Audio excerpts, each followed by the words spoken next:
मैं सब में कॉपी कर दूं, एक में किया ना भी आपने? कॉपी कर दूं, एक में क्या नाम है आपका? कॉपी कर दूं, एक में क्या नाम है आपका? कॉपी कर दूं, एक में क्या नाम है ये आपका? क्या कॉपी हुआ? कर दूं, एक में क्या नाम है आपका? कॉपी कर दूं, एक में क्या नाम है आपका?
Hello.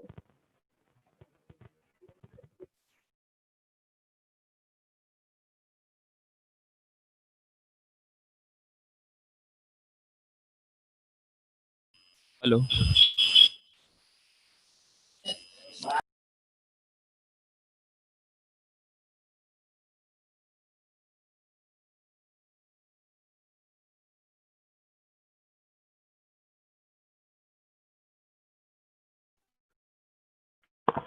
Sorry to bother.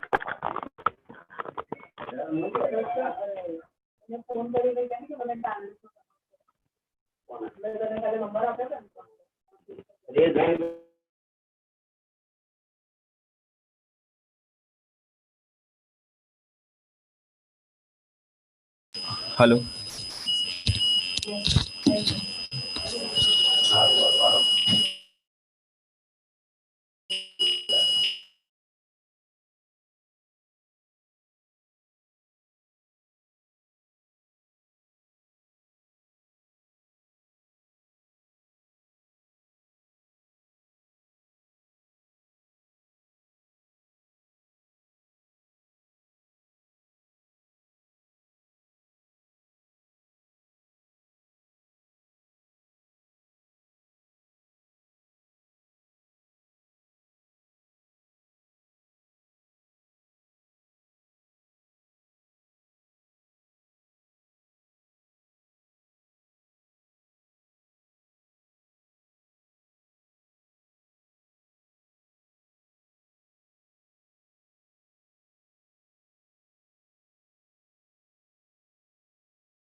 અત્યારે તો આપણે એક જગ્યા પર બધા છીએ ને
So it's a great pleasure for me to be able to participate in this digital symposium.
Good morning, respected faculty.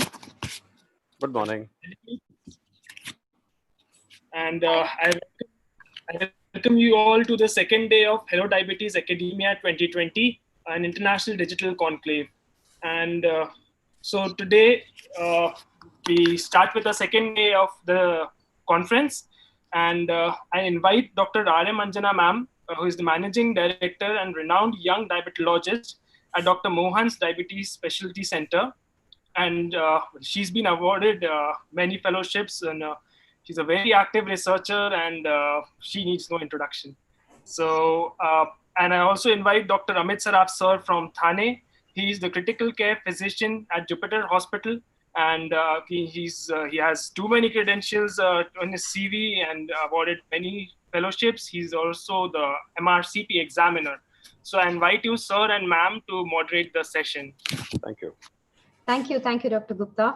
Hi, Jana. Amit, it's a pleasure to be with you on stage again. Always a pleasure. So welcome everyone to this therapy symposium on gliptins and gliflozins. Without much ado, I think we should move on to our first speaker. Amit, is that okay? Absolutely. Yeah. So I think our first speaker for the day is Dr. Carolyn Deacon. And is she, I don't see her name here. Is she here, Dr. Gupta? No, ma'am. She's not there in the participants list as of now, but we've tried to contact her. So probably we have a pre-recorded lecture from her. So we'll start playing that, and let's hope she'll join. We have Dr. Manoj Chawla sir with us from Bombay. Yes, I saw him. So, so do you want me to introduce her? Or you're just going to play the video? Yes, ma'am. I guess, ma'am, we'll just introduce her and then we'll play. Right. Yes, ma'am. So, Dr. Carolyn Deacon is an associate professor of endocrinology and metabolism. She's done her PhD from the University of Sheffield and DMSc, Faculty of Health Sciences from University of Copenhagen, Denmark. Her interests are on the metabolism of the endopancreatic hormones, and she has special interest in establishing the principle of using DPP-4 inhibition as a novel anti-hyperglycemic therapy. So we now go on to the lecture by Professor Deacon.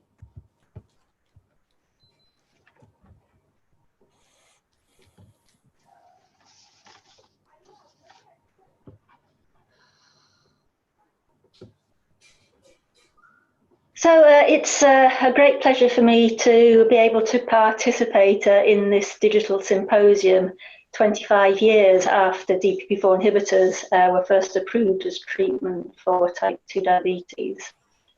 So before we come into that, let's just remind ourselves of what was available for treating diabetes back in the 1990s.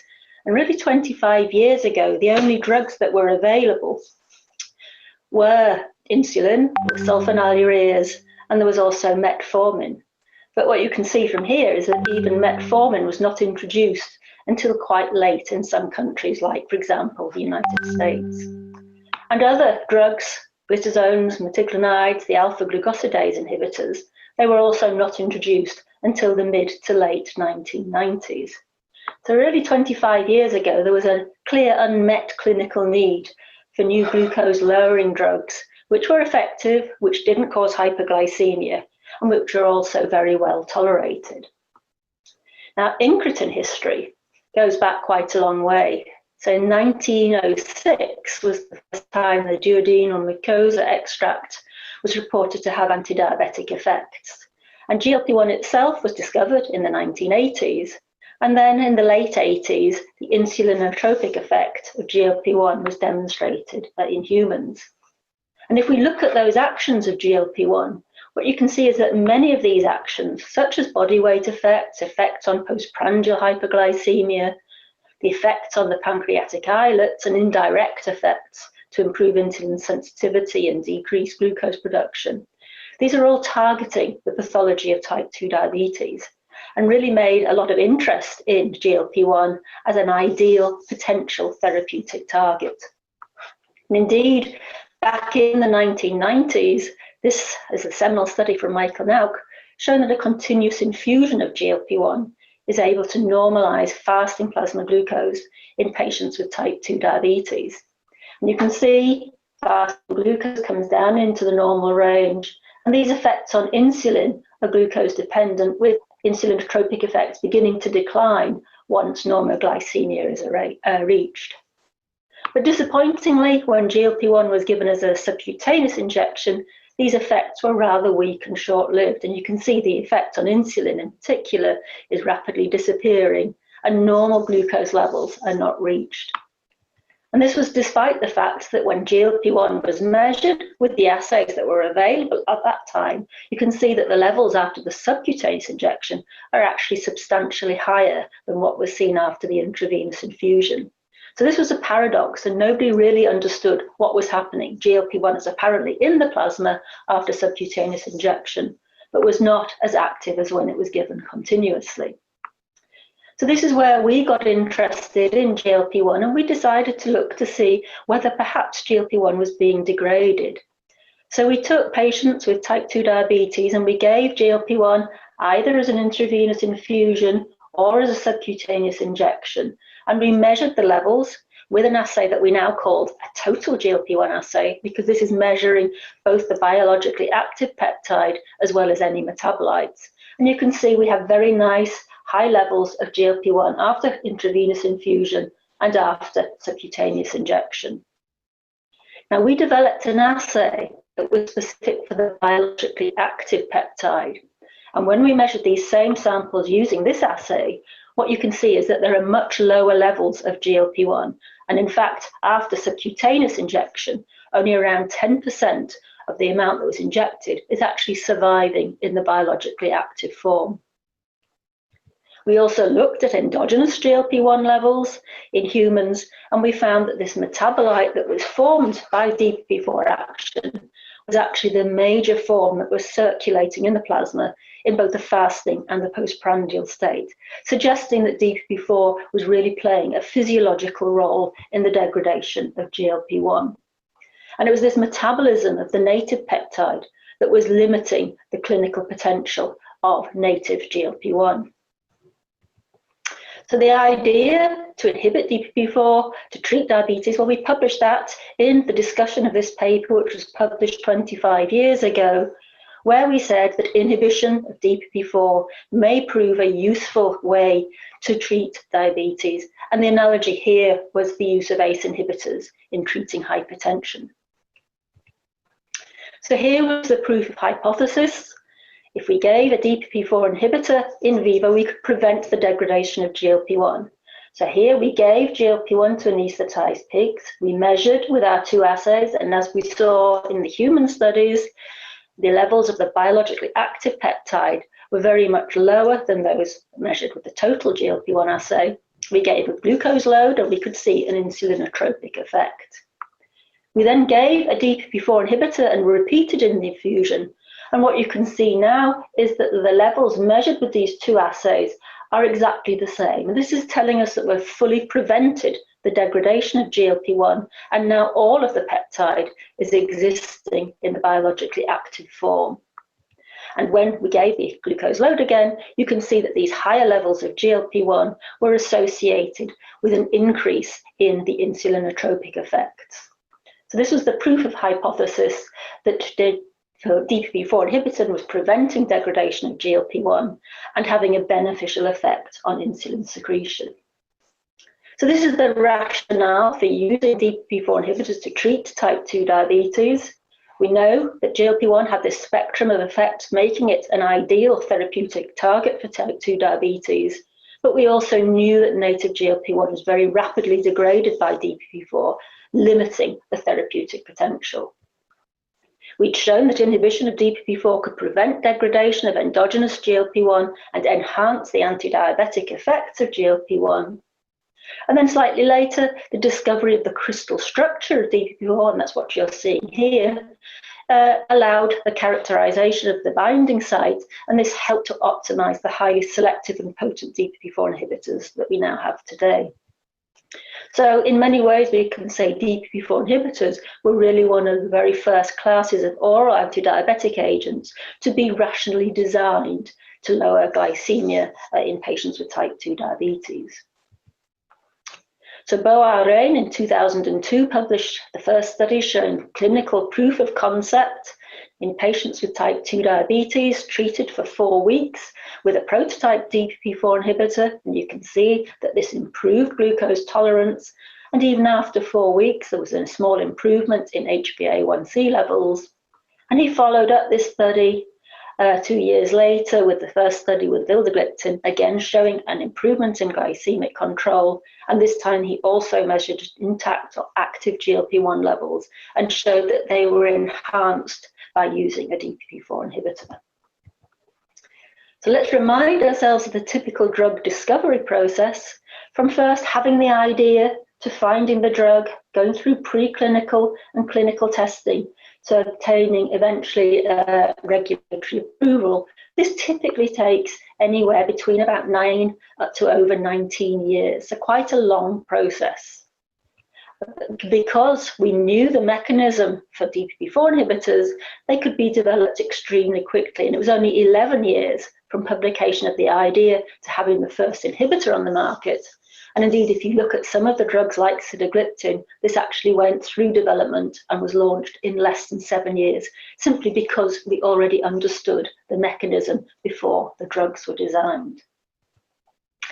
And just as testament to the fact that these are successful class of anti-diabetic agents, worldwide there are at least 11 different inhibitors available. Now, at the time, it was known that DPP-4 had many other functions. It acts as a cell surface serine dipeptidase. It's very widely expressed in many cells. It has a role in the immune system in T-cell activation. It acts as a binding protein for many non-substrate ligands. It's also involved in processing of some chemokines, some regulatory peptides, and it acts as a digestive enzyme in the intestine and in the kidney. So this raised the question that given these multiple functions and the multiple substrates, why do DPP-4 inhibitors have such a good adverse event profile? So if we look at DPP-4 as a molecule, it's important to recognize that different parts of the molecule have different functions. So if we look at the extracellular part of the molecule, here we have the catalytic region, and this is the part that interacts with the substrates. Then there are other regions of the molecule separate from the catalytic part, and these act as the binding sites for those non-substrate ligands and can interact with other extracellular molecules or other membrane proteins. And it's important to remember that DPP-4 inhibitors are interacting only with the catalytic site. And as I showed you on the previous slide, DPP-4 inhibitors, they're small molecules, so they can block this enzymatic activity without interfering with any of the other properties of the DPP-4 molecule, explaining why, or one of the reasons why, we have this benign adverse event profile. In terms of the other substrates, and if we look in vitro, so having a test tube, adding DPP-4 to many different peptides or chemokines, we can see that in vitro, there are many different substrates for DPP-4. However, if we look in vivo, very few of these substrates have been proven to be physiological DPP-4 substrates, again explaining why we're not seeing a lot of off-target effect when we use DPP-4 inhibitors. So what have we learned then since DPP-4 inhibitors were launched? Well, firstly, and I think importantly, we've learned that DPP-4 inhibitors are very well tolerated drugs. We have pooled safety analyses with DPP-4 inhibitors from the phase 2 and the phase 3 clinical trials, typically up to 2 years duration and many thousands of patients. And more recently, we have the cardiovascular safety outcome trials. And these typically have longer durations of exposure. You can see up to 7 years exposure in Carolina, and again, involving many thousands of patients. And almost uniformly, what these pooled safety analyses and these cardiovascular outcome trials have shown us is that DPP-4 inhibitors are very well tolerated. And if we compare them either to placebo or to the active comparators, we see no evidence for any increase in adverse events. We found very good tolerability in all patients, and this includes elderly patients and those with impaired renal function or those at high cardiovascular risk. And as the outcome trials, the cardiovascular safety trials, have shown us that there's no evidence for any increase in major adverse cardiovascular events with DPP-4 inhibitors. So we've also understood that DPP-4 inhibitors have these complementary mechanisms of actions, and therefore they're combining very well with other anti-diabetic drugs.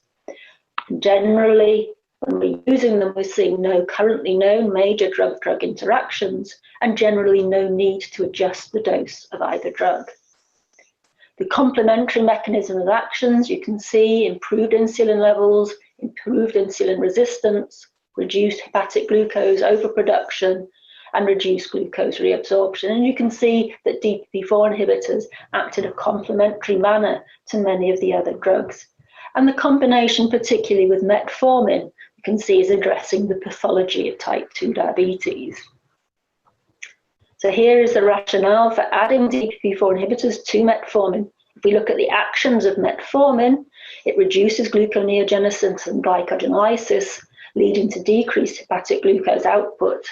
And it also improves insulin sensitivity, improving glucose uptake.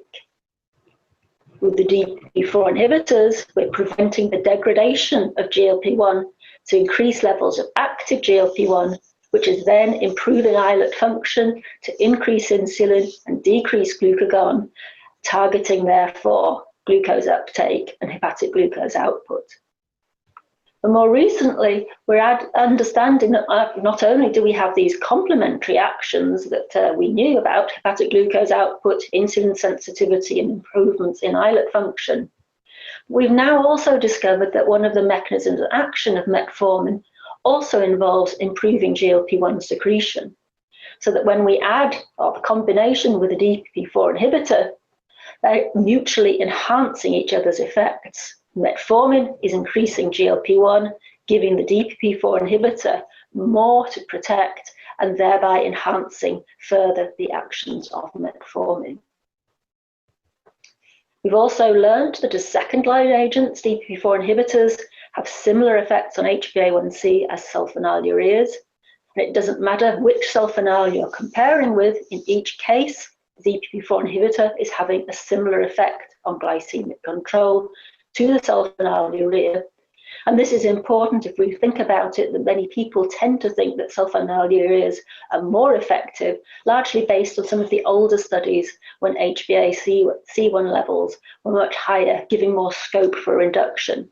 And what these trials here are showing us is if we look at equivalent starting HbA1c levels in the same population, DPP-4 inhibitors are equally effective to the sulfonylureas, but they're associated with a much lower risk of hypoglycemia. You see that although the absolute incidence of hypoglycemia varies with the different sulfonylureas, in each case, the number of events is fewer with the DPP-4 inhibitor compared to the sulfonylurea, despite the fact that HbA1c was reduced to equivalent levels. So DPP-4 inhibitors are now an established class of oral antidiabetic agents. They're approved as monotherapy, as dual therapy, as triple therapy, in combination with insulin, and in various fixed-dose combinations. They're effectively improving glycemic control with a low risk of hypoglycemia, without increasing weight, and with a low incidence of adverse events. And they can be used in all patient groups, including those with renal impairment or hepatic impairment, and the elderly frail patients, also those with multiple comorbidities. 10 years ago, if we look in the United States, DPP-4 inhibitors made up around 7% of antidiabetic drugs, and their use was predicted to increase to around 23% by 2019. So where have we actually got to? Well, if we look at the usage of various drugs, we can see from the data in the UK that the use of metformin has gradually increased over time, and this is in line with the guidelines. But if we look at second-line drugs, What you can see here, after their introduction, DPP-4 inhibitor use began to increase quite rapidly. And even in a conservative market like the UK, they're now the most common second-line anti-diabetic agent. And we see a similar pattern in many other countries. And indeed, we also have some evidence that similar effects are seen in India. Here is a retrospective analysis of a clinical medical records database, just small numbers of patients, only 403. But what you can clearly see is that DPP-4 inhibitors are catching up with the sulfonylureas as the second most commonly prescribed anti-diabetic drug. So why have they become established so quickly? Well, they're easy to develop. They're small molecules that are relatively simple to make. We already knew the drug target, making it easier to optimize. And we had a clear surrogate marker for the in vitro and in vivo testing. They're easy to prescribe for physicians. There's no dose titration. There's a minimal risk of hyperglycemia. They have this benign adverse event profile. They combine well with other drugs, and they're also suitable for all patients. And for the patients, they're also easy to use because they're oral. They can be taken at any time of day. There's less fear of the hyperglycemia because of this glucose dependency. There's no weight gain, and they're also well tolerated. So to summarize, now in 25 years since the hypothesis of using DPP-4 inhibition to treat diabetes were published, and we had the first DPP-4 inhibitor that was launched just 11 years later, again, largely because we understood the mechanism before the drugs were designed. Much of the biology that we have behind the anti-hyperglycemic effect we understand. We know they improve pancreatic function by reducing degradation of endogenous GLP-1 and probably also the other incretin hormone GIP. And by their actions, they're targeting the pathology of type 2 diabetes. We found that they provide comparable glycemic control to many other anti-diabetic agents, but they don't have many of the other side effects associated with their agents, such as hyperglycemia, such as weight gain, or gastrointestinal side effects. So they're well tolerated. We have now over 11 years of experience, clinical experience since they were launched. They can be used at all stages of disease, even when beta cell function declines. Their therapeutic profile making them particularly suited when other agents are not preferred or are contraindicated, such as in elderly, frail patients with comorbidities or with renal impairment. And their use is continuing to increase. So the indications in other patient groups are being explored, so such as glycemic control in hospitalized patients or in critical care patients. Their use in pediatric patients is also being explored. And excitingly, once patents expire, then generic competition amongst DPP-4 inhibitors may lead to even greater accessibility. So with that, I would just thank you very much for your attention.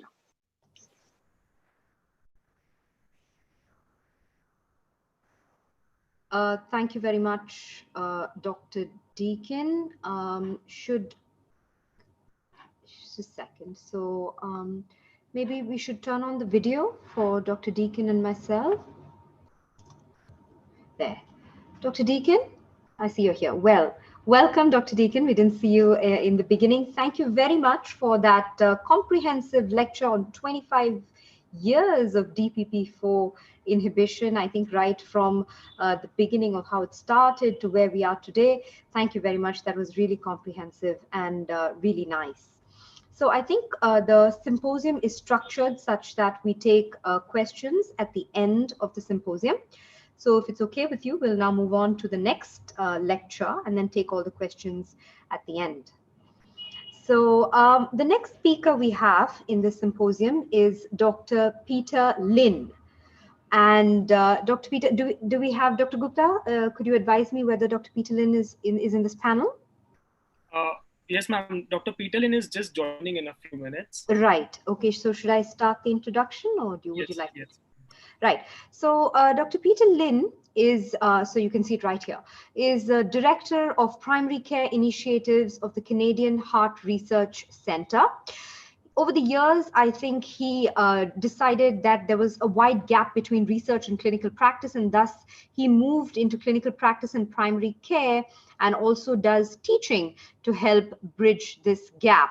He lectures and speaks throughout the world and maintains 2 busy family practices in Toronto. He's been the chairman of the Dementia Congress for the past 4 years, and he has recently received a teaching award from the College of Family Physicians in 2011. Welcome, Dr. Lin. I see you have just arrived. Maybe you can put on the video for him, Dr. Gupta. Welcome, Hi, Dr. Lin. Thank you very much. So over to you then. I think the topic for the day is the vicious circles of diabetes, heart failure, and renal dysfunction. That sounds very exciting. Thanks very much for that. Are you going to be doing this live, or is it your video that's going to play, or? I think they have the video, perhaps. Thank you very much. And this is an interesting way of doing this, but hopefully I can get you through the slides in terms of diabetes, heart failure, and renal dysfunction. So this is sort of my background, and these are my conflict of interest. So I've worked with these companies in education. I don't do any clinical trials, and I don't own any patents. So we all know that there is a connection between heart disease and kidney disease. And so now we're realizing that diabetes can tie the 2 things together in terms of heart failure and kidney disease. So I'm going to talk about them separately and what we can do in terms of our treatments of these conditions. So I'm going to start off with this very busy slide of the 2018 ADA ESD guidelines report. And so it's complicated, and I'm just going to zoom in on one particular area. So in 2018, they said, if you have any one of these conditions, so let's say you have atherosclerotic disease, in other words, heart attack, strokes, or bypass, then the recommendation is that you should use an SGLT2 inhibitor or a GLP-1 because they have very good evidence from their clinical trials. At the same time, they said if you have heart failure or kidney disease, then the recommendation is SGLT2 inhibitor because there are very good data in the trial. So for today, for our little bit of time together, I'm going to focus in on heart failure and chronic kidney disease and why the recommendation is for SGLT2 inhibitors. Let me look at this meta-analysis of all the SGLT2 inhibitors. These were the trials that were available at the time: empagliflozin's trial, canagliflozin's trial, and dapagliflozin's trial.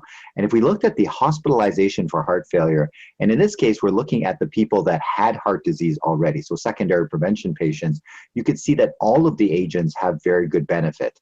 And so therefore, SGLT2 is if you have established heart disease, there's going to be reduction in hospitalization for heart failure.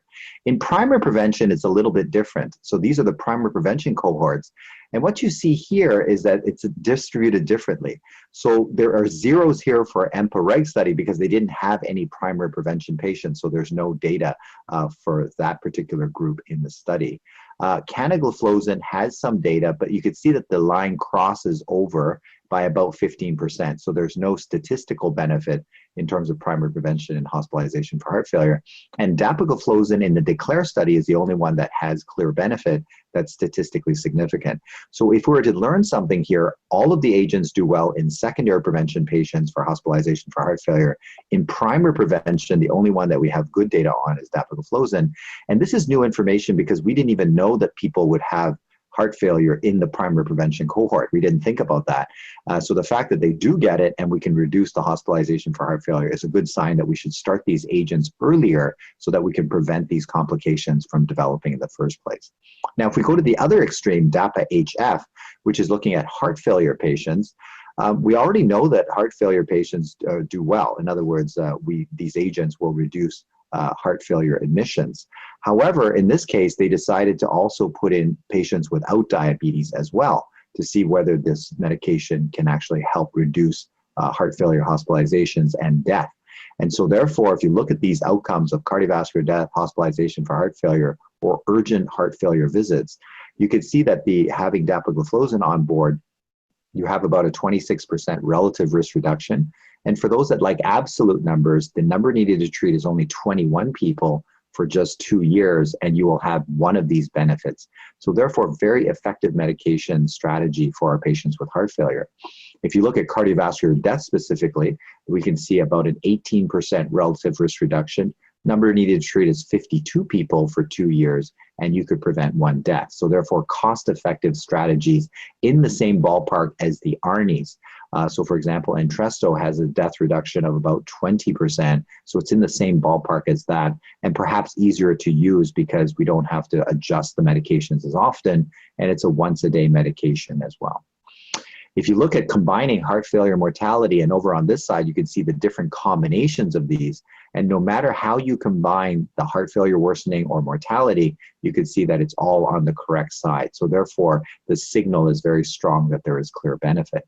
If you look at the subgroups, for example, diabetes, no diabetes, or whether they had good kidneys, bad kidneys, or whether they're taking aldosterone or not, you can see that there is equal benefit in all of those patients. And if you look at the subgroup of, bad hearts, for example, bad New York class or a left ejection fraction that's low or high, whether you're talking pro-BNP high or low, or atrial fibrillation, again, all of them seem to be on the correct side. If you look specifically at diabetes, I had to actually blow this one up to make sure that we could see it. These are patients with diabetes. These are patients without diabetes. And giving dapagliflozin seems to have equal benefit, which means that it's not a sugar effect. It must be a sodium handling type of effect as well. So therefore, it has benefits in patients that do not have diabetes. Whether you're taking an ARNI, so let's say, for example, Entresto, whether you're taking it or you're not taking it, there's also equal benefit. So that means that we now have extra therapies that we can combine so that we can have better benefit for these patients. And in some countries now, this is an official indication. In other ones, they're applying for it. So therefore, we will be able to actually treat patients with diabetes or without diabetes that have heart failure and be able to give them some good benefits. What about the preserved ejection fraction studies? Those were all the reduced ejection fraction, the post-MI where the heart is not pumping well. So the preserved ejection fraction study is called DELIVER, and this will be delivered in June of 2021. And so therefore we will know with those 4,700 patients whether we can actually have an impact on the preserved ejection fraction type of heart failure. In terms of kidneys, it's interesting. Initially, we thought that these medications would be bad for kidneys because you're sending more sugar into the filter. But it turns out that these are very good agents for the kidneys because there's 2 types of diabetic kidney disease. The first one is where the sugar sticks inside the filter. So inside this glomerulus, the sugars will stick to the blood vessels and cause clogging up of that. The second diabetic type of kidney disease is where you have hypertension in here. In other words, you have very high pressure in there, and that's what's going to kill the kidney cells as well. And so it turns out that the SGLT2 inhibitors can help with both situations. It can lower sugar, but it also corrects that flow problem that we're going to show you in a second. So here's how the kidney works, and you guys know this very well. Here's the blood flow, and then it goes into the filter, and then the blood comes back out this way, and here's your urine. Now, it's interesting. Glucose is a very small molecule. So as the blood flows through there, you make the urine, glucose is actually tiny, and so therefore it's going to be filtered out. So the filter cannot stop the glucose from coming out. And so what happens is that if we lose all the glucose into our urine, we can come into trouble because we need the glucose for our fuel source. So if the filter cannot stop it, what we do is we give you a pump. So we give you a sodium glucose co-transporter pump, or an SGLT2 or an SGLT1 pump that will bring back the glucose for us. Now, the reason why I spelled this out for you is that it says sodium glucose co-transporter, which means for every glucose that you bring in, you have to bring in a sodium as well. So right now, as you're sitting here, this process is happening. In a patient with diabetes, they have a lot of glucose sitting right here in the urinary system. And so therefore this pump is going crazy. It's actually turning on very fast. So now you're pulling in lots of glucose. Now for every glucose, you're now pulling in lots of sodium as well. And so therefore the urine sodium will go down. And so it turns out that we have a little police officer that's sitting here. You know it as the juxtaglomerular apparatus, and it's monitoring the sodium. And when the sodium goes down, the little policeman that's sitting here basically assumes that there's not enough blood flow going into the filter. It doesn't know any of this stuff is happening.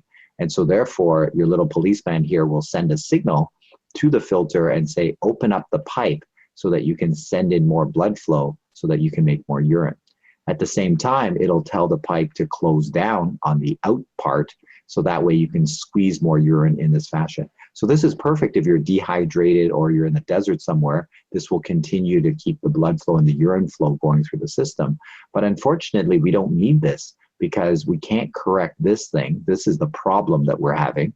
And so therefore, because this is not going to get fixed, this situation is there rather permanently. So therefore, in a diabetic kidney, this is what normal looks like. And what you can see here is in a diabetic kidney, the pipe coming in is too big and the pipe coming out is too small. And so by doing this, you now have a massive traffic jam that's right here. And so therefore, with that traffic jam means that there's more pressure. And so with more pressure, what happens is that you now hyperfiltrate, because when you put more pressure onto a filter, you're going to squeeze more fluid through there. And so what ends up happening is that initially in your patients with diabetes, you see a higher EGFR, like 130, and that's because of that high pressure that's pushing down on there. It turns out that the kidney actually runs at half systolic pressure. So in other words, if your systolic is 120, this thing is supposed to run at 60. So when you open up this pipe, you are letting in way too much pressure. And so that's why you get the hyperfiltration, which then squeezes more protein out into the urine. And then eventually the renal cells will die under this severe pressure. And so therefore your EGFR will then begin to fall. So that is the diabetic kidney disease based on the blood flow situation. So what do we give patients? We all give patients ACEs or ARBs. And what do? They open the out pipe. And so by opening the out pipe, you reduce the pressure that's sitting in the filter, and therefore you decrease damage and so on and so forth. And that also explains what happens with your EGFR. It falls a little bit because as you ease up on the pressure, there's less pressure in the filter, it'll filter a little bit less. So that's why you might see a drop in your EGFR just a little bit, but then afterwards there's less pressure on the cells, so they're less likely to die. So that's why nephrologists get very excited when they see the EGFR go down a little bit. They go, good, we've now unloaded the pressure there, and now the kidneys will do well over time. However, if you look at this picture, this pipe is still too big. So no matter how much the ACE inhibitor or the ARB opens the out pipe, it's never going to match the big, huge pipe that's still coming in. And so therefore, you will continue to have kidney damage. So ACEs and the ARBs cannot correct this problem. It can slow down the kidney disease in diabetes, but it can't stop it. And that's because the in pipe is too big. So therefore, how do we close this in pipe? What we need is the police officer to see enough sodium. So once they see enough sodium in the urine, then the police officer will call back and say everything's okay. So the way we do that is we give you an SGLT2 inhibitor. So the SGLT2 inhibitor basically will stop the sugar from coming out of the urine. And then what happens, that means that the sodium will not be coming out either.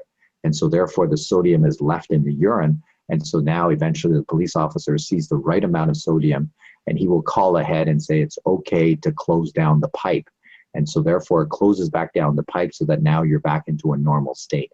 Now notice that it's not closing it off, because in some publications they drew the picture like as if you pinched it off, and so therefore there would be no blood flow. And that's why people worried about acute kidney injury if you're going to constrict the in pipe. But it does not constrict it to zero, it just brings it back down to normal. And that's why in these large studies, there is no acute kidney injury with these medications. In fact, it's very protective for the kidneys because it's bringing things back to the normal flow pattern that the kidney is used to. So if we have this situation, you now have normal pressure sitting here, which now means that normal filtration, there's less proteinuria, and also there's less renal cell damage. Now, when you close down this pipe, you reduce the pressure here, right? By reducing the pressure, just like the ACE inhibitor, when you reduce the pressure inside, you will filter out a little bit less. So similarly to the ACE inhibitors with the SGLT2, you'll see the EGFR drop a little bit as well because the pressure has now been reduced. So therefore it doesn't filter as much. However, the nephrologists are happy because now the pressure is decreased and the renal cells will not die so quickly. So therefore, a small drop of the EGFR with either an ACE inhibitor or an SGLT2 inhibitor is okay because you're now unloading the kidney, and long term, it's going to be a better scenario for the kidney. Now, can I show this to you? So this is data going over a 4-year period looking at EGFR. And what I want you to do is follow the black line. So this black line is the one with the ACE or ARB. This is where you just open the out pipe. So if you just open the out pipe and the in pipe is still huge, what you're doing is you're still deteriorating. So you can see that the EGFR continues to fall, and that's because you haven't corrected the in pipe. There's still too much pressure sitting in the system. So that's why I say that ACEs and ARBs slow down kidney disease in diabetes, but they're not able to stop it. However, if we give you the SGLT2 inhibitor along with the ACE or ARB, you can see now that the EGFR is much more stable. And so therefore, by closing this pipe down, then you can reach that nice normal state. And this is the incremental benefit that the nephrologists are all looking for.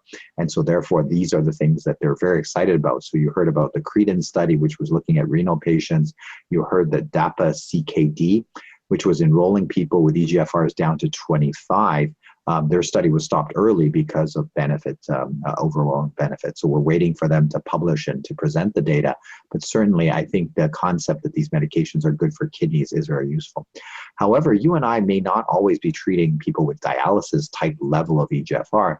We might be treating them with normal kidneys. So is it able to do anything with normal kidneys? And in that situation, we can't do a study because you can't enroll normal people to try and see if the medication protects their kidneys. But by accident, it turns out that, oh, sorry, before I get to there, this is the CKD trial that's been stopped because of the overwhelming efficacy. And so therefore, we will learn about this, and it has patients with and without type 2 diabetes. So we will learn about that in future presentations. In the DECLARE study, these are patients that were enrolled that had to have kidneys that were normal. In other words, EGFR above 60. So basically in the DECLARE trial, they had an EGFR at baseline of 85. So therefore, these are quite normal kidneys. So by accident, we now have a study looking at patients that have normal kidneys. So then we can see what does an SGLT2 do for them. And the renal outcome was defined as this: EGFR has to fall more than 40%, and it has to go below 60. So that's actually quite a hard thing to do from such a high EGFR. Or you have to go on dialysis, or you have to die from your kidneys. And so it turned out that there was a 47% reduction if you're on the dapagliflozin arm. And so that means that in the case of normal looking kidneys, if we give an SGLT2, we can actually correct the flow situation so you don't get into that scenario. And so by not getting into that scenario, you protect that kidney compared to the people that did not have that correction or protection. So therefore, with the good kidneys, we can actually reduce the renal decline. And so therefore, this is another reason why we start to use these medications early in terms of the cycle of our medications. And that's why many of the guidelines are stepping the SGLT2s higher up in the list of medications for us to use. What about proteinuria? So this is going from small amounts of microalbuminuria or normal to macroalbuminuria. So the people, 46% less likely to go this way if you're on the dapagliflozin side of the study. And what about people getting better? So about 82% of the people actually got better and had less microalbuminuria. So truly the protein side of things was improving, and the EGFR side of things were improving as well. So this is danger. Okay, so this is, he's going to fall into the hole. So if you jumped in there right now and prevented him from falling, that would be primary prevention. So that would be a good thing. However, if let's say he falls into the hole, then that would become secondary prevention. You have to pull them out. So it turns out that the bulk of our patients with diabetes actually sits on this side. 75% of our patients with diabetes are in primary prevention mode. And so therefore, studies where we can show benefit in primary prevention, in the case of DECLARE study, we were able to show that the hospitalization for heart failure was reduced, and that the kidneys of healthy people, we can protect them even more. So this is very useful information to keep in the back of your mind, because as you're selecting agents, you want to have good long-term benefit, and you want the benefit to start early. And so therefore, earlier treatment may actually protect these patients a little bit better. And if you think about every single organ that we have, let's say the heart, you have atherosclerosis, then you have a heart attack, heart failure, and then you die. So with patients with diabetes, the problem is that everything is sped up. So everything comes 15 years earlier. So really good diabetes management is really trying to push that arrow back out.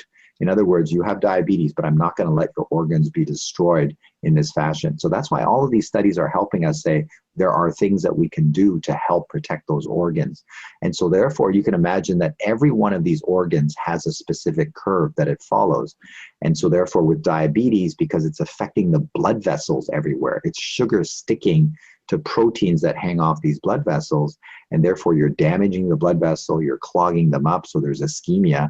So that happens in your eye, in your microcirculation, in your heart, in your kidneys, in your peripheral vasculature. And so therefore, all of these organs are affected by diabetes. So every organ has a particular path like this. Our goal is to push that path back towards where it should have been without the diabetes. So even though we don't have a treatment or a cure for diabetes, I should say, we have many treatments now that can prevent the complications. So we can prevent now, you know, heart failure, renal failure, eyeball problems, those kinds of things. So therefore, if we can do that, that would be very helpful for our patients. And so therefore, I want to thank you for your time, and hopefully what we've done is reviewed what heart failure looks like and the types of things that we can do for those patients and the prevention strategy, including primary prevention, and also the renal side of things, that there are two diseases there. One is with the sugar sticking, which any drug that lowers sugar would be helpful there. And the second is the flow problem and the hypertension. And that one specifically, the SGLT2 inhibitor seems to do well. And earlier treatments may actually protect the kidneys even better and keep those kidneys well as well. So therefore, I think it's a very hopeful time where we have agents that we can use that can actually change the course for our patients. They don't have to have the complications. They can live with the virus, or they can live with the disease of diabetes, just like I wish we could live with this COVID virus. You know, we have these asymptomatic people. I think if we were all like them, that would be very good. So perhaps we could take diabetes and make it into that, where you can live with the diabetes but not suffer the complications. And that's what these clinical trials are helping us to understand. So thank you very much for your time and attention. Thank you very much, Dr. Lin. I think that's been really informative again. So we had the first talk on DPP4 and this one on the SGLT2s. That was really informative. We'll take the questions at the end. We have a few questions that have come in from the audience. But I'd like to now hand over to my co-chair, Dr. Amit Saraf, who will be chairing the rest of the session. Thank you, Anjana. This was really insightful. We've heard two wonderful speakers, Peter and Carolyn, speaking on the drugs for diabetes, DPP1 and DPP1 inhibitors and the SGLT2s. Now we've got somebody to sum it up, and how do we, Indian scenario, how do we choose a patient, for example, in which patient, which drug do we give amongst the two of these?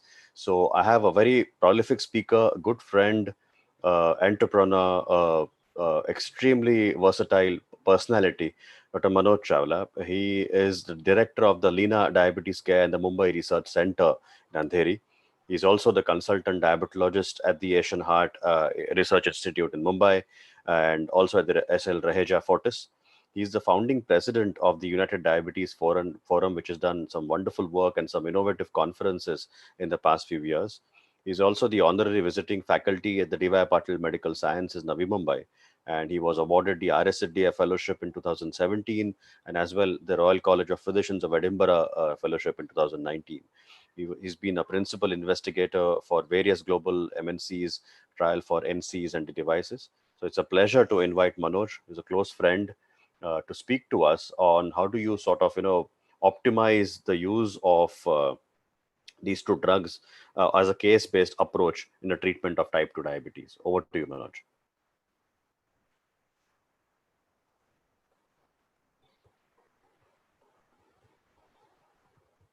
Good afternoon, everyone. At the outset, let me thank Dr. Sunil Gupta and Hello Academia for inviting me to speak at this prestigious forum. I'm going to be speaking on a case-based outlook to optimize the SGLT2 DPP4 fixed dose combination in type 2 diabetes management. So type 2 diabetes is a progressive disease, and we can clearly see the journey here on this slide in terms of much before the onset of clinical type 2 diabetes. There are other pathophysiological factors which contribute to the same.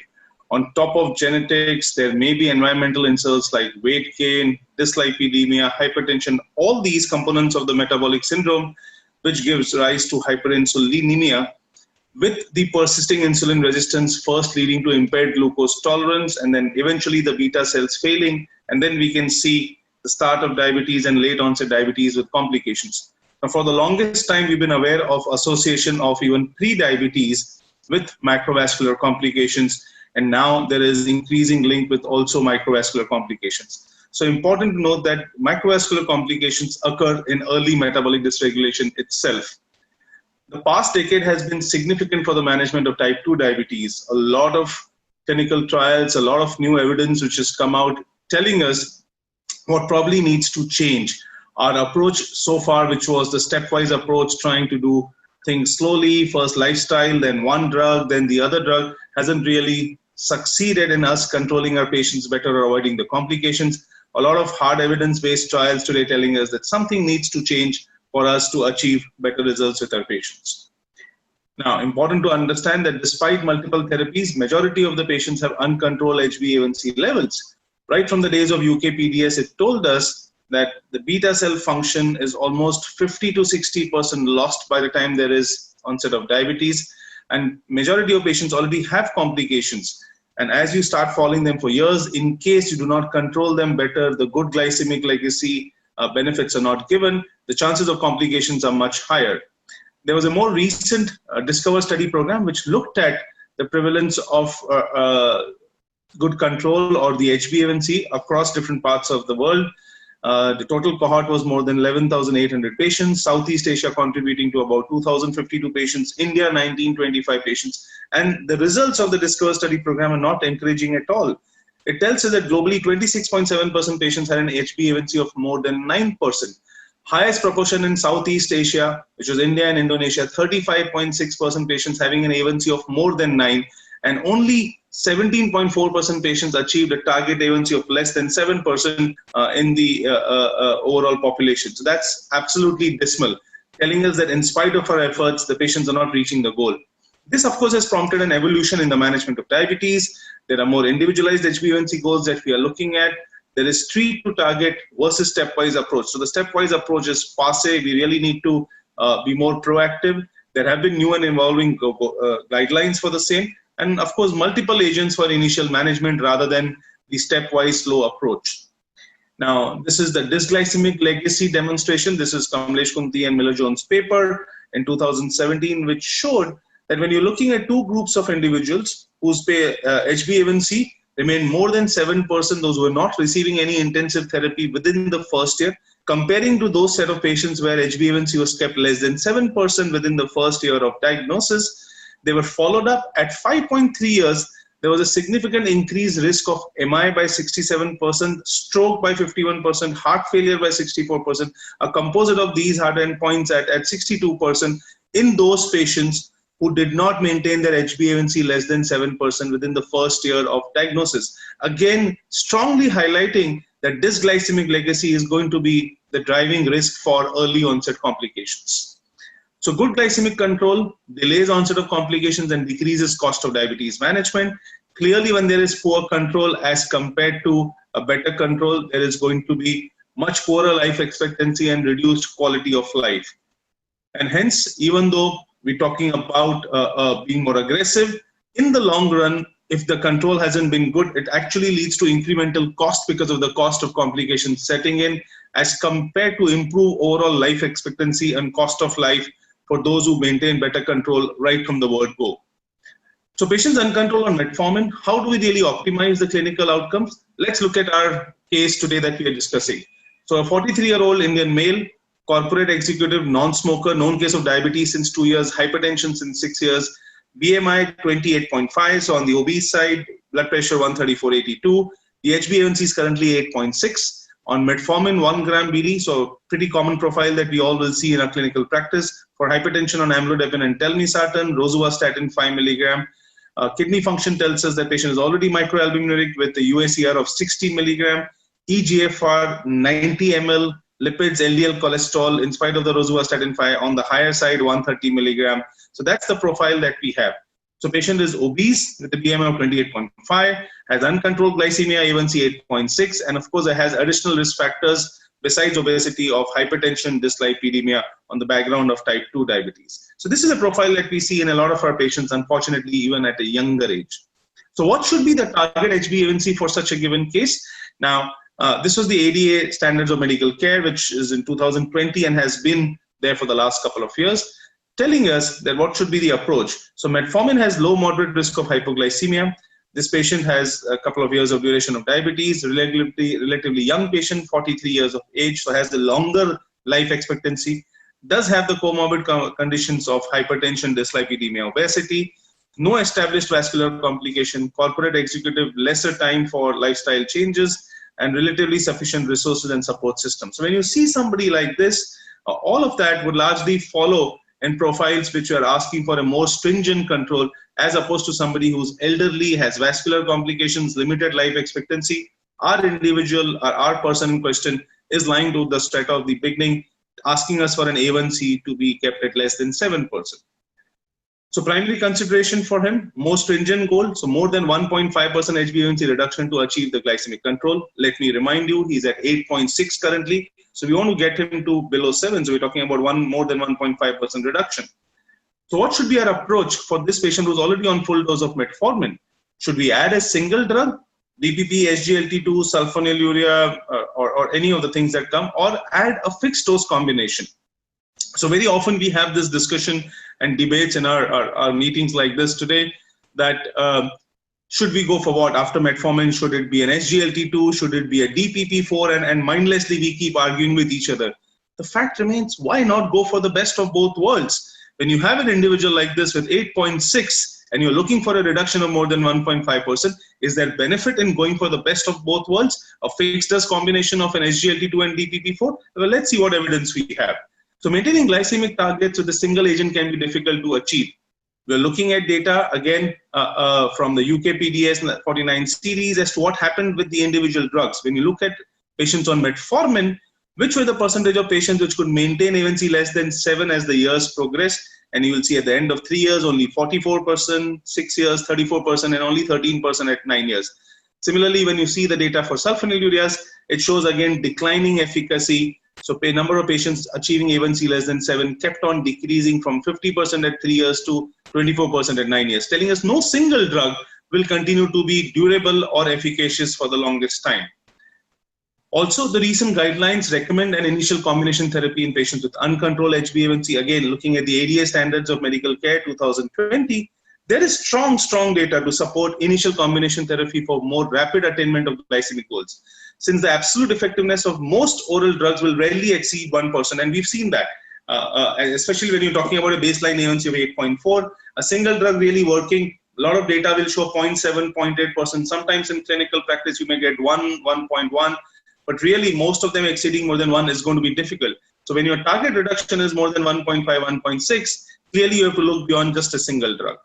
Even the new guidelines suggest that SGLT2 and DPP4s may be combined in patients uncontrolled on metformin, whose HbA1c is 1.5 to 2% above target, and that's where the strength of this combination lies in getting the sugars to optimize besides various other pleiotropic benefits.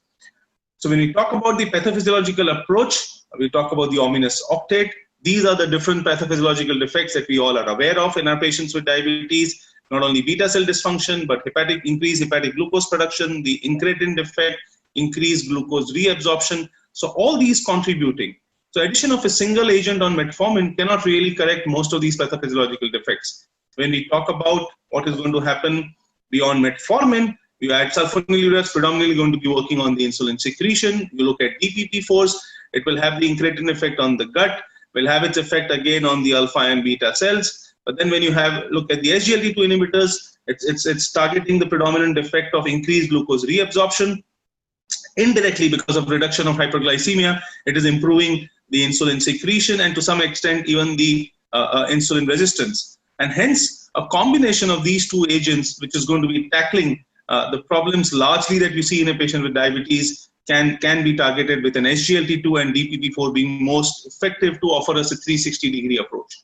So complementary glucose lowering activities for SGLT2 and DPP4. In the kidney, there is increased glycosuria, which will be tackled by SGLT2. There would be weight loss, reduction in blood pressure, reduction in glucotoxicity, all of this increasing the insulin sensitivity indirectly.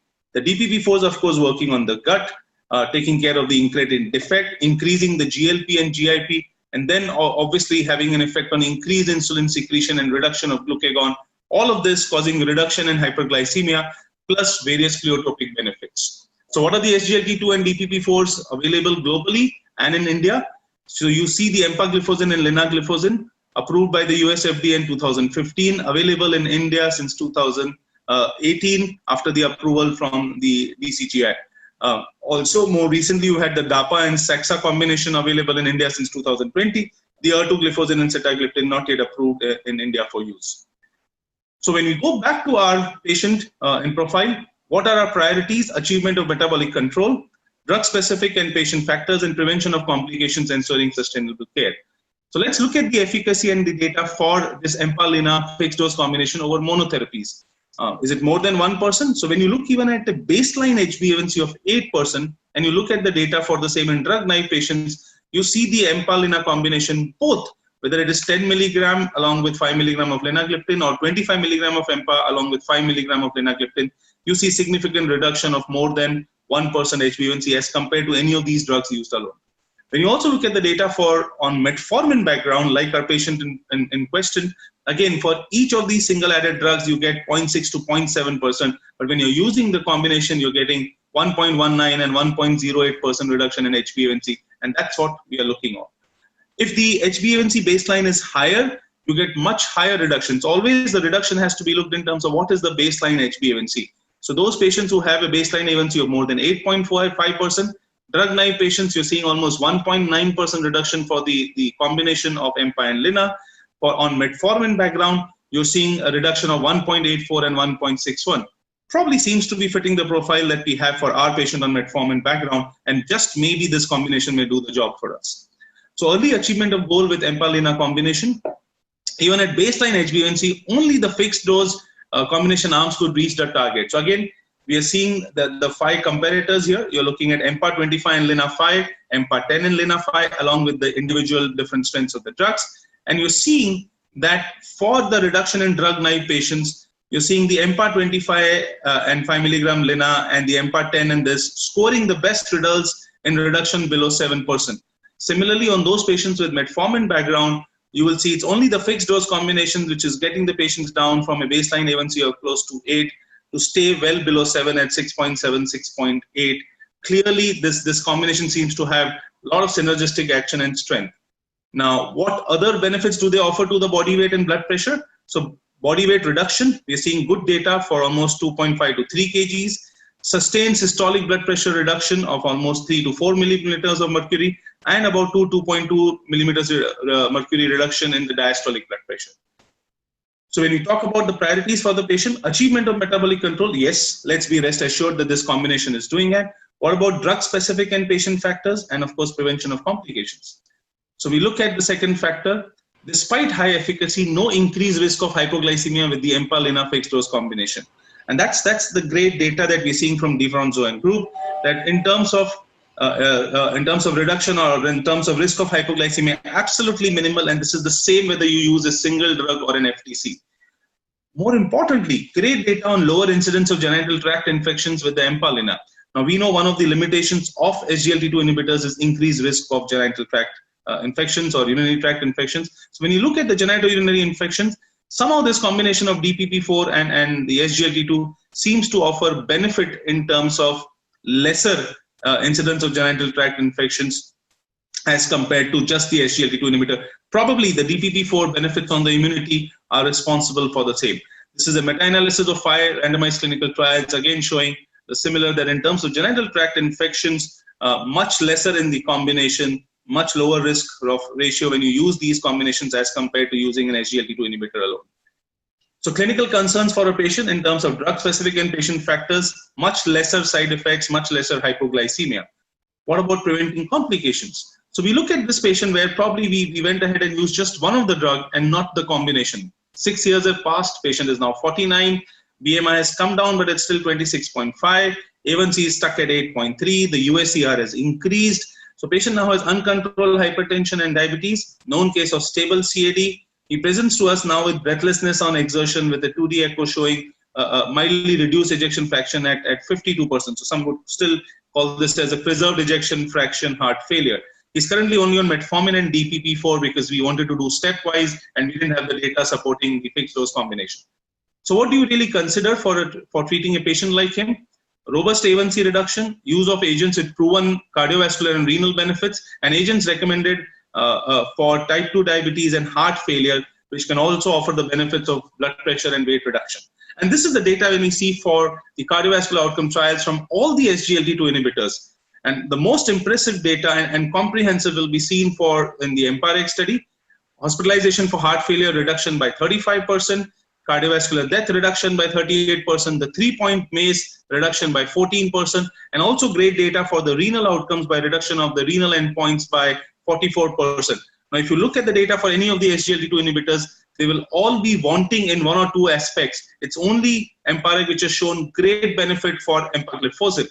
Remogliflozin, of course, has no cardiovascular outcome trial. When we look at the data for the DPP-4 inhibitors, again, Saver-Timi highlighting the problem of increased hospitalization for heart failure for SEXA. You look at TCOS, that was found to have absolutely safe data, but with limited evidence in renal outcomes. For Carmelina and Linagliptin, again, great data in aspect of all the cardiovascular as well as safety in renal outcomes. Vildagliptin, no CVOT, some concerns in the VIVID trial, and Teneligliptin, of course, worry of the QT interval prolongation. So when you look closely at the data from Carmelina for Linagliptin, you see the time to first occurrence of albuminuria progression reduction by 14% in the Linagliptin group, 15% greater likelihood of regression of albuminuria in Linagliptin group by 15%. So again, highlighting the renal benefits. Also, the real-world studies have further substantiated these outcomes in terms of the relative risk reduction. 44% reduction for empagliflozin versus DPP-4s in hospitalization for heart failure, and 49% versus sitagliptin. When you look at in terms of the cardiovascular outcome and hospitalization for heart failure for linagliptin, 23% better results versus SUs in the US population and 26% versus sulfonylureas in the South Korean population. So cardiovascular and renal outcome evidence with individual agents, when you see and put all of them together to look at these three possible combinations available anywhere in the world, extremely impressive results for empagliflozin through the EMPA-REG trial and linagliptin through the Carmelina trial, reduction on 3P MACE, reduction of CV death, reduction of hospitalization for heart failure, and reduction of the renal comorbidity.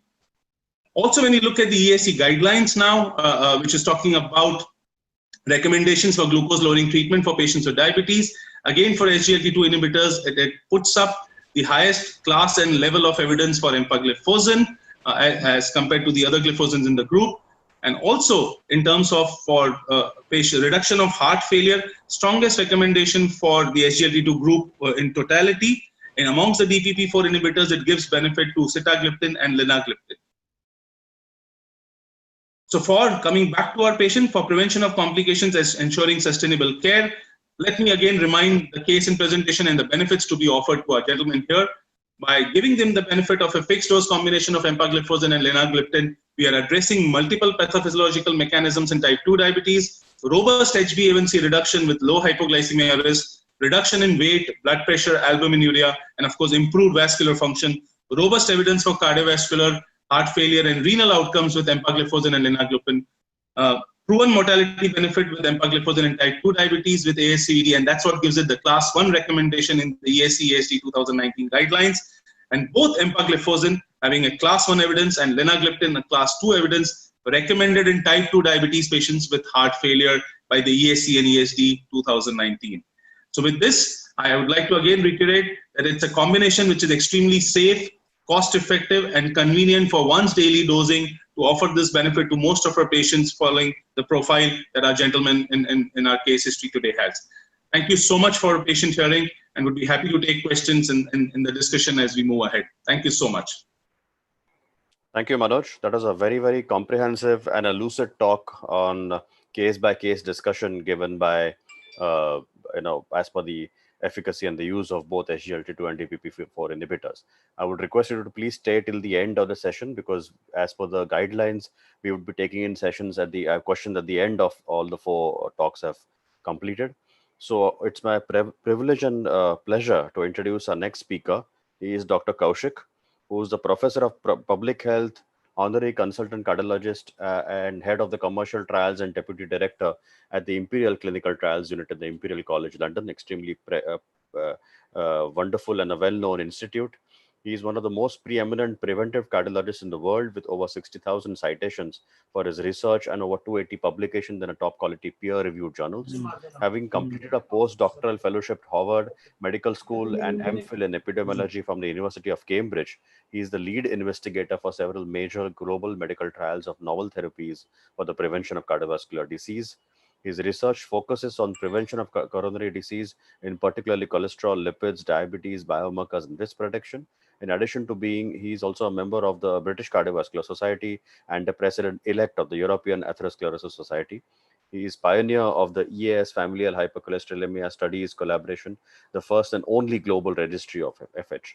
And he's also served on the EAS consensus panel for the European guidelines for the past 10 years, with key original research contributions having influenced European and American guidelines on prevention and having changed the warning labels for common therapies by the FDA and EMEA.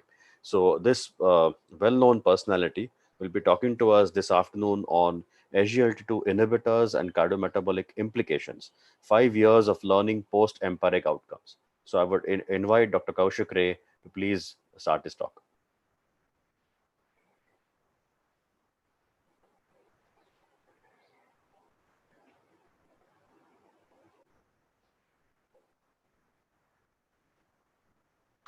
Hello, everybody. Thank you for joining me in this webinar. It's my pleasure to talk to you today on the topic of SGLT2 inhibitors and cardiometabolic implications in the 5 years learning since EMPA-REG outcome. These are a list of my disclosures. So if we actually start with why we're interested in glucose-lowering drugs, well, the whole premise of glucose lowering in diabetes came with the observation that because diabetes is associated with disorders of glucose metabolism and because diabetes is associated with worse cardiovascular outcomes, that surely lowering glucose would, presumably the main causal factor, reduce the risk of cardiovascular disease.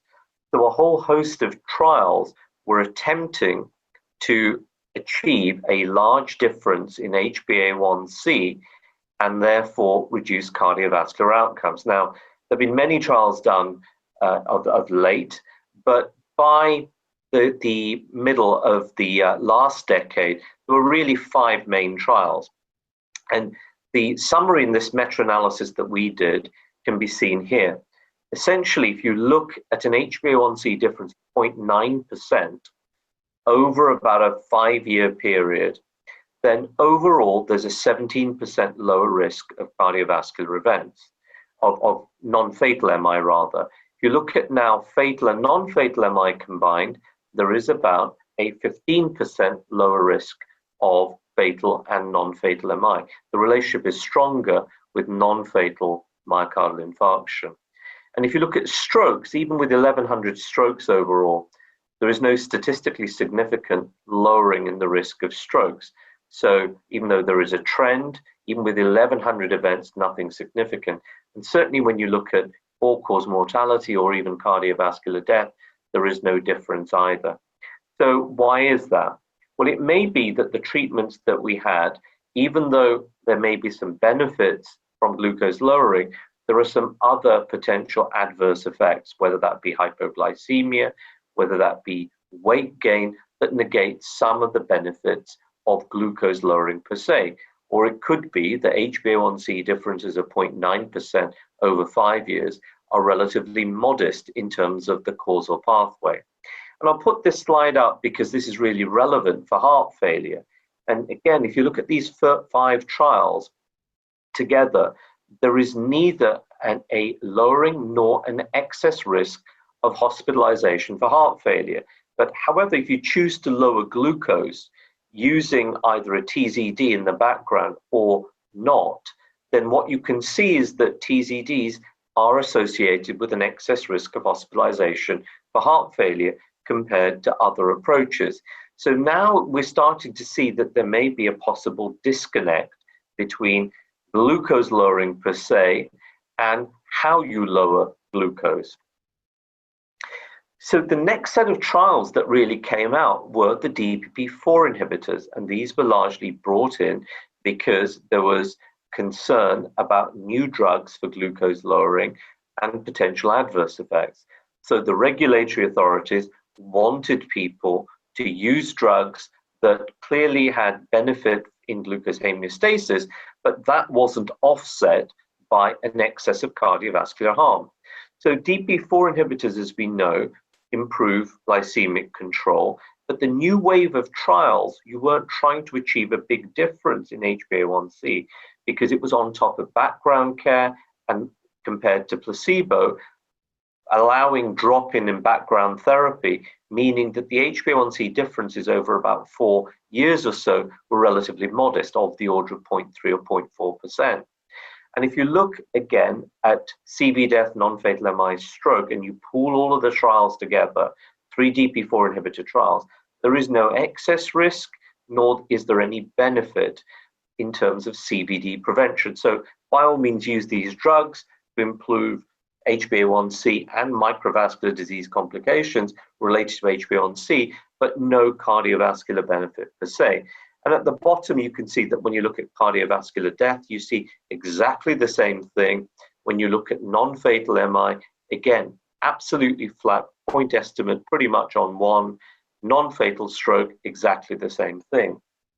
So it's against this background that every single new drug for diabetes or drug class was being tested, was this really landmark trial, the EMPA-REG outcome, which really changed the way we look at things.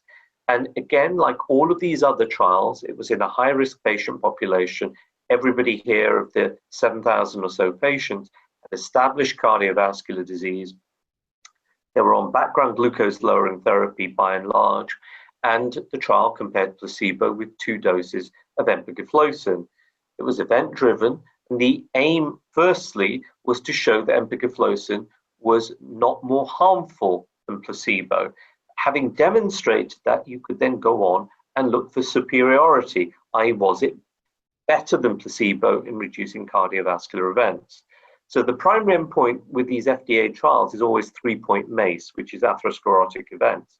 And this was successful in that it showed there was a 14% reduction in the risk of cardiovascular events. Now, what is remarkable is this reduction in cardiovascular death, 38% reduction in cardiovascular death.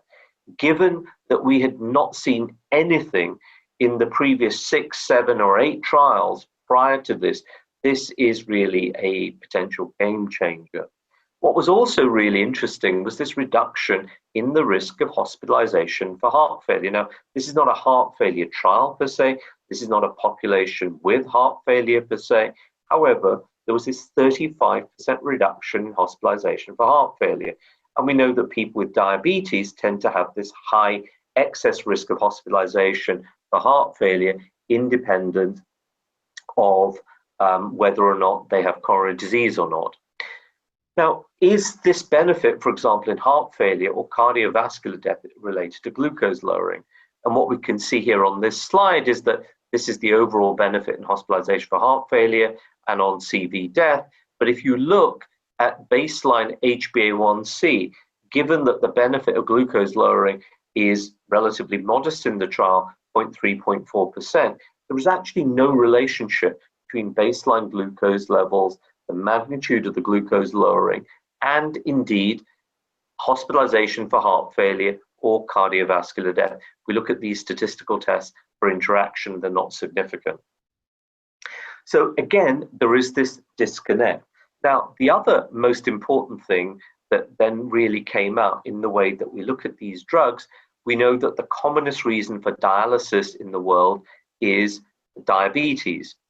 And the issues with this are that we've had drugs that have been able to slow down the progression, the ACEs and the ARBs. We know that good blood pressure control is important, but we've had nothing on top of that. So this observation that in a population not necessarily enriched for diabetic kidney disease, but where progression of macroalbuminuria, doubling of serum creatinine, for example, renal replacement therapy, all of these things could be reduced by almost 40%. And what was really quite impressive is that if you look at the progression of EGFR in the dark line, you can see what happens in placebo. We get the expected average decline in EGFR over time. In contrast, what we see with empagliflozin is this initial drop in EGFR, which in part is a hemodynamic effect that you also see with ACEs and ARBs, but then after that, absolutely flat. So over time, the longer you go, without background SGLT2 inhibitors, your renal function will progressively decline, whereas you will see a modest decline in EGFR initially due to this hemodynamic effect, but then it stabilizes over time. Now, we know that the SGLT2 inhibitors have a natriuretic effect, a diuretic effect, and in some ways, if you like, may be similar to some of the diuretics that we use in heart failure, like spironolactone. And we know that there's a blood pressure loss, a weight reduction as well, and the heart and the kidney are intrinsically linked. Therefore, these two specific mechanisms of action may be really quite important in reducing the afterload, improving myocardial efficiency, and therefore affecting cardiovascular outcomes. Since that first SGLT2 inhibitor trial, there have been at least 2 or 3 really relevant important trials whereby we have seen that there is probably, with respect to heart failure, this class effect of whereby canagliflozin and dapagliflozin also gave significant reductions in hospitalization for heart failure. Credence was a chronic kidney disease study, and even in that trial, there was a reduction in hospitalization for heart failure. So again, we've got really quite strong evidence that at least with empagliflozin, dapagliflozin, more recently with canagliflozin, that there is this protection in terms of hospitalization for heart failure. Now, when the first set of data was seen with EMPA-REG outcome, the hospitalization for heart failure, because even though that's an endpoint that we're interested in, it wasn't specifically a heart failure patient population, there were 2 important questions. Firstly, if you take well-treated chronic heart failure patients, would an SGLT2 inhibitor reduce hospitalization for heart failure and the usual composite of CV death and hospitalization for heart failure? And would it work in people without diabetes? So the DAPA-HF trial last year was a landmark trial which showed dapagliflozin compared to placebo in a well-treated patient population with heart failure, their risk of hospitalization or CV death was reduced by 26% with equal contributions from both of these. And at the top, you can see here that irrespective of whether people had diabetes or no diabetes at baseline, there's statistically significant reductions in CV death or hospitalization for heart failure. So this is really a game changer. We will see this year the results of the EMPEROR-Reduce trial at the ESC, and that's eagerly awaited in terms of confirming what was observed with DAPA-HF. Now, Credence was the first specific trial to look at a population with diabetic kidney disease. These were patients that also had albuminuria, and that's slightly different from some of the other ongoing trials like EMPA-CKD or DAPA-CKD, where there are people both with and without diabetes being studied. The primary composite endpoint in Credence with canagliflozin is the typical endpoint that we see in renal trials, which is end-stage kidney disease, either need for dialysis, a doubling of serum creatinine, or death from kidney causes or renal causes or cardiovascular deaths. So on top of usual best care, there is a 30% relative risk reduction. There is reduction in the deaths from heart failure and hospitalization for heart failure and cardiovascular causes by 31%, reduction in ischemic 3-point MACE, and reduction in hospitalization for heart failure. So the diabetic patient population, as we know, with renal disease is at high risk of both renal and cardiovascular outcomes. So this treatment being added on top of best care, going down to EGFRs of around about 30, basically can improve cardiorenal outcomes. So there's obviously this huge interest in the nephroprotective effects. Now, the SGLT2 inhibitors will work on the afferent arteriole, because what they do is they cause vasoconstriction there, and therefore they may cause an initial decline in EGFR, but what they will do long term is they will reduce intraglomerular pressure. On the other hand, things like the ACE inhibitors and the ARBs work on the efferent arterioles, causing vasodilatation and counteracting some of the effects of the diabetic kidney, which starts with hyperfiltration and therefore increasing that intraglomerular pressure. And that's really how these two drugs or classes of drugs may well be complementary. One targets the afferent and one targets the efferent arterioles. And because of this intrinsic overlay and interrelationship between the heart and the kidney, 25% of our cardiac output goes through the kidneys. And we know that there are issues with hypoperfusion, sodium water retention, and then this vicious cycle that when you get kidney disease, you have a higher risk of heart failure, or cardiac disease. If you have cardiac disease, you often see reduced renal function. So being able to balance and link these two together, just in some ways that the ACEs and the ARBs have done, is probably one of the biggest steps forward in the management of cardiorenal disease. So although these drugs started out life as drugs for diabetes, I think they will now really extend to those people with and without diabetes in the future. So because people with chronic kidney disease really have this high risk of cardiovascular deaths and this high rate of progression towards end-stage renal disease, being able to reduce that by over about a third, whether irrespective of which of these endpoints you look at, is huge in terms of health economics. Dialysis is expensive, it's difficult. There are many regions in the world that are not able to offer this to all those affected. So, and we know that organs are hard to come by as well in terms of transplantation. So this really offers us potential game changer in that regard. And this has largely been reflected in global guidelines. So this was a set of guidelines in the European Society of Cardiology, and you'll see for the first time that whereas metformin was first-line therapy, now this is broken down into people already on metformin and your drug-naive type 2 diabetic patient, where if you've got ASCVD or you're at high risk, now first-line therapy is to consider an SGLT2 inhibitor or a GLP-1 agonist. And then after that, then chase the HbA1c. So then after that, add in metformin. Then after that, add in a DP4 inhibitor and so forth. On the other hand, if you've got metformin already in the background, then your next step is to think about an SGLT2 inhibitor. I do not think about the HbA1c until you start to get a cardiorenal protective drug on board.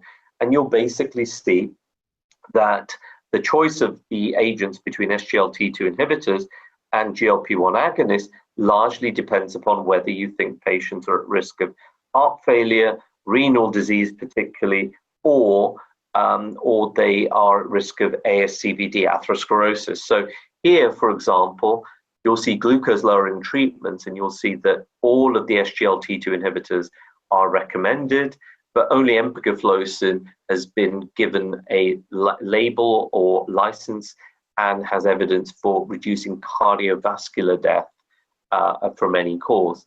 Now, if your aim is to reduce heart failure, then again, here, because the GLP-1 agonists don't really, beyond glycemic control, don't have any additional protection, here SGLT2 inhibitors are first line, and here also in chronic kidney disease, the SGLT2s are here as well. So there is this difference between which of these agents you would choose depending upon what the main issues were. So this is the level of evidence. This is a good summary, and you can see that really that most of the older drugs that we have used, although there is clearly benefit from some of these for glycemic control, they're not cardioprotective in the context of a 3-4 year study. And that's from the last 50 years. Therefore, right at the top, we really got to move towards using SGLT2 inhibitors, certainly and in some cases GLP-1 receptor agonists as a view to try and reduce your risk of cardiovascular events. So in summary, EMPEROR outcome was really a sea change in diabetes care. It was the first trial to show reductions in heart failure and preservation of renal function.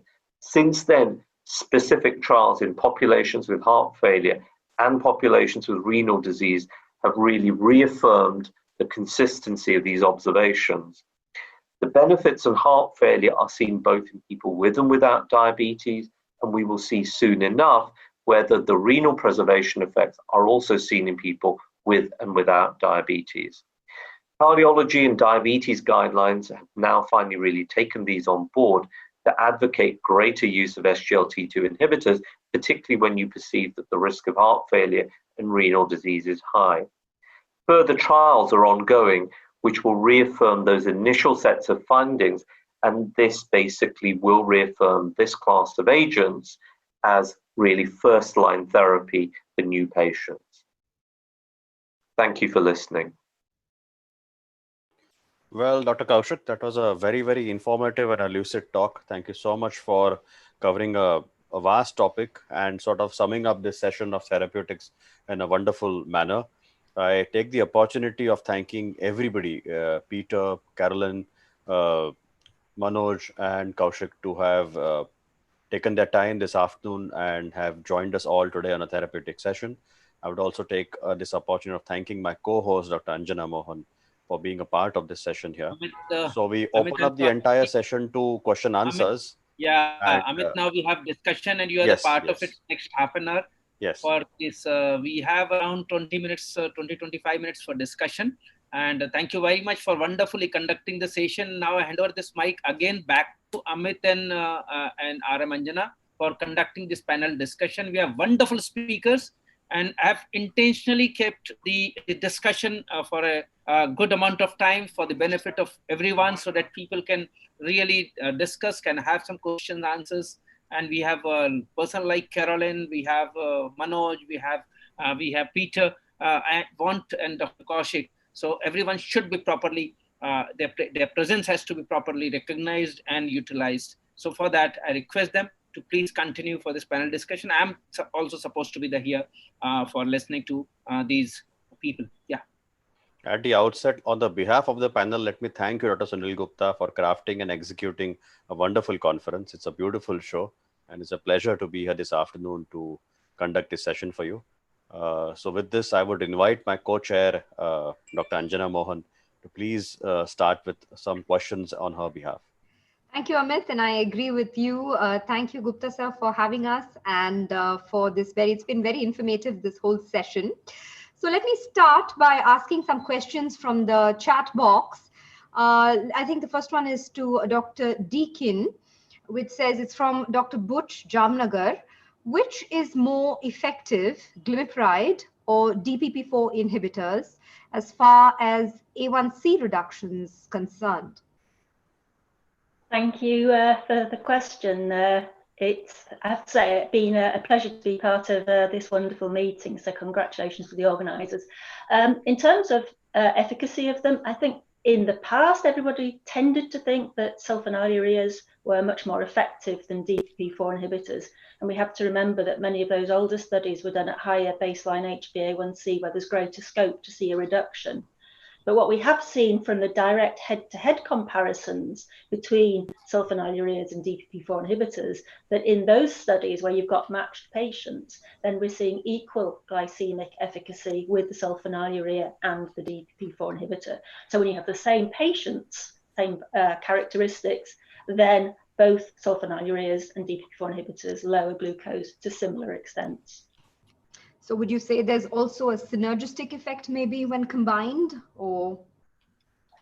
We haven't really seen so much a synergistic effect. I think largely because of the mechanisms of action that DPP-4 inhibitors obviously have pancreatic effects and sulfonylureas have pancreatic effects to increase insulin. So you may see a small additive effect, but you certainly wouldn't see anything like a synergistic effect. And what you in fact do see is when you combine the two sulfonylureas and a DPP-4 inhibitor, then you do increase the risk of hypoglycemia because of the non-glucose dependent effect of the sulfonylurea. Manoj, sir, you want to say something? You're on mute. You'll have to unmute yourself. Yeah, thanks, Anjana. So yes, I think absolutely important, like Professor Deacon said, that in terms of it isn't really fair to compare between sulfonylurea and DPP-4s in that sense, because DPP-4s clearly have a glucose-dependent action. And I think that's far more important in terms of prevention of hypoglycemia. Typically, the question that was asked, I think, signifies the mentality that all of us have had for years. We tend to look at drugs for diabetes like the fuel efficiency for vehicles and cars, that how many kilometers or miles will 1 liter or 1 gallon of fuel give, and that's how we have measured the medication for. So clearly, when we look in terms of these drugs, even though probably in terms of absolute numbers, sometimes one may argue that is a sulfonylurea causing greater reduction, but clearly the chances of hypoglycemia being much higher there, it kind of neutralizes or worsens any kind of safety that may be there. So clearly the glucose-dependent action is a far better advantage with DPP-4s, and hence that's the reason that they've become the choice of drugs over the years that we see. Thank you. Amit, you want to? Right. Perfect. So Manoj and could I just make one more point? Can I just make one more point? Sure. So completely agree. And the only other thing that I would bring up is that the SUs tend to work faster. So in other words, the sugars drop quicker. And so that's why there's a sense that it's better. But if you look over time, what happens is that the DPP-4 at the end of a certain block of time, let's say 2 months, 3 months, it's going to be about the same. And then what we see is that the SUs will lose control because you can only whip the pancreas so much. And so eventually the pancreas can't continue to pump out all this insulin. And so therefore, eventually the SUs will lose control over time. So as you follow people out, let's say 2 years, 3 years, you're going to see the SUs losing control, and then you need to add in more medications. Whereas with the DPP-4 inhibitors, you can keep them at a good A1C without having that control loss. So I think that's also important, not to look at the sort of the first 2 or 3 weeks drop, which is what most of us looked at before, but to look over the longer time frame, and you're going to do better with the DPP-4. Yeah, we could also perhaps add in that the DPP-4 inhibitors also work by suppressing glucagon secretion from the alpha cells, so it's not wholly dependent on beta cell function. That's an additional advantage. Dr. Kaushik Ray, it's nice to have you in this panel. So Amit, just a comment here that, I think we all on this panel belong to a generation where we've learned a pharmacology based on the pancreas and the beta cell. And I remember, as Peter would probably want to hear a statement, I'm sure Manoj and Dr. Gupta and Anjana would relate to this, that one of our very popular textbooks of pharmacology has a statement that when everything worked around the pancreas once upon a time and we didn't have an extra pancreatic axis of drugs, so it was flogging a tired horse. It was a very popular statement in one of our textbooks of pharmacology, that you keep on flogging a tired horse of pancreas, and how much more can the poor organ function? So I think I agree with your point there, that it's we need this extra pancreatic axis. So Peter, I would want to, on the same train of thought, want to take up another question from the chat box. One of the delegates is asking here that in the current scheme of things now, where do you see in the therapeutic cascade the SGLT2s now? Are they right on top? Are they somewhere in between? Where would you now place them? Yeah, so as you saw with EMPA-REG, it was in secondary prevention patients. It was definitely very high up right after metformin. And then with dapagliflozin in the DECLARE study, with a bigger population in primary prevention showing some benefit, now even in the primary prevention population, you're seeing it high up. And that's what you're seeing with the ADA ESD and the European cardiology guidelines. They're basically saying, if you are high enough risk for cardiovascular disease, you don't have to have an event yet. We want you to be on an SGLT2 inhibitor. So the cardiologist went one step further and said, we'd rather you use the SGLT2 or GLP-1 over metformin. Now that's a little controversial, but the rationale was that the metformin study, the UK PDS trial, most of the patients were not optimally treated because this was an old study. Not everybody was on statins, not everybody was on an ACE inhibitor.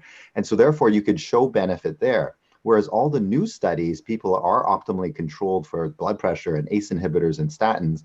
And then on top of that, you're getting these incremental benefits. So that's why I think the cardiologists are a little bit more aggressive in saying the new drugs are being tested in patients that are very well controlled and you're showing incremental benefits. So that's why they're hedging and saying that the SGLT2 GLP-1 should be before metformin in those higher risk populations. But definitely for the rest of the world, for most endocrinologists, it'll still be metformin first. But I think pretty much right after that, now SGLT2 is holding a good position. Right. Thank you, Peter. Anybody in the panel would want to add or suggest something, Manoj? So, no, I would just like to open the Pandora's box with all of us here, in terms of the discussion globally about really whether SGLT2 should be coming in before metformin, and whether actually using SGLT2 inhibitors along with metformin, are we losing the benefit? Is the AMPK kind of lowering the benefits that we see in SGLT2 inhibitors? Is metformin actually creating problems there? So I think that's a lot of discussion that we're having. And if anybody wants to jump in and say their thoughts about the same, traditionally, yes, I would still say that I would agree with Peter that I would still feel that going with metformin, with all the benefits proven with metformin over the years, would still be my first drug of choice, and wouldn't want to jump in with an SGLT2 as the first drug, unless in exceptional circumstances. But if there are other thoughts or opinions, would love to hear that. Caroline, Kaushik, would you want to put in a word here? So, I mean, as cardiologists, we've generally not treated numbers. We've treated body counts and events. So if you look at the trial data, it's basically about 45 to 50% of patients are on metformin. And if you look at the effect of the drug versus placebo, stratified by those people on metformin or those not on metformin as background therapy, there is no treatment difference. So in terms of the relative risk reduction, there's no heterogeneity of effect, meaning that the drug works equally well in both those populations. And what we have seen, for example, is that in DAPA-HF, you've got a patient population without metformin in the background, and yet the treatment effect is exactly the same.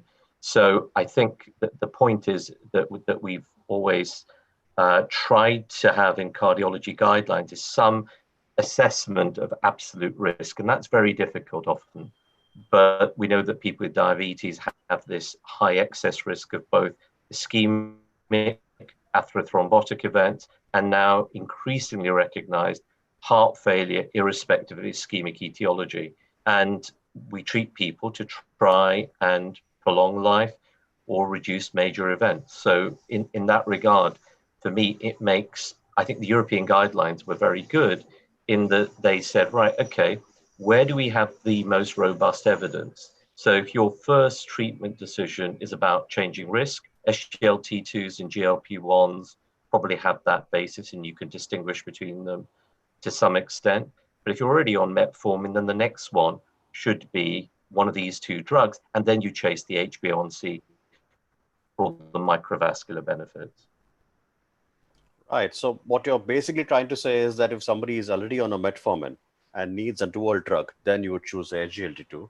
But if somebody is a naive patient, come to you for the first time, then would you still choose an SGLT2 to begin with?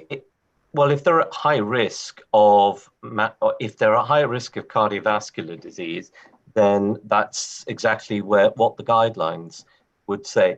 I think where it now gets, where I think the evidence base is really becoming much clearer is the issue about microvascular disease and preservation of kidney function.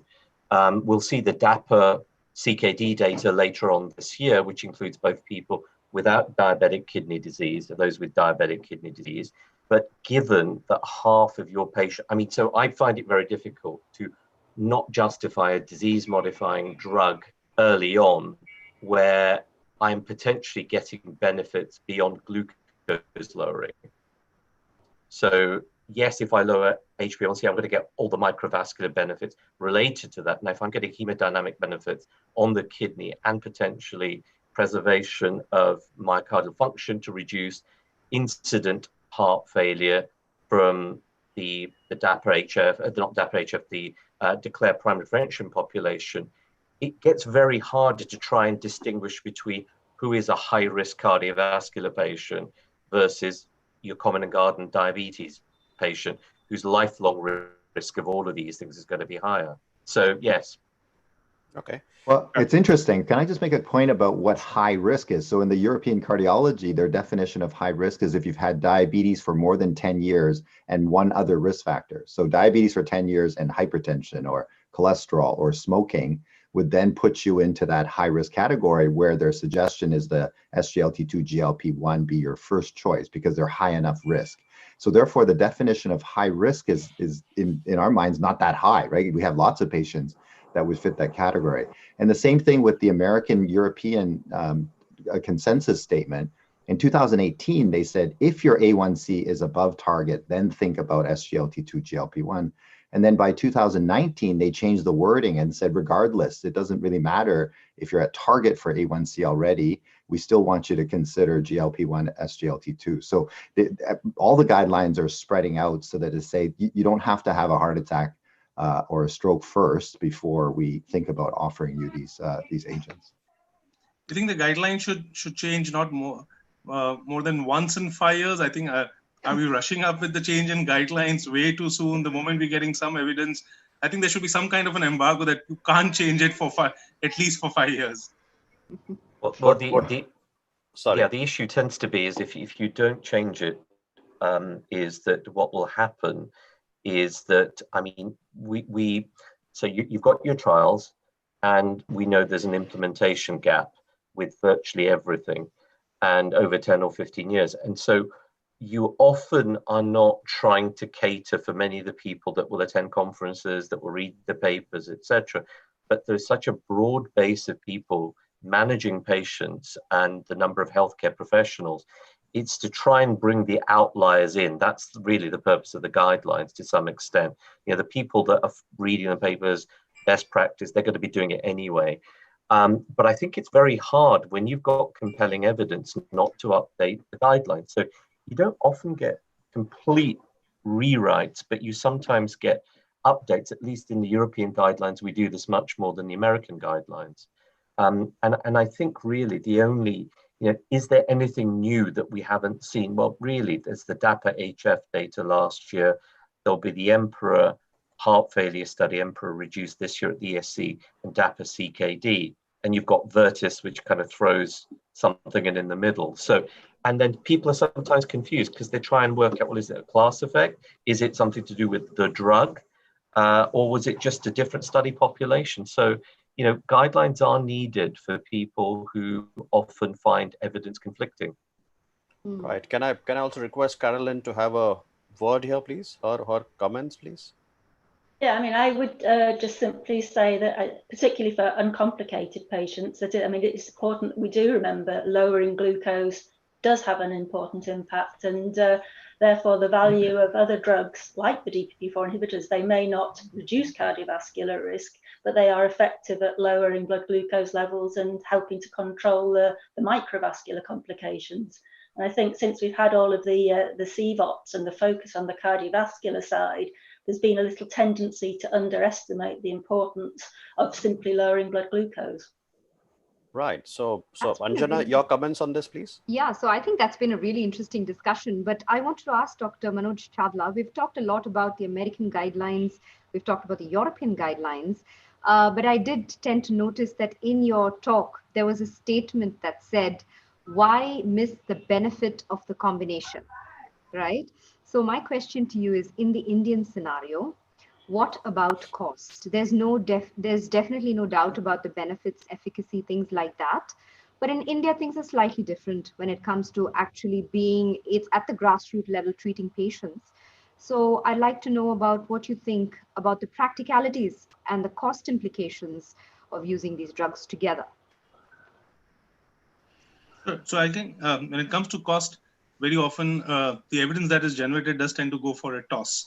So when we talk about the generated evidence from trials, what the trials have shown in terms of cardiovascular protection, I think those are the facts that we can present. Having said that, yes, to every physician who's facing the ground reality and seeing the physician in a vast country like ours in a self-pay market, I think they all have to improvise and individualize as per the patient in front of them. So in fact, it is a little dismal to see that a lot of benefits of SGLT2 inhibitors, which would have been believed in general to be a class effect, with Vertis CV not standing up to the group's expectations, it kind of breaks that kind of a myth that each and every SGLT2 inhibitor would largely have had those kind of protective benefits, because we know that that would have been also extrapolated to some of the benefits by some of the SGLT2 available inhibitors available in India, which are not as expensive. Or similarly for the other DPP4 inhibitors available worldwide, again, similar kind of a story. So having said that, even in the Indian story, I was presenting the data for the fixed dose combination of empagliflozin and linagliptin. Yes, in terms of the cost, it is more expensive than the lot of other available options here. But having said that, for those patients who are going to be given the benefit of linagliptin and empagliflozin as individually, clearly the fixed dose combination is a far more economical option than giving these two medications separately.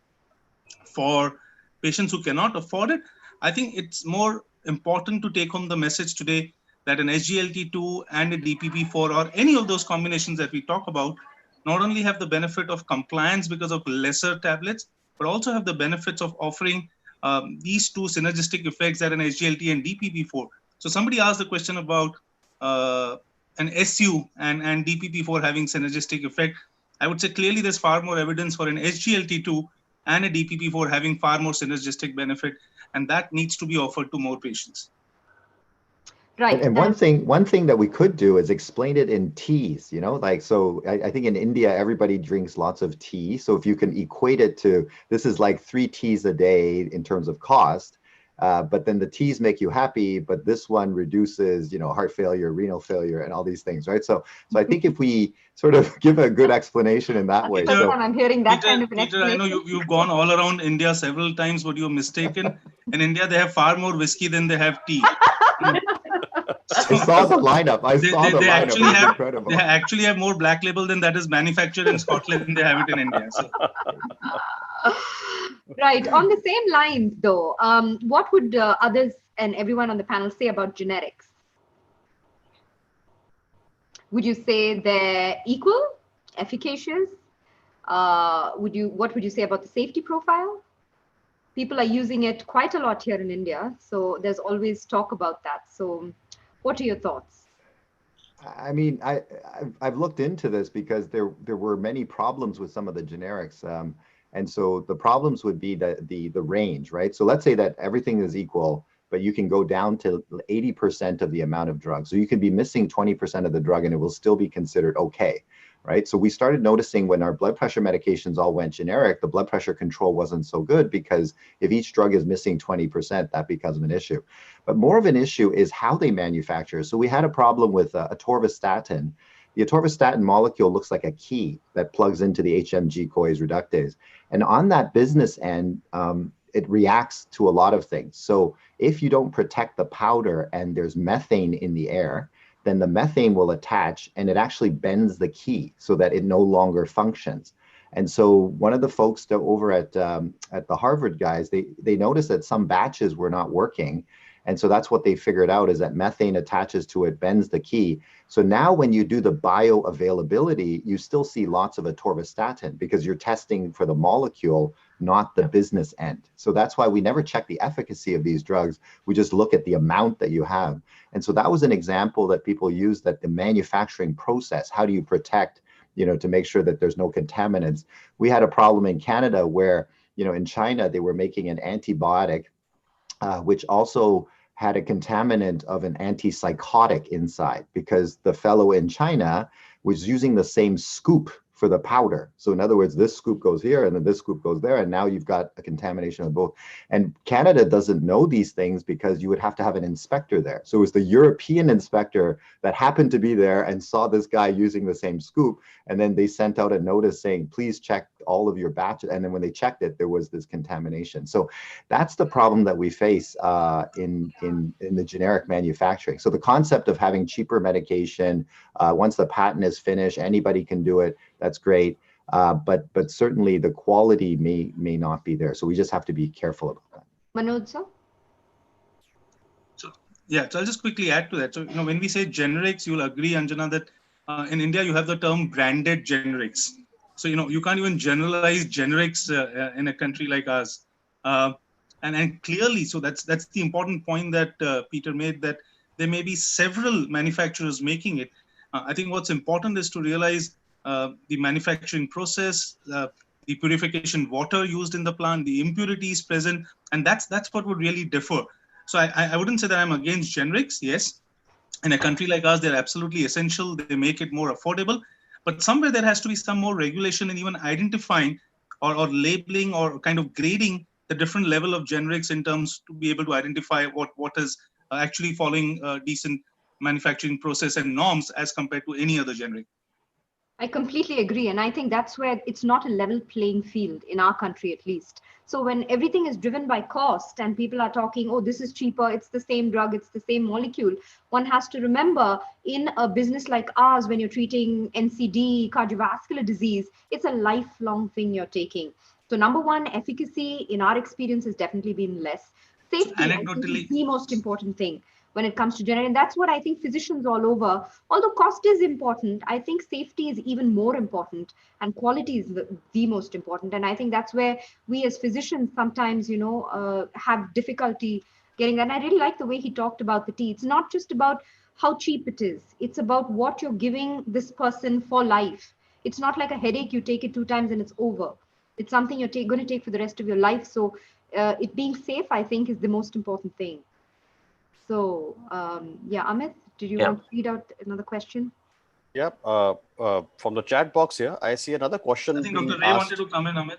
Sorry, Kaushik, you want to... Yeah, I was just going to say, the way I think about these is on and off target effects. So if you look at the on target effects, so the effect of statins on HMG-CoA reductase, let's say, or another receptor, whatever that is. So we know from the long-term follow-up data that on-target effects should be similar between a generic and a non-generic. However, the off-target effects, unless you've got the same number of person years of exposure and that cumulative exposure, which as you've said, we give these treatments for life, you just don't know about the off-target effects in your population. So that's the issue. Absolutely. That's a very valid point. So the next question is, I know we've all been talking on diabetes and the use of therapeutics and diabetics here, but there's a question here which says the use of SGLT2s in a non-diabetic scenario. So somebody who's just requiring cardiac benefit of the drug. So I would again start with Kaushik. What are your sort of thoughts on a use of this drug in a non-diabetic scenario? So I think this is probably something that we're going to see increasingly, certainly with respect to the heart failure. And I think that will be driven largely by cardiology. I think that we will see also nephrologists potentially, I mean, the only treatments that we've had for, if you like, hard endpoints like prevention of end-stage renal disease, doubling of serum creatinine, needing transplantation, the ACEs and the ARBs are the only things that we've had. Now, potentially changing that whole disease course with a second, with the first study, sorry, not the second study, and there'll be a second study with EMPA-CKD. And if those actually confirm, and depending upon what we see later on this year, I think we will see potentially SGLT2s being used as an add-on to ACEs, ARBs, mineralocorticoid receptor antagonists, and beta blockers in people with heart failure, certainly with reduced ejection fraction. Preserved ejection fraction, we still need to see the trials, and then potentially in kidney disease as well. And that's to do with the hemodynamic effects and not to do with the particular glucose lowering, but maybe for heart failure related to energetics and use of ketones as opposed to glucose, for example, metabolism. Right. Caroline, your views, please. Oh, gosh, it's hard as a non-clinician really to comment on that. I mean, I don't know, basically. Right. And Manoj, would you want to add something here? So, well, I'm going to be treading a little more carefully till we have information coming in. Of course, with DAPA-HF out there, clearly the benefits for heart failure with SGLT2 even in non-diabetic seems to be pretty much established. But I think leaving aside the heart failure and the hospitalization for heart failure, I'm not really sure whether this is going to be becoming first line and in people with diabetes itself, let alone people without diabetes. To answer your question simply that am I going to be using for people without diabetes? Amit, I'm a diabetologist. I don't see people without diabetes, so I'm kind of safe. I don't have to make that decision as of now, at least. So it all boils down. It all boils down. Manoj, always the diplomat. So it all boils down upon you, Peter. Your word's going to be the last word. Yeah, so we have studies now that include non-diabetes patients. So the answer is very simple. So in heart failure, the indication in Canada, it doesn't even say the word diabetes. It just says you can use this in people with heart failure. It doesn't say diabetes, non-diabetes. It just says people with heart failure. So if we have the studies, just like DAPA CKD will have patients with diabetes and without diabetes, and as long as the two subgroups are moving in the same direction, then I think you're going to see nephrologists, starting to use these agents as well, and governments approving these agents, because you have to show the numbers, right? You can't just start giving it to people. But in terms of pre-diabetes, I don't think they will ever get that specific indication. In other words, you don't quite have diabetes, your A1C is a little bit off, and that's because the governments don't recognize pre-diabetes as a disease. They recognize it as a risk state. So therefore, they're not going to give you some indication for this. And the last trial that we did was DREAM, which was rosiglitazone showing a 70% reduction, but then it caused 4 heart failures. So that's why people are going to stay away from that pre-diabetes section. But please, if your patients become diabetic, they cross over 6.5%, go ahead and use your metformin, use your SGLT2. For the non-diabetes people, heart failure right now, if it's indicated in your country, then go ahead. And then the kidneys will wait until the study comes out, and we may be saying the same thing at that time as well. Right. That's a good summation, Peter. Thank you. I think almost close to 4 o'clock. Maybe we can take a couple of questions more. So Anjana, the next one, please. So I'm seeing another interesting question from Dr. Sunil Gupta. He says, any comment on future use of incretin, axis, and gliflozins in type 1s, especially the obese type 1? So I think that's open. So who wants to start?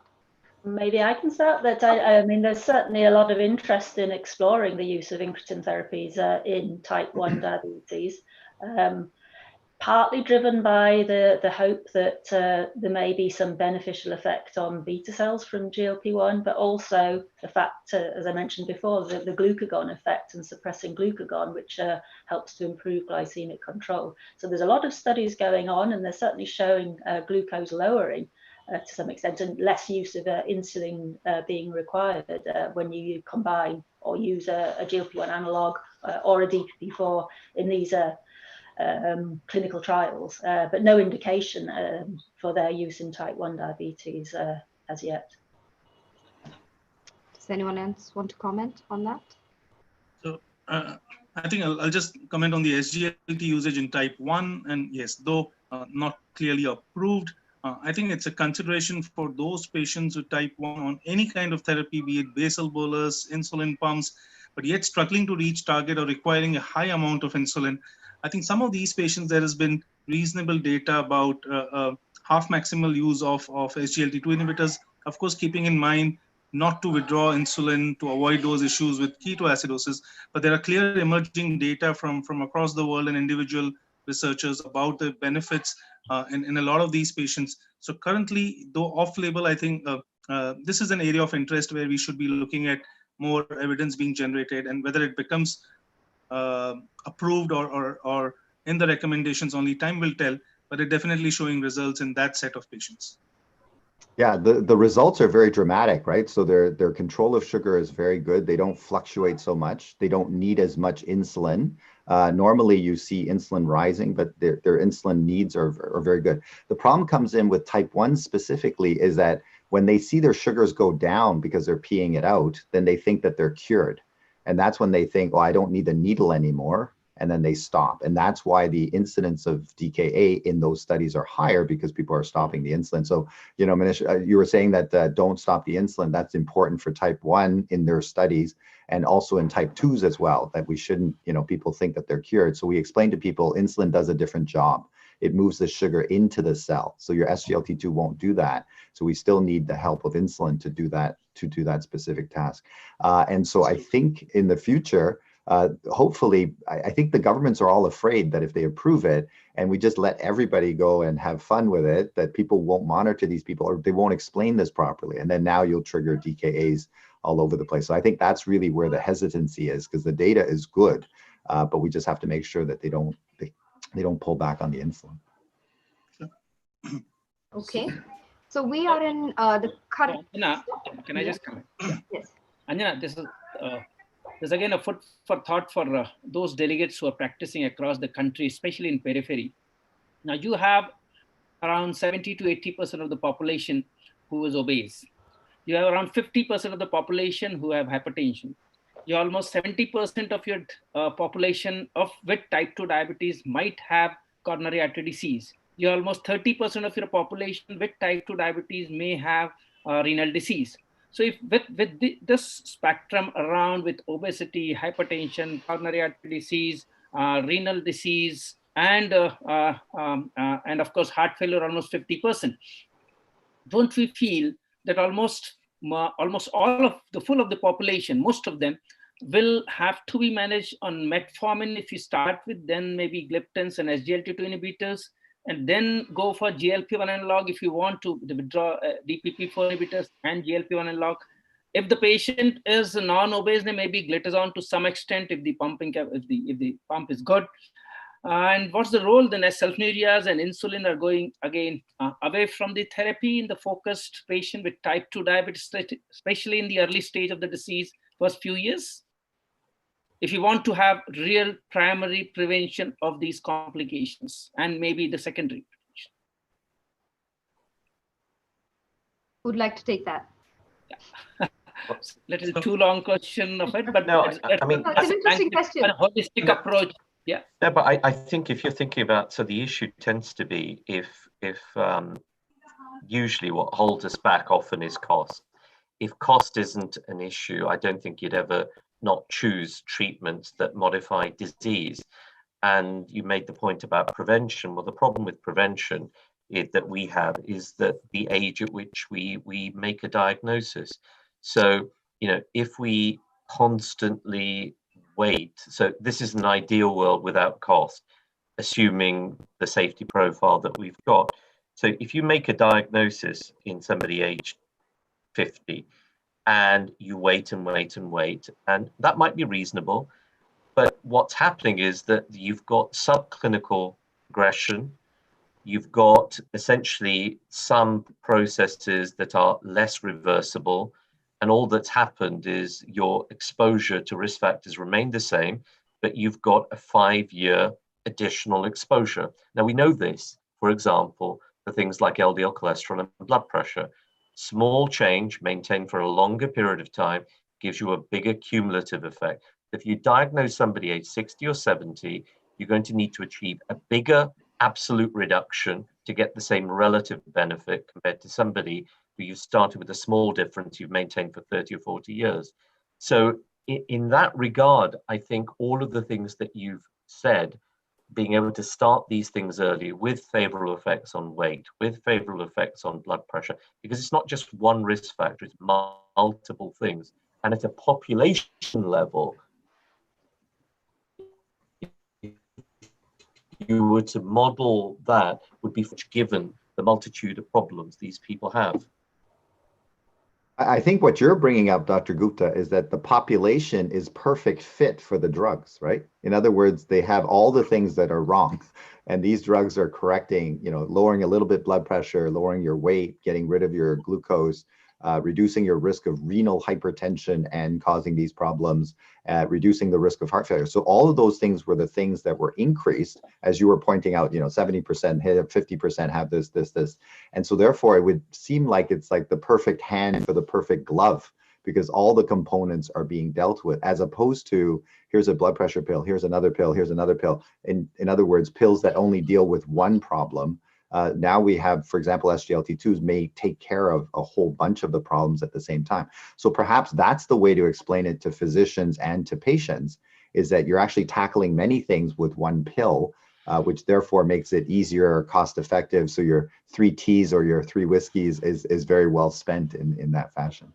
That's a good way of looking at it. But sir, I don't think we'll ever, insulin will always have a place in the treatment of diabetes, simply because it just has so many uses other than, and there's always going to be this group of insulin deficient individuals for whom you're going to need insulin.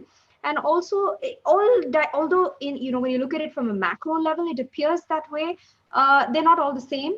So you have elderly people who have a different set of problems. There are young people with a different set of problems. And thus, I think, especially in a country like India, where cost considerations are also, sulfonylurea still has a role and will continue having a role.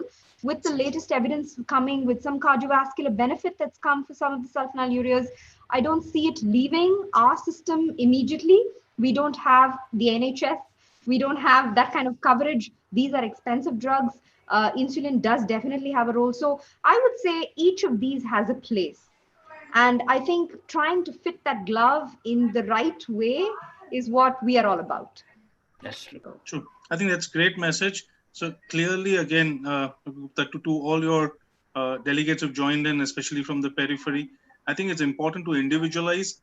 Clearly, the idea of these conferences is to spread awareness about the latest evidence and guidelines. But having said that, look at the person in front of you. You're not wrong if you're using a sulfonylurea. Let's not forget or move away. We may say that it's not only glycemic benefit, but let's not move away from the glycemic benefits at the same time. So all these drugs are important. And I think one important aspect and message should be the reduction of diabetes distress.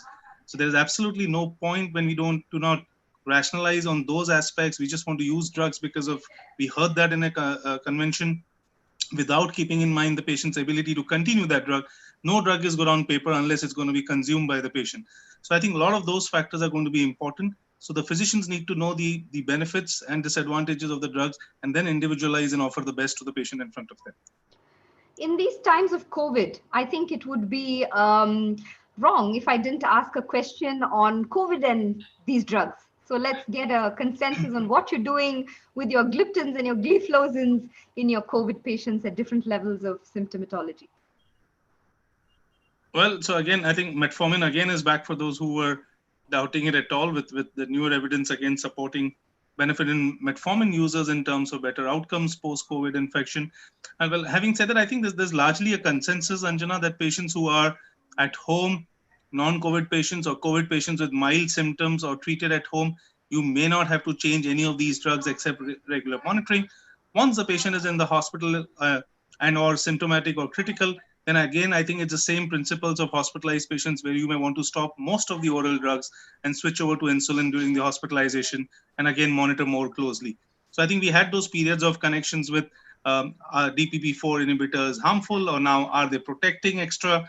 Are SGLT2s to be stopped even earlier? So I think that there's been some clarity on the thought that none of this really needs to change. It's largely on being treated at home or symptomatic and unwell and treated in the hospital. So your SGLT2s during hospitalization, possibly, or even earlier during this time is perhaps something to consider. Yeah, the key is dehydration, just like the sick day medication that we always went through, right? If you're vomiting, diarrhea, dehydrated, then SGLT2 gets rid of water, salt, and sugar. And if you're dehydrated, then we want to keep those things. So stopping the SGLT2 makes sense. Metformin, if you're close to that EGFR 30, then you get dehydrated, you might go below, then you'll accumulate metformin and lactic acidosis might be at risk. SU is the hypoglycemia if you're not eating.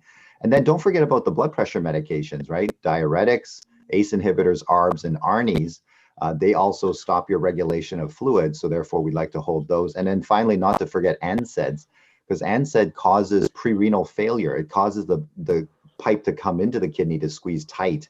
And so therefore, you have lack of blood flow to the kidneys. And a lot of patients don't know what an NSAID is because there's no NSAID name on any of their drugs. It just has the brand name. So that one we have to search out for. So if you can keep those drugs in mind, then that would be good. And for the DPP-4, because it's glucose dependent, it doesn't matter, because if the glucose comes down because you're not eating, it shuts itself off. So that one you don't really have to do too much to. The GLP-1, I'd be nervous about the nausea. If you're using a GLP-1, I certainly wouldn't start a GLP-1 if people are sick.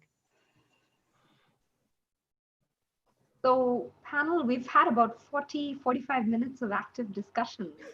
Didn't see that go by at all. It's a very vibrant panel. Amit? Do you want to, sir, is it okay to conclude? Now we still have a few minutes if you want, or is it okay? We have few minutes. We have few minutes, Anjana. We can continue for maybe under 5 minutes, if so, or if panelists agree. Wow, we did really well in this section to create all this. Usually it's like no time. Yeah, I'm getting a lot of comments. Let me share with you. I'm sitting at three computers here at this moment of time, on both the halls, as well as one on behalf of the delegates.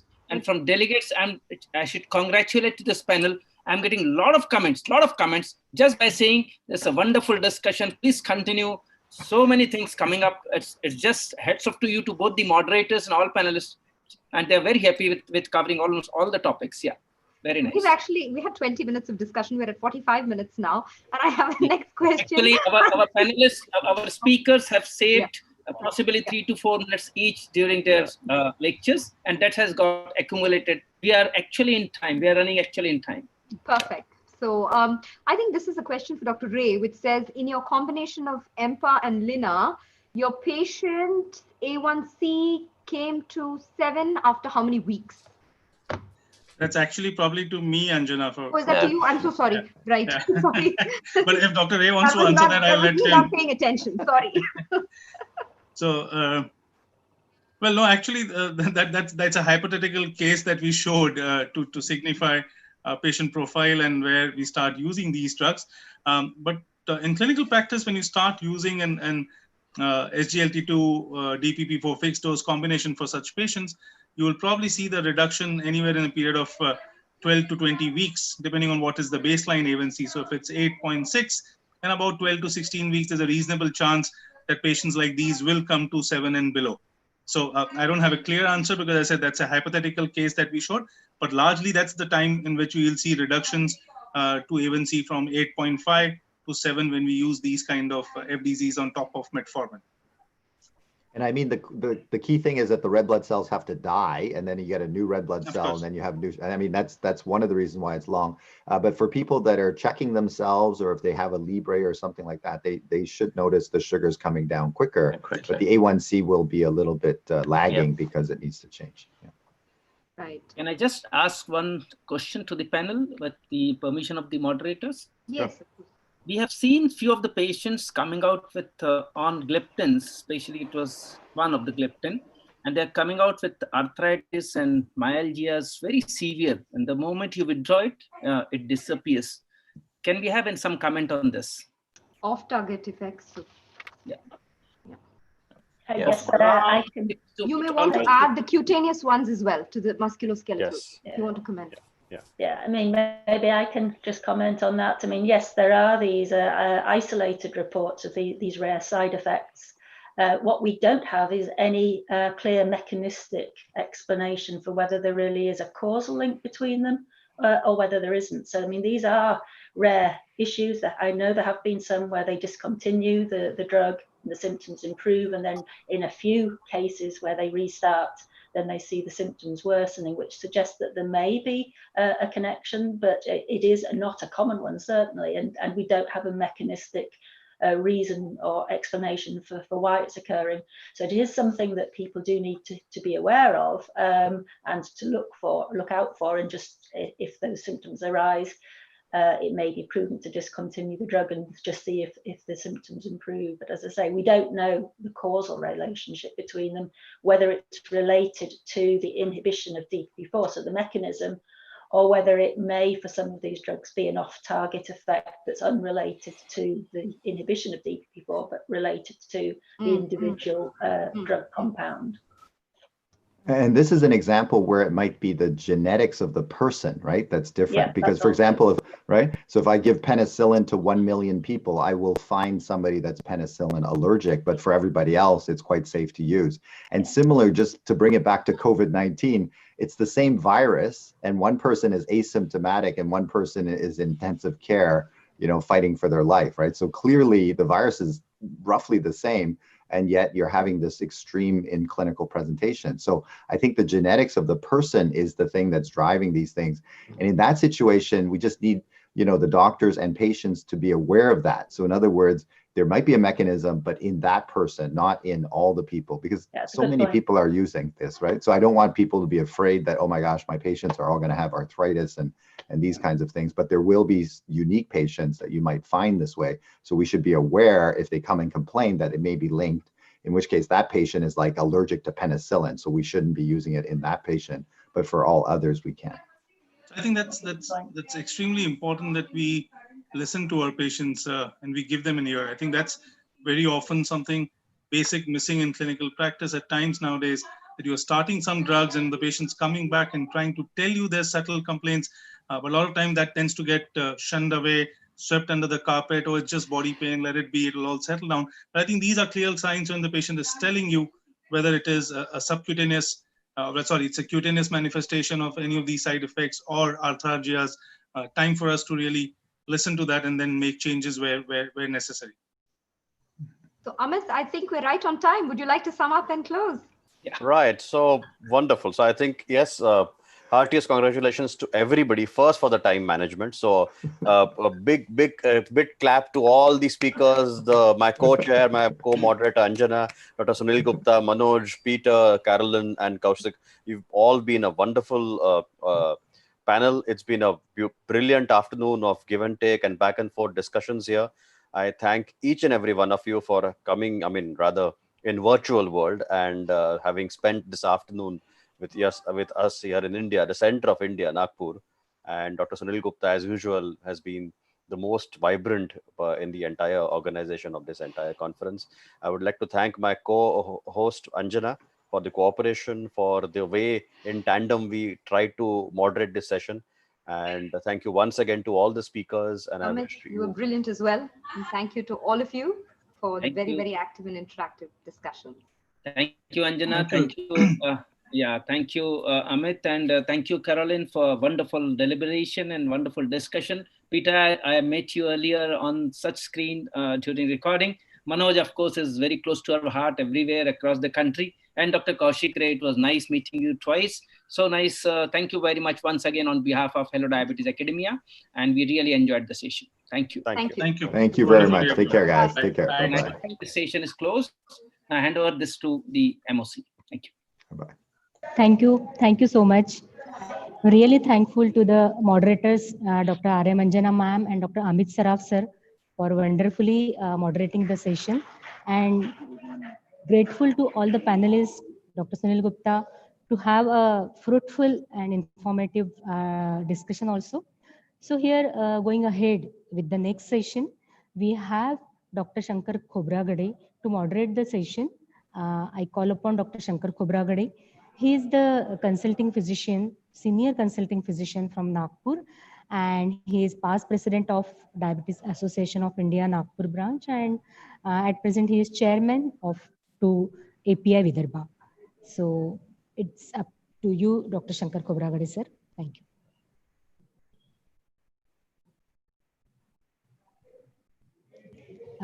Dr. Khobragade sir.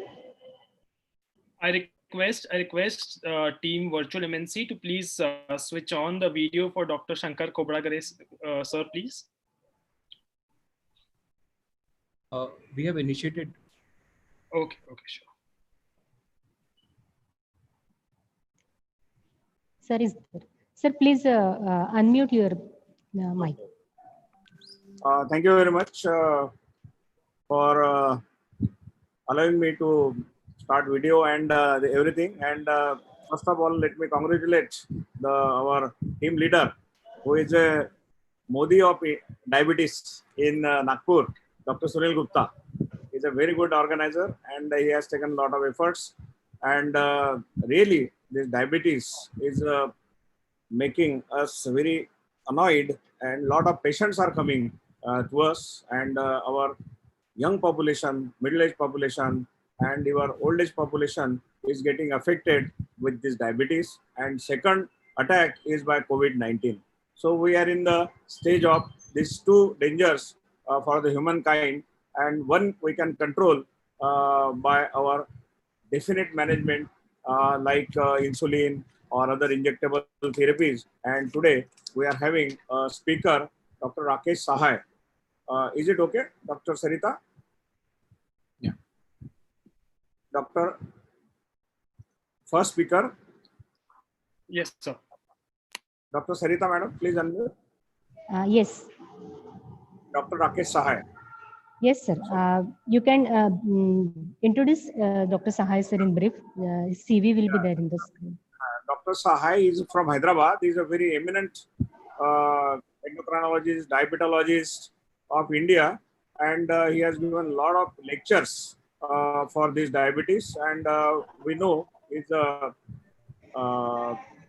academic caliber, and definitely I would like to introduce him by this. So he is a Vice President of All India AARO, Joint Secretary of RSSDI, Governing Body Member of API, former Secretary, Endocrine Society of India, is a Founder Secretary, South Asia Federation of Endocrine Societies, is a former Chairman of Andhra Pradesh Chapter of RSSDI and Hyderabad Chapter of API, Advisory Board Member of Thyroid Research, and he has got various fellowships, especially fellowships of the Indian Academy of Clinical Medicine 2008, Hext Senior Lectureship Oration of Association of India for 2008, which is a very, very prestigious as far as the API is concerned.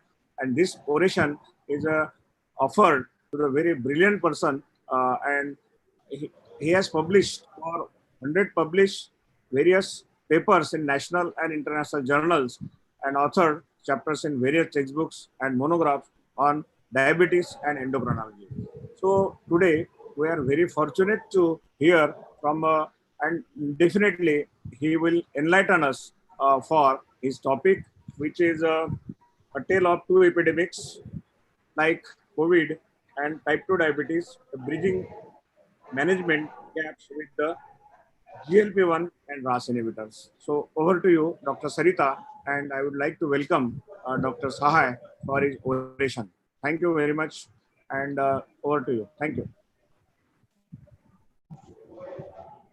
Thank you, sir. So good afternoon to everyone. It's a pleasure to be here, and I thank Dr. Sunil Gupta for inviting me to be in this August gathering. So I'll be speaking about a tale of two epidemics, CVD and type 2 diabetes, bridging management gaps with GLP-1 RAs. So these are my disclosures, and as you know, this talk is sponsored by Novo Nordisk. And what I would do in this 20 minutes or so is discuss about on this topic in three aspects. One is the changing paradigms in management of type 2 diabetes, then the expectations we have from physicians managing type 2 diabetes, and finally how we bridge this gap between the expectations and the reality in terms of the use of GLP-1 RAs. So moving to the first part, that is the first part of my talk. What I would like to show you is the challenges that we face in terms of type 2 diabetes in our country particularly. What we see is that we have an early onset of diabetes, so people live longer with diabetes.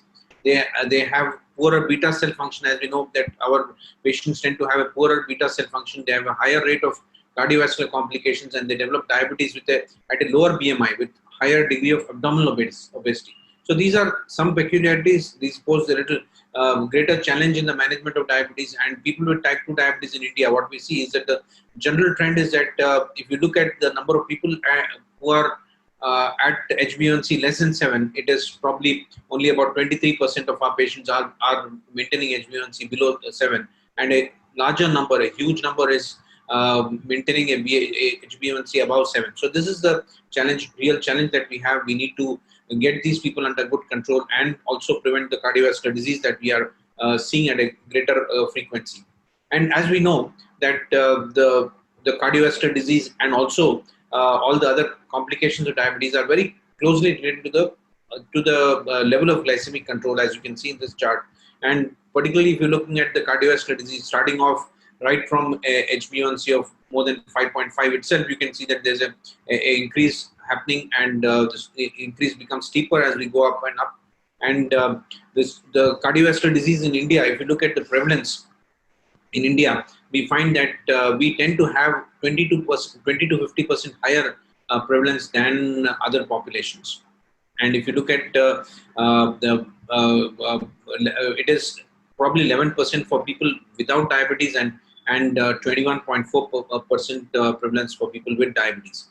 And as you can see in this slide, this translates to almost a reduction in life expectancy to the tune of about 6 years for people who do not have cardiovascular disease with diabetes. They have diabetes without cardiovascular disease. It translates to a 6 years reduction in life expectancy, and the presence of cardiovascular disease along with diabetes translates to a reduction in life expectancy of almost 12 years. So this is the tune of the problem that we are seeing in India. And if you see, the solution to that is definitely not only a reduction in HbA1c, as we can see here, with every 1% reduction in HbA1c. This is data from the follow-up of the UKPDS study, and we know that the 20-year follow-up from the beginning of the UKPDS study, we saw that there was a significant reduction in fatal and non-fatal MI in the group that was intensively controlled right from the onset of diabetes. They had a 14% reduction in the cardiovascular fatal and non-fatal MI, which was statistically significant, and similar reduction in strokes, and a reduction in not only in this, but there was a significant reduction of 37% microvascular endpoints and other endpoints like cataract extractions and foot loss. All this was significantly reduced in people who were intensively controlled in the initial years. And as you can see, if you compare and contrast the UKPDS study and the follow-up of the UKPDS study with the other studies like the ACCORD Advance and VADT, what we see is that these studies had the other three studies, as you can see here, had patients who had who had a significantly long duration of diabetes with poor control, initially poor control of diabetes, and that did not run, and the glycemic control alone in these three studies did not translate to benefits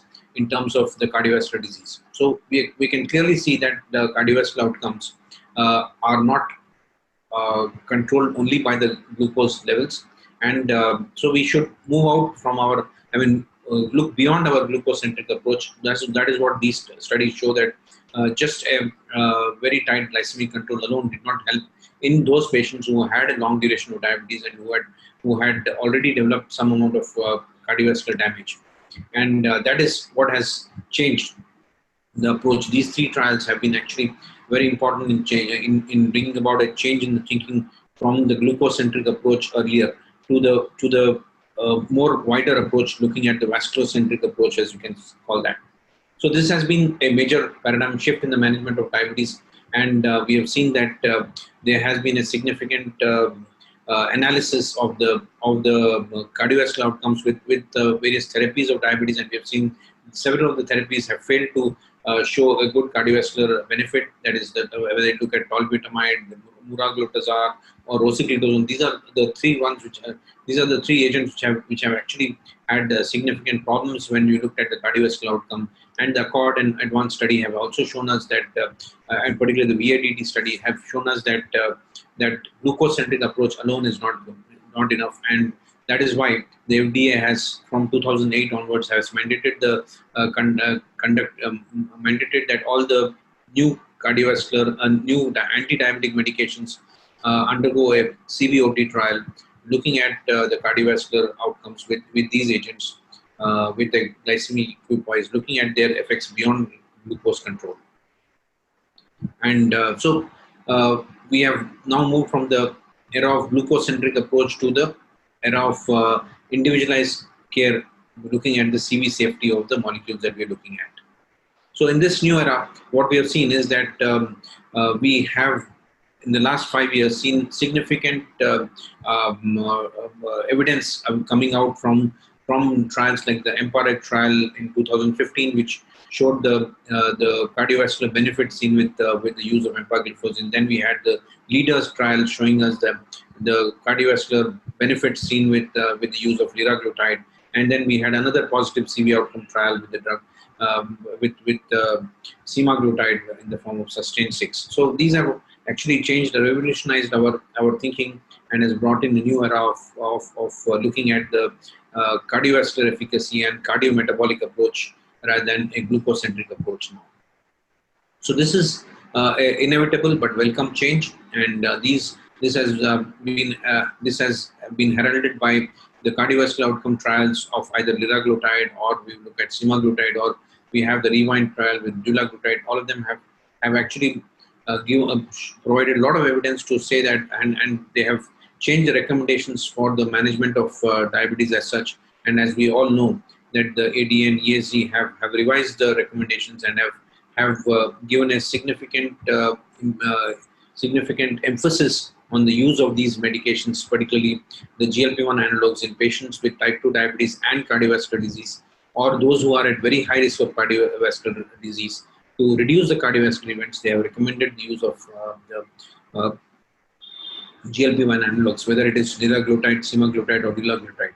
And liraglutide is particularly recommended in patients with type 2 diabetes and CVD, or patients who are at a very high risk of CVD, to reduce the risk of cardiovascular death. So we have a very class 1 recommendation with a very good level of evidence being present for these molecules. So let us look at the expectations we have today from physicians who are managing patients with type 2 diabetes. So we today do not look only at a glucocentric approach, but we look at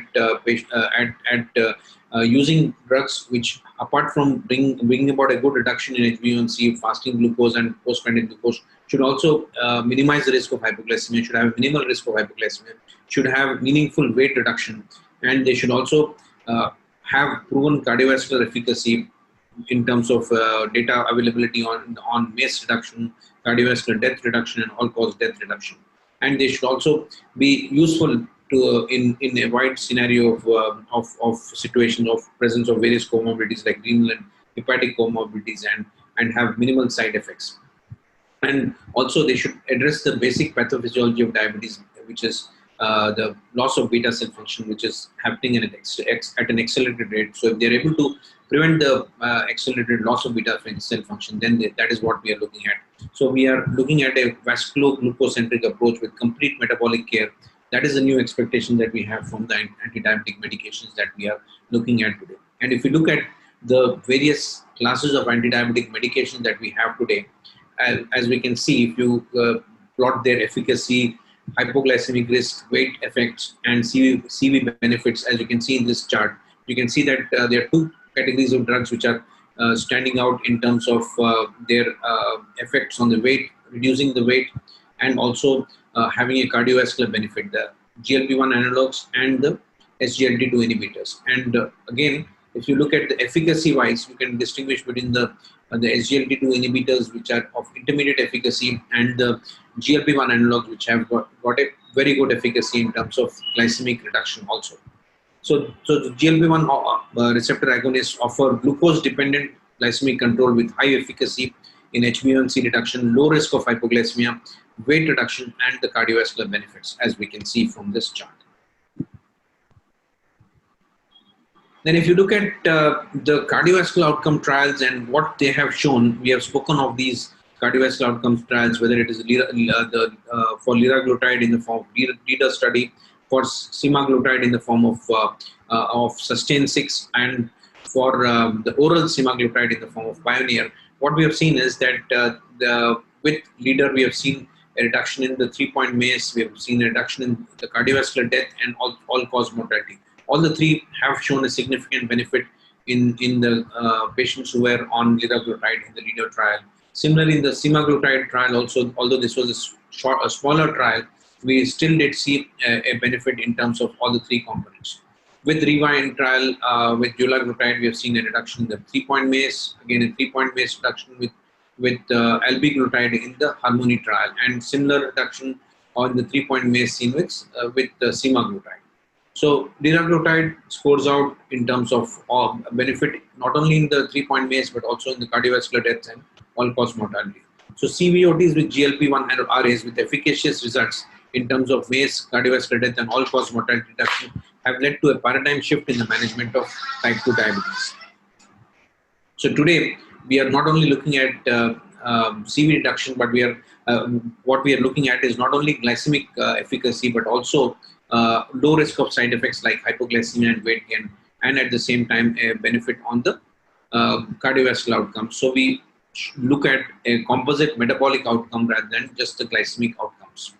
And so therefore we are looking at a anti-diabetic drug which brings about a reduction in HbA1c with minimal hypoglycemia, less weight gain, or reduction, or without any weight gain, with preservation of beta cell function, and a low risk of side effects, and ease of use even with the renal and hepatic impairment. So this is what we are looking at, and with the added benefit of CV reduction, definitely provides an icing on the cake. So let us now move on to see how the GLP-1 RAs, as we have seen that they've stood very well in terms of all these parameters that we have looked at, and how they are now bridging the barriers and helping us in the effective management of diabetes. As you can see, there is often a very significant inertia in terms of intensification of treatment, and therefore there is greater degree of disease progression happening in a conventional approach that we usually see. And this clinical inertia it can be at the population level itself or at the patient level itself. At the population level, it is in an inertia to adapt a healthy lifestyle, or inertia in early diagnosis by screening. And at the patient level, if you see, there are several factors like physician-related factors which can be accounting for almost 50% of the times. The inertia could be because of physician-related factors. It could also be because of patient-related factors in 30% of the cases, or it could be just because the system itself doesn't help in provide an atmosphere for very rapid understanding and rapid upgradation of therapy. That is something which is a constraint in most of the situations. So as you can see, the clinical inertia can be in diagnosing diabetes and in the treatment of pre-diabetes and preventing diabetes, or it can be in preventing complications of diabetes. So what we see is that if you look in terms of the impact of the clinical inertia, you can say that 80% of heart attacks result from clinical inertia in the management of diabetes, hypertension, and dyslipidemia. So the patient-centric limitations generally are the adverse effects of medications, the need for subcutaneous injections, or the economic burden in terms of use of the newer therapies like the GLP-1 RAs. So if you extrapolate the inclusion criteria which were used in the LEADER trial, we have seen that LEADER trial did show a significant benefit in terms of the 3-point MACE reduction in the all-cause mortality, and reduction of cardiovascular death. So if you extrapolate the inclusion criteria, the patients who were included in this trial, and extrapolate and see in general population how many of such patients we are seeing in our clinics, it was seen that from an analysis from the Royal College of General Practitioners Research Surveillance Center, they found that 80% of people actually fit into that category of patients who are at high risk of CVD, who are included in the LEADER trial. And in the LEADER trial also, as we can see, 80% of patients had established CVD, and the rest of them had a very high risk of cardiovascular risk. And so this is how you see that most of our patients probably fit into that. And what was the outcome of the Danish National Patient Registry with 66,000 patients included in the registry when they were followed? I mean, patients were followed up and seen as to what was the benefit that they've seen. We find that those who were on metformin sulfonylurea versus those who were on DPP-4 inhibitors had probably no significant change in their cardiovascular benefit with the dual therapy that we're using. But when you look at patients who were on metformin and GLP-1 RAs, what we see is that there was a significant 42% reduction in the development of cardiovascular disease in this subgroup of patients. And we also don't see much of a benefit. I mean, they were almost neutral with the use of metformin and basal insulin. So the use of metformin along with the GLP-1 RAs has shown a significant reduction in the cardiovascular outcomes in patients who are in this group of in this form of therapy. And if you look at the GLP-1 RA prescriptions in the real world scenario, we see that most of the patients are coming from endocrine metabolic clinics, and a good number are now being coming from the general physicians clinics, the diabetologist clinics. a very small number coming from the cardiology clinics. But I think there has been a significant change, and there has been a better understanding and better widespread use of GLP-1 RAs with the greater benefit that we are seeing today. But still, there's a lot more to be done, as we can see that still there are only a small percentage of patients who are actually receiving GLP-1 RAs, where there is a need for using them more frequently and providing this benefit to a larger number of patients with type 2 diabetes. So we see that less than 10% of patients with diabetes and cardiovascular disease are currently being benefited by guideline recommended medical therapies for cardiovascular risk reduction. So there's much more to be done. We need to follow these guidelines, which have recommended us to look at the cardiovascular risk reduction in patients with type 2 diabetes who are at a very high risk of cardiovascular disease. So the key challenges that we see today are providing these benefits in the form of not only looking at isolated patients with either of these problems, that is, those who are inadequately controlled in terms of their glycemic control, those who are overweight, and those with cardiovascular burden, but looking at a composite of all these problems together in a patient and looking at addressing all of them together. And for that, I think we need to use GLP-1 RAs more often, and these provide a bridge to overcome these barriers. The barriers in terms of using the GLP-1 RAs are in terms of their gastrointestinal side effects, but the important thing that we say to our patients is that they need to use. These symptoms they face initially are mild and transient symptoms. And once the doses are slowly started and titrated up, they reduce use of centrally acting antiemetics like ondansetron or PPI inhibitors does help. The probiotics also help. Taking smaller frequent meals also helps, and avoiding fatty, spicy food also is very useful in terms of overcoming these side effects of GLP-1 RAs. So I think what we need to do is that we need to typically start with smaller doses and gradually uptitrate the doses, enhance the compliance by educating the patients to take smaller, low fat meals, and also use the antiemetics whenever required, and also stop the DPP-4 inhibitors when we add the GLP-1 RA therapy. And combination treatment with SGLT2 inhibitors is another important area, because we have seen that the SGLT2 inhibitors also provide the cardiovascular benefit in patients with type 2 diabetes. So a combination of these two agents has no contraindication, and there is clearly a need for further examining this question and prior to adapting this practice on a wide scale. But we don't see any contraindication, and some of the trials, like the Duration 8 trial, did show greater BP and weight reduction with a combination of exenatide and dapagliflozin. So I think this combination is something which is to be tried out more often, and we await larger studies on the use of this combination therapy in terms of providing the cardiovascular benefit.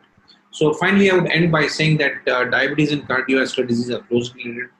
Over the last 5 decades, the management of diabetes has evolved from glucose-centric to vascular-glucose-centric approach. And today we choose a therapy for a patient. We should look at not only providing glycemic control, but we should provide this without increasing the risk of hypoglycemia and weight gain, and also try to provide the cardiovascular benefits to these patients. And for providing this, the GLP-1 analogs have emerged as a very useful class of drugs in patients with type 2 diabetes and cardiovascular disease. And clinical and therapeutic inertia that is always there needs to be addressed and overcome so as to provide greater benefit to our patients with diabetes. Thank you all for the patient here.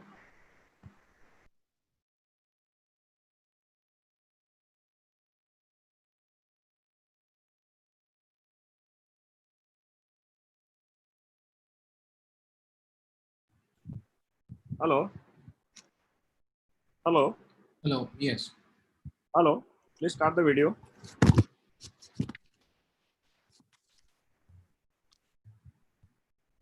Hello.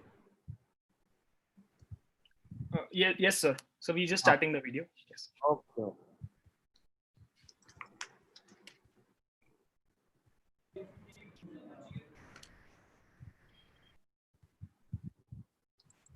Thank you very much.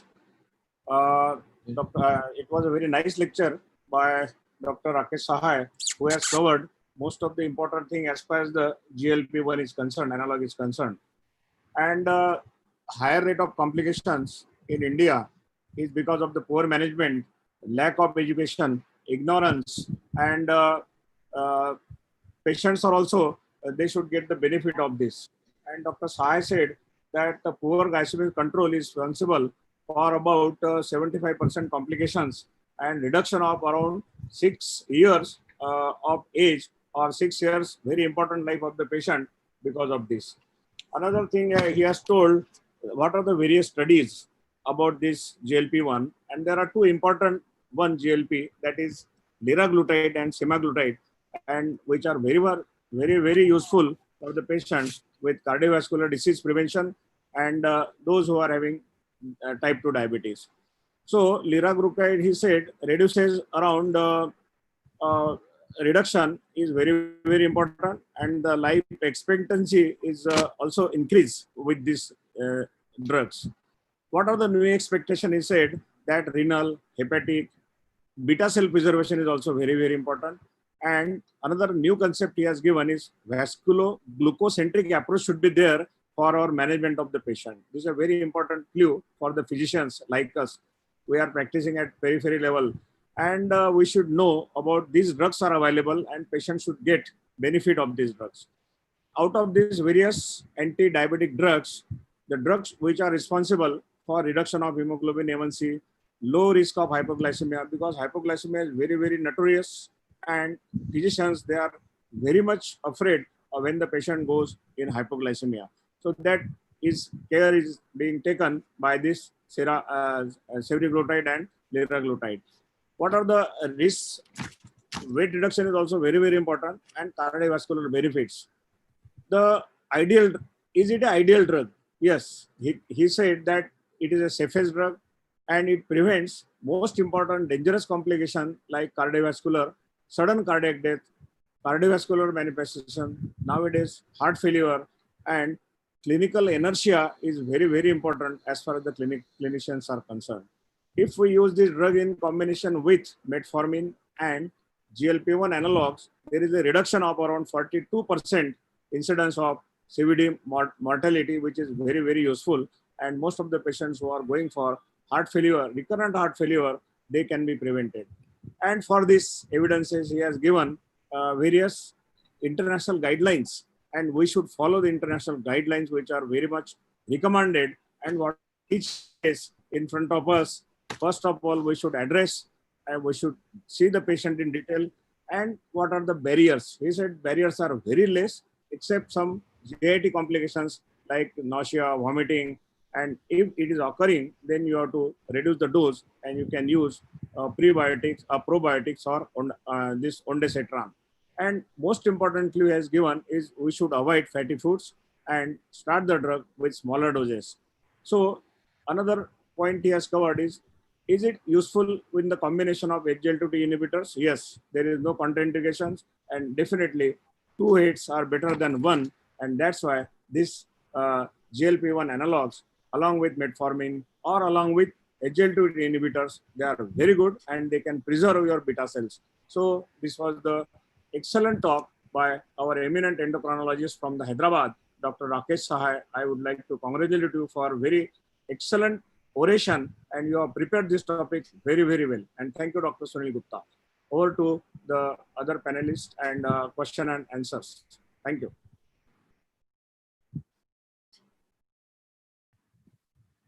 Slok? Yes, sir. Thank you so much, Dr. Shankar Khobdare, sir. Thank you so much, Dr. Rakesh Sahai, sir, for an excellent speak. And so there is just a question from the audience that is once a week GLP-1 sufficient to control HbA1c, by Dr. Buj from Jamnagar. Yeah. So I think if you look at the once a week preparations, we only have dulaglutide available in our country. Semaglutide is another one which is not yet introduced in our country, but it is available in some of the parts of the world. And these have been shown to have a good effect of about bringing down the HbA1c by close to 1% or 1.5% reduction in HbA1c has been noted with these agents, and they're particularly good for the postprandial hypoglycemia, and so they can be a good supplement to or they can complement well with metformin. In combination with metformin, they can be used in those who are on metformin and need another agent, and particularly those who are obese and have cardiovascular risk factors. So this is a category of patients who would benefit from this agents, and they can also be used along with basal insulin when it is required to provide a good control of the basal. Provide a good basal insulin. Along with that, the once-a-week GLP-1 analog can also be a good combination with a basal insulin also. So this is the way in which it can be used. Once a week preparations can be used, not generally not alone, but along with metformin or with any of the other agents, and particularly also with basal insulin they may be used. Yeah, thank you very much, sir, for answering this question very nicely. And there is one question in my mind. Nowadays there are some type 2 diabetic patients, but they are very lean, slim, and they are diagnosed as a LADA. So what is the role of this GLP-1 analog in these LADA patients? Yeah. Well, I mean, as we are seeing that when we are looking at those patients who are lean and thin, we are particularly worried about the insulin deficiency in these people, and we would put insulin as the first choice in that category of people rather than using either GLP-1 analogs or SGLT2 inhibitors. But they still can be useful agents in that group of patients also. But our choice would be first to use insulin rather than use GLP-1. Yeah, thank you very much for answering this question. Over to Slok for further. Thank you so much, Dr. Shankar Khobragade sir and Dr. Rakesh Sahai sir. Now, with your permission, I would like to formally conclude the session. And thank you so much, sir. Now, thank you. Yes, thank you, sir. Yeah. Now, moving on to the next session, we have a session 12 on injectable therapy insulin. And I would like to invite the moderator for the session, Dr. Manoj Chadda sir, who is a senior endocrinologist from Hinduja Hospital, Mumbai. He's the past president of ESI. So I welcome you, sir.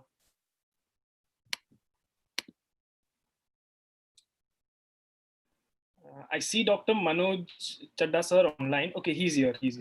I'm there, but my video is not starting. Oh, so just a second.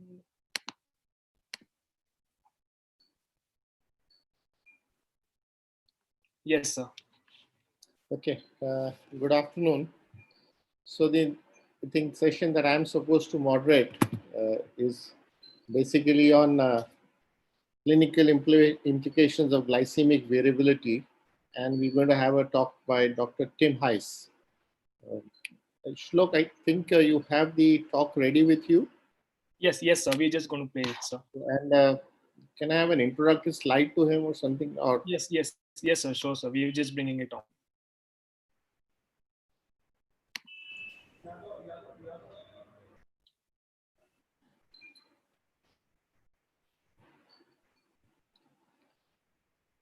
So I think the slide is visible to the audience. Dr. Tim Heiss has more than 25 years of experience in both clinical research and clinical care in diabetes and obesity.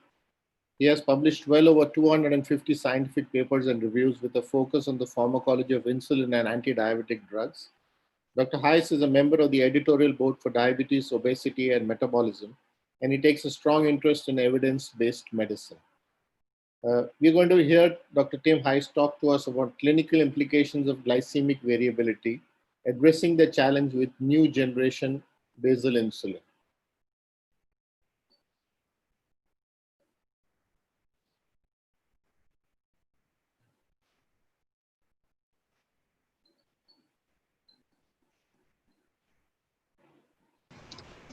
Dear colleagues, it's a real pleasure being here in India, at least virtually, and to talk about one of my favorite topics, which is glycemic variability. But first, let's have a short look at my duality of interest. And then let's start discussing what glycemic variability really is. And actually, there are two different meanings. I think most of you are familiar with what I would call within-day variability. So if you have two different patients and both of them have the same HbA1c, so the same overall glucose control of an HbA1c of 7.8, but one patient has very low swings of glucose over the day, and the other has the same mean blood glucose values, but much more fluctuations or much more within-day variability. So you see sometimes this patient has hyperglycemic values, sometimes hypoglycemic, and all the overall level is the same for the two patients. I think you will agree that the overall glucose control is much better in the patient with a low within-day variability. But if within-day variability is consistent from day to day, it's pretty easy to fix with an insulin therapy. You try to increase the prandial insulin dose to reduce postprandial fluctuations, and you might have to increase the basal insulin dose to prevent an increase overnight. But if all this is consistent, you should be able to reduce within-day variability.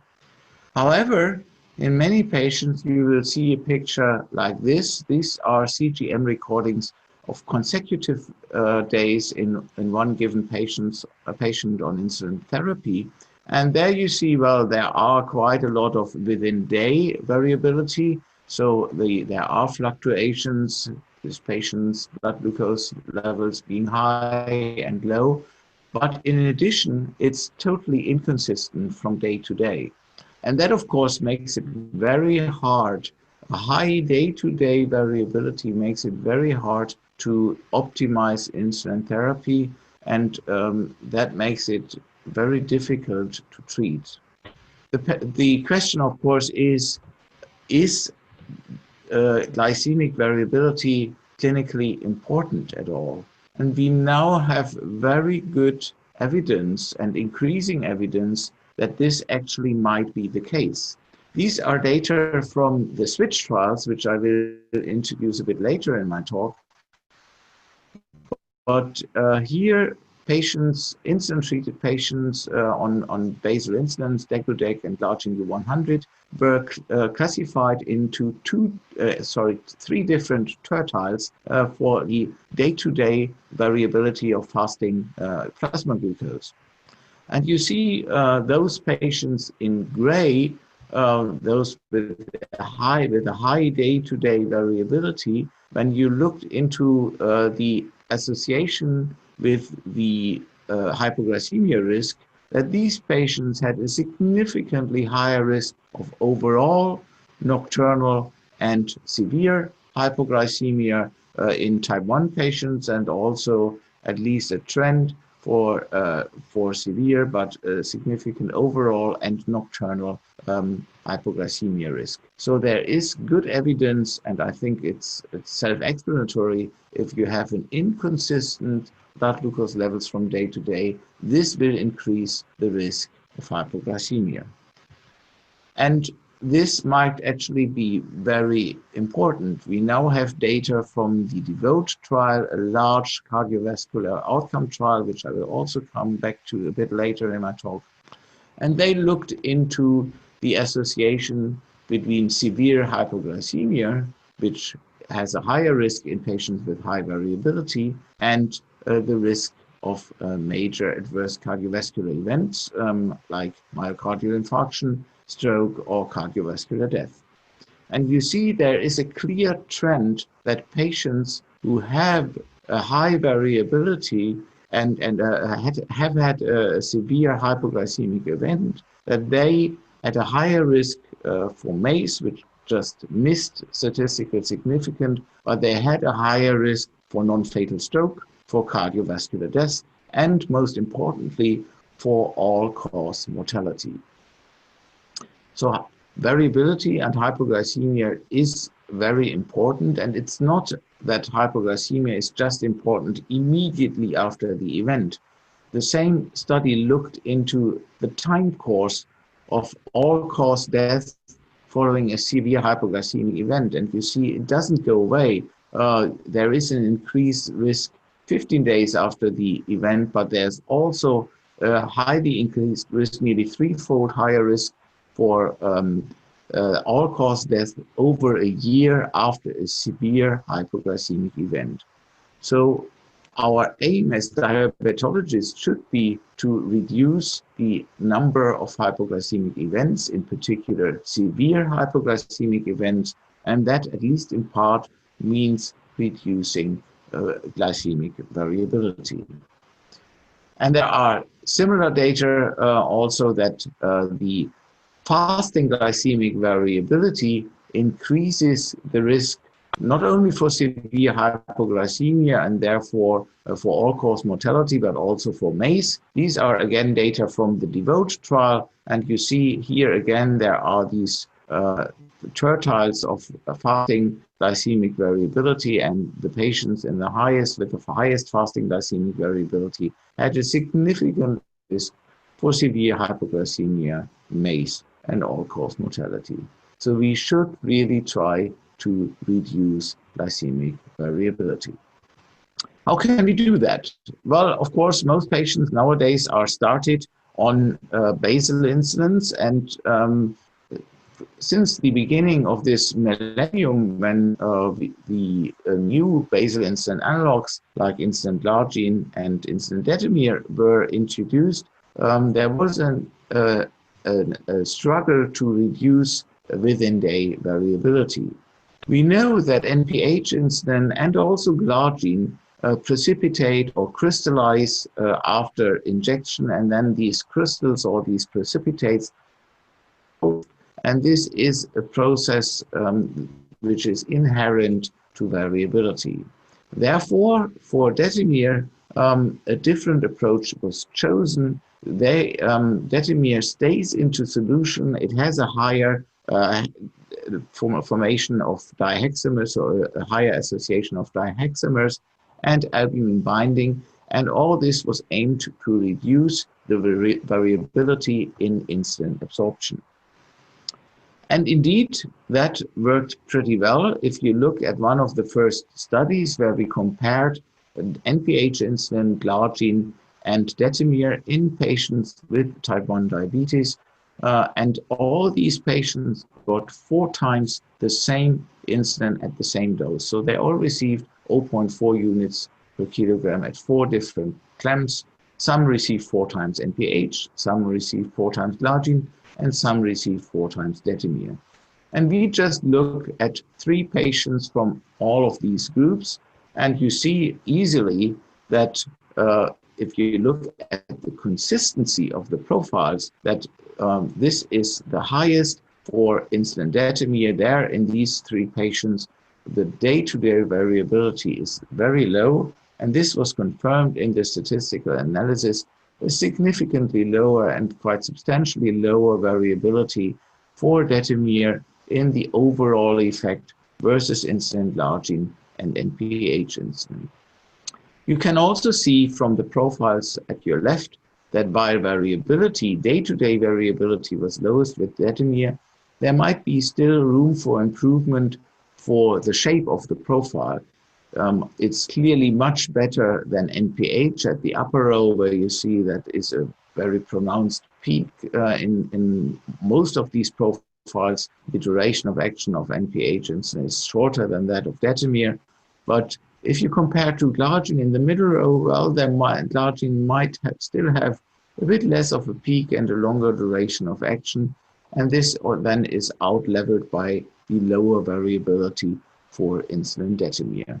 But of course, it would be great to have an insulin with a low variability and a very good profile, very peakless and consistent. And this was achieved with the newer generation basal insulins. You all know glargine U300, which actually is just a higher concentration of glargine U100, and it is well known that higher concentrated insulins are absorbed more slowly, and otherwise the mechanism of action is the same. So glargine U300 also precipitates after injection into the subcutaneous tissue, and then these precipitates have to be dissolved. And actually these precipitates for glargine U300 are even a bit larger than those for glargine U100, which makes it prone to subcutaneous degradation, as we will see in a minute.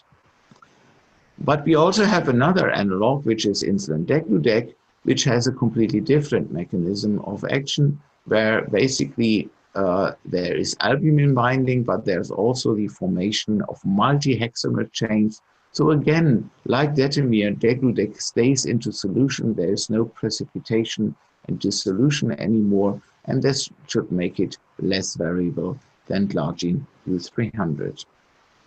And actually, this was confirmed in 2 CLEM studies. The first was a comparison of degludec versus glargine U100.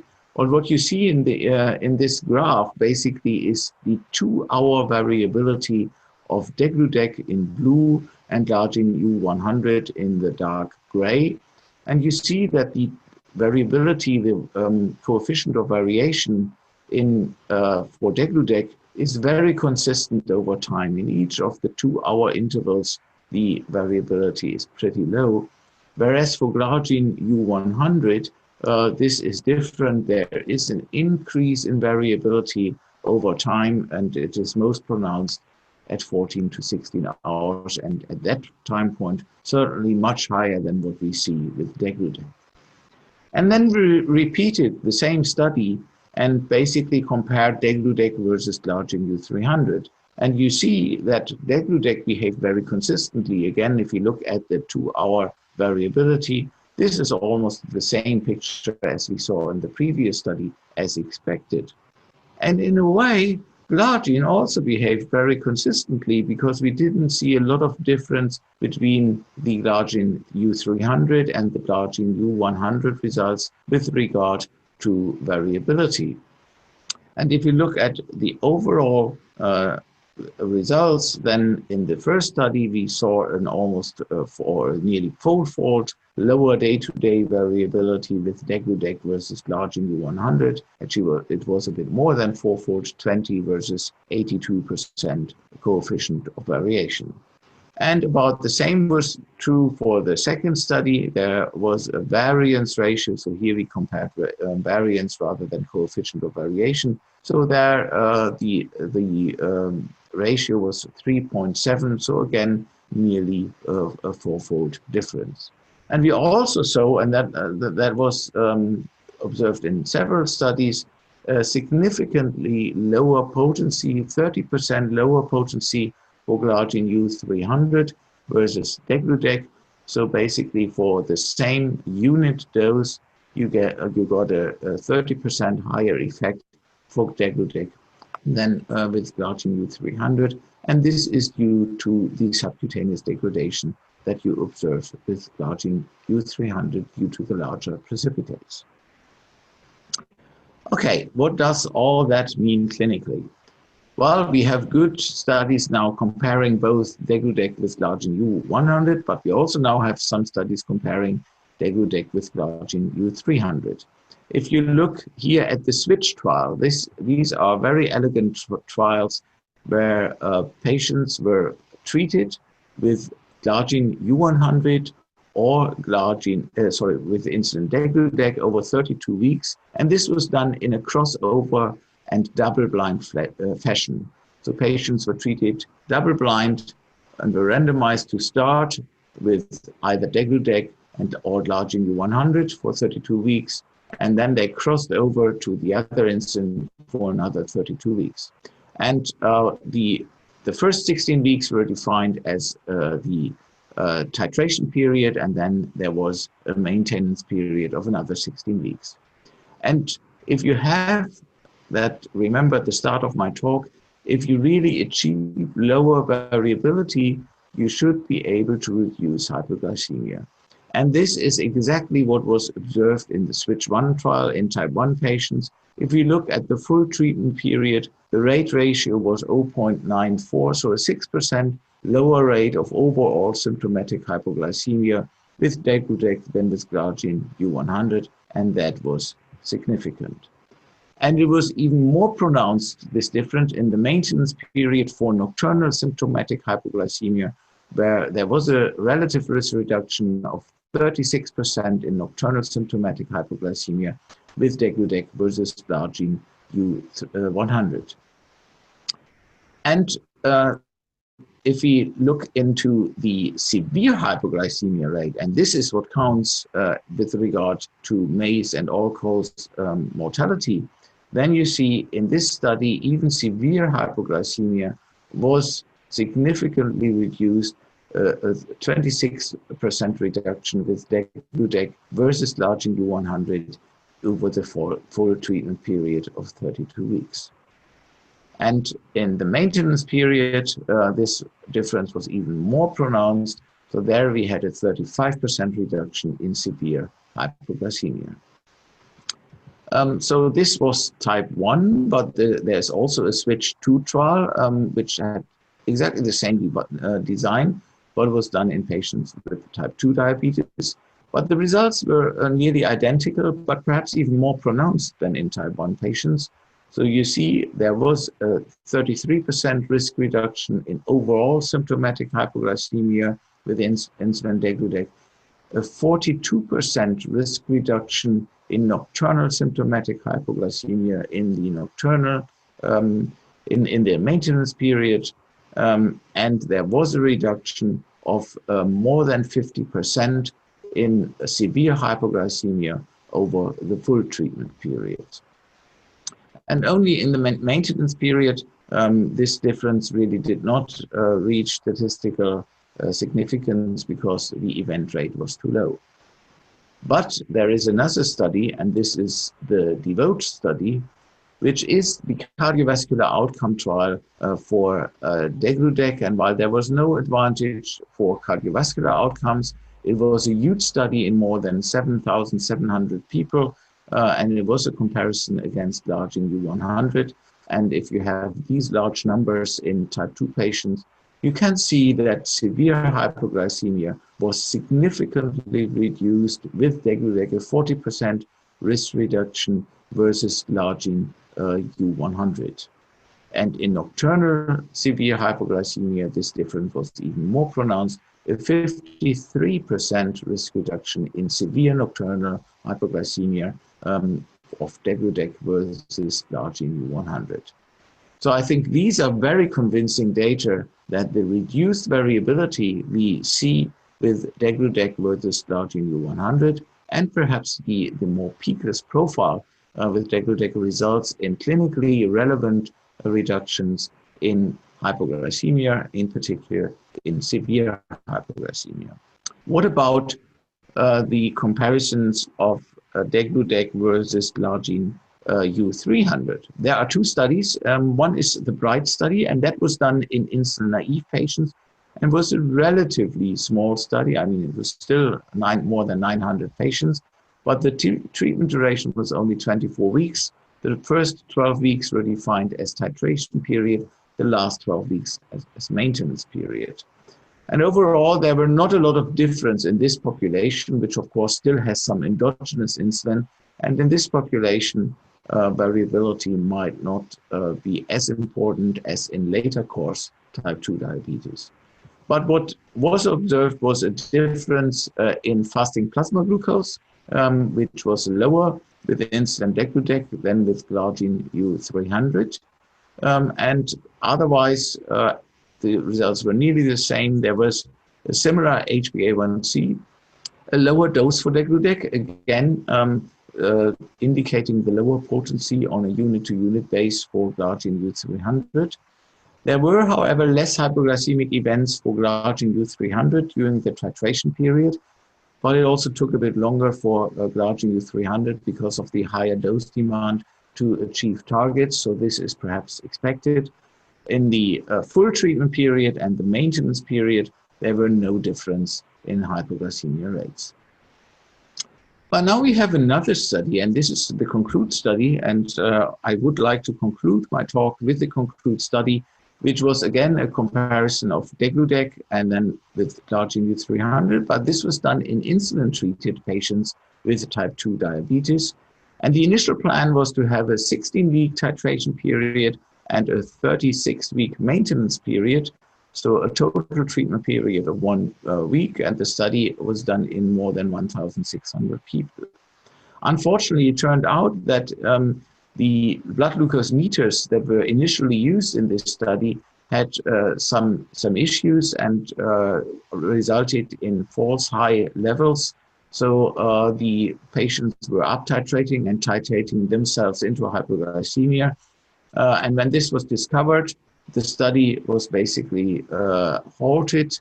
Patients were again put into a variable maintenance period. The blood glucose meters were exchanged, and then when everything was okay, the 36-week maintenance period started. So overall, there was a total treatment period of up to 88 weeks, of course, individually different, depending on the status that the patients were in when the issue with the blood glucose meters were discovered. The results, I think, are very impressive. If you look at the maintenance period, you see there was no reduction in the overall hypoglycemia, overall symptomatic hypoglycemia, but a trend with a 12% lower value for degludec. And this was the primary endpoint, and unfortunately the authors chose a hierarchical testing procedure, so all the other p-values should be regarded as exploratory. On the other hand, if you look at the following p-values, they are very low, and if you basically use other measures to adjust for multiplicity testing, I think you still have very significant results. So there were high reductions in nocturnal symptomatic hypoglycemia with insulin degludec. There were reductions in severe hypoglycemia in the maintenance period of up to 80%. And also in the total treatment period, there were significant reductions in overall symptomatic, nocturnal symptomatic, and severe hypoglycemia. And the same holds true for the titration period and the variable maintenance period. I won't go through all the numbers, and you see that some did not reach statistical significance, but you see a general trend of less hypoglycemia, and in many cases, these trends in the titration period and the variable maintenance period did reach statistical significance in favor of, for insulin degludec. And again, the overall glycemic control was not affected. Quite the contrary, if anything, there was a slightly lower HbA1c with insulin degludec, and that was statistically significant, although perhaps this difference was so small that it was not of clinical relevance. But it's important to know that the lower hypoglycemia rates were not just caused by higher HbA1c rates. In fact, HbA1c was a little bit lower. Just to summarize the results, the insulin dose, which is shown to your left, was significantly lower for insulin degludec, about 12% lower, as you would expect. And the only difference which was in favor for insulin glargine U300 was a slightly less body weight gain of 1.2 kilo over 88 weeks. So, in summary, what I wanted to talk to you and what I wanted to tell you is that glycemic variability matters. It is important. It has associations with, in particular, severe hypoglycemia, MACE, and all-cause mortality. The soluble, so the albumin-basal insulins show low variability. Detemir has a significantly lower day-to-day variability versus glargine U100 and NPH. And degludec has a significantly lower day-to-day variability versus both glargine U100 and glargine U300. And this lower variability results in clinical improvements with insulin degludec with both glargine formulations. Fasting plasma glucose is improved. There is less overall symptomatic. There's less nocturnal and in particular less severe hypoglycemia There was a slightly higher weight gain with degludec versus Dargen U300, but a lower insulin dose, so you achieve lower hypoglycemia rates with a lower insulin. So overall, variability does matter, and this is basically the message I wanted to convey to you today. Thank you very much for listening.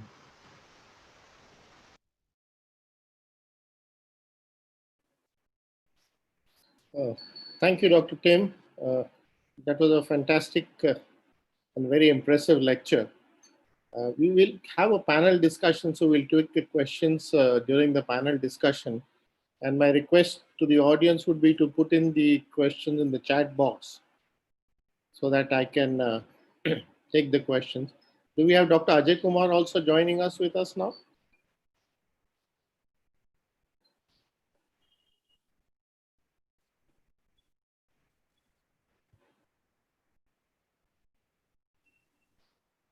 Yeah, good evening, Dr. Ajay Kumar. Good evening. Yeah, nice to see you. So, is Dr. Tim also going to join us? Yes, I'm here. Good afternoon. Good afternoon. So, Dr. Tim, that was very impressive. And I hope you're enjoying your afternoon there. I do. Thank you very much. And hello, diabetes, should I say, right? So we have a couple of questions lined up for you and Dr. Ajay Kumar, who is your co-panelist. And he's a very senior physician from the eastern part of India and very active in the field of diabetes management. So let me start with a question for you first. You know, we've been talking of attaining glycemic targets as early as possible for our diabetic patients. And this thing about variability, which you spoke very elegantly in the last 25 minutes. So are you concerned now about using long-acting basal insulins to take care of this glycemic variability and get to target quickly? Yeah, that's an excellent question. I mean, of course, there are some downsides with using long-acting basal insulin analogs. The pro really is that with a longer action, you have overlapping effects of several injections, and that per se will reduce variability. The downside really is that it takes longer to get to steady state, but it's not a lot longer. Usually you see with degludec, it takes about 3 to 4 days to achieve steady state. So if you up-titrate, I wouldn't change doses more quickly than every third day. Well, with other basal insulins, I wouldn't titrate more often than every other day. So basically you lose 1 day. But I think if you, well, basically balance the longer titration period versus the better predictability, I think you are still on the pro side. Good. So I think, yeah, the reduced risk of hypoglycemia gives you the confidence of getting to target a little earlier. That's nice. Dr. Ajay Kumar, I have a question for you, which is very, I think, relevant to our clinical practice. How would you address the issue that we all face about clinical inertia in using insulin in our day-to-day practice? Thank you, Manoj, for that very clinical question. And all of us must appreciate that when we talk about inertia, it is not only related to the insulin treatment. In fact, in management of diabetes, there is inertia towards any treatment. Even patients are extremely reluctant to follow the dietary advice or the exercise, or even for that matter, the oral anti-diabetic drugs. But certainly this session being dedicated to the inertia addressing towards the insulin management, I think this is extremely common to appreciate that many of these concerns are actually genuine on the part of the patients. And many of the concerns are basically based upon the myth which has been internalized by the society at large and also specifically by the patients and the physician.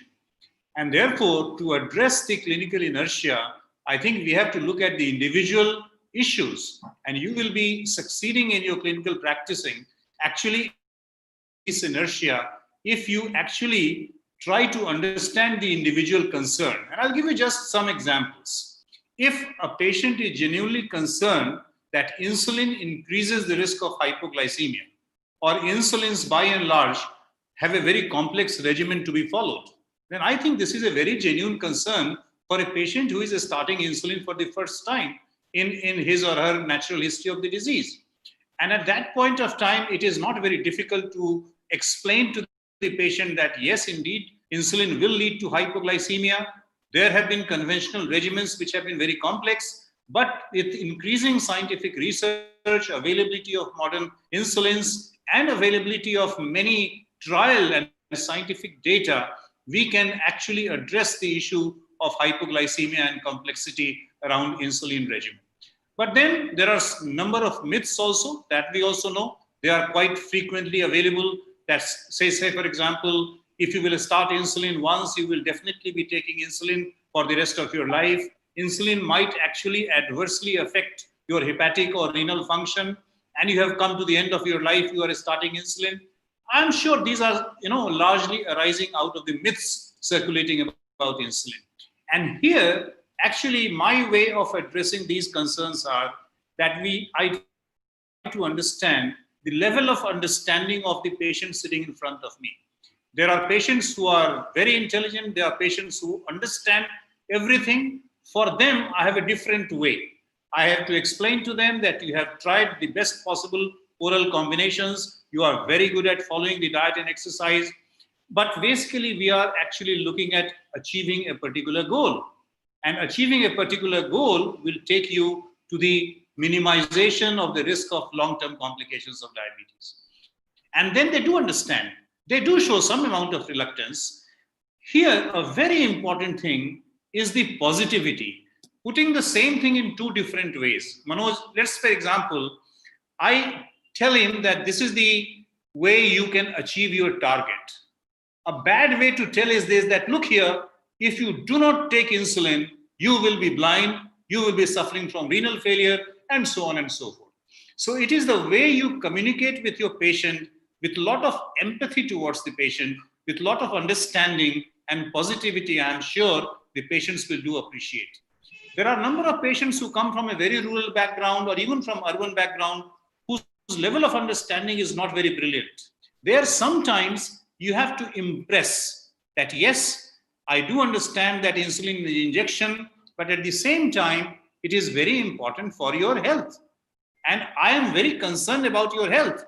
You may not be concerned about your health largely because of your ignorance, but I know that you must also be definitely concerned about your health. And therefore, I, being a knowledgeable person in terms of diabetes as compared with you, I think it's very important to make you understand that I'm thinking about your concern. I'm not imposing upon you a certain variety of treatment. And I think depending upon these individual concerns and addressing in an individual manner, I'm sure the inertia around starting the insulin treatment can be addressed very effectively. I think perfect, Ajay, you hit the nail on the head. You have to speak the patient's language. There's no idea trying to give them science when they don't understand your simple language. Absolutely, you need to talk to them and get through to them. So the next question is to Dr. Tim. Ajay talked about the barriers and the risk of hypoglycemia and the fear that is there in the patient and the physician's mind. So with the reduced variability and better predictability, do you think the risk of hypoglycemia reduces significantly with the newer basal insulins? Yes, absolutely. I think that's what I tried to show you in my talk, that basically, of course, there are two things. One is that you need, for a basal insulin, you need a flat and peakless profile and a long duration of action. But the other, and I think we achieved that, and many basal analogs actually have a very good pharmacodynamic profile. But many basal analogs still have the issue of variability. So you really can't trust on them delivering the same effect with the same dose from day to day. And I think there, the insulin analogs that stay in solution, that bind to albumin, like Detemir and in particular Degludec, they have a real advantage. And I think that's what has been shown in the clinical trials. If you look at the switch trials, lower hypoglycemia rates with degludec versus Glargine U100. If you look at the Conclude study, lower hypoglycemia rates with degludec versus Glargine U300. So I think this, and the main difference really between degludec and Glargine U300 is the day-to-day variability, which is just lower for degludec. So I think these studies in particular show how important reduced variability is. Absolutely. I think the data is pretty convincing, especially when you're looking at the severe hypoglycemia and the nocturnal hypoglycemia. Yeah. Dr. Ajay, I have a related question for you, coming from what Dr. Tim just said. You know, the risk of hypoalbuminemia, which is pretty common in our patients with the level of nutrition, and the risk of hypoglycemia. So are you worried about this when you're looking at using insulins which seem to combine with albumin in circulation? Yeah, Manoj, I think this is a very out of clinical context question in terms of generally we don't consider these issues very commonly in our clinical practice, but this is an extremely scientific issue that needs to be understood by most of the clinicians. I'll take a little time to explain this very important association between albumin levels and the risk of hypoglycemia. Largely speaking, broadly speaking, there is an inverse relationship. You have the lower the albumin level, the higher is the risk of hypoglycemia. But that has nothing to do with a variety of insulin or a type of insulin. That is a function of insulin. That insulin will hypoglycemia if in a particular patient there is low albumin concentration. And that will be with each and every insulin, nothing to do with those insulins which are bound with albumin like insulin detemir or insulin degludec. Now, why should this happen? I think we have to understand first the pharmacokinetics of those insulins which are actually albumin bind. And now let's take the example of insulin degludec, because I'm sure that is the hot topic, that whether insulin degludec increases the risk of hypoglycemia in those subset of patients who have got hypoalbuminemia. Now we have to appreciate that in the therapeutically relevant concentration of insulin degludec that we use, we have a very, very small concentration of insulin degludec, and that is to the tune of less than 0.01 micromolar per liter. Now compare this with the amount, the serum albumin. Now, when you're talking about the total albumin concentration, you're talking about 600 micromolar per liter. So what we are talking is about more than 10,000 or maybe 60,000 fold more availability of albumin. And therefore, basically what we need to understand as a clinician, that a very small fraction of albumin is actually required for this insulin binding for therapeutic effects of insulin degludec. Right. Once we understand this part, it's very easy to understand that whether we are talking of interactions with those drugs which are bound with albumin, whether they will affect the risk of hypoglycemia with molecules like insulin degludec. Certainly no, because of the reasons that I just cited. Or second, large changes, variations in the level of the serum albumin will also not lead to any significant alteration in the free insulin degludec concentration, which would eventually be responsible for the risk of hypoglycemia. So if we first understand this part of the pharmacokinetics, I'm sure the imagined risk, assumed risk of increased hypoglycemia with molecules like insulin degludec will be settled. Now, the second important issue is that why at all this particular issue came up. And I would like to actually mention a couple of papers which has been published last year. And in fact, in those papers, what was actually shown that there was a head-to-head comparison between insulin degludec and Glargine U300. And there it was demonstrated that if the serum albumin concentration was less than 3.8, then there was an increased risk of hypoglycemia in insulin degludec treated arm. Now, it's important for all of us to actually look at the study design. This particular study actually recruited only 30 patients, number one. Very small sample size. Number two, this study did not compare two insulins with same metabolic outcomes. Because obviously, in a short study of 15 days or 24 days or 26 days, you cannot look at the HbA1c, right? So, correctly speaking, the investigators didn't look at the HbA1c differences with the two different insulin, but they looked at time in range, time in hypoglycemia, time in hyperglycemia, and so on and so forth. Fair enough, that was perfectly all right. But then what they did, that the duration of the CGMS was only 5 days.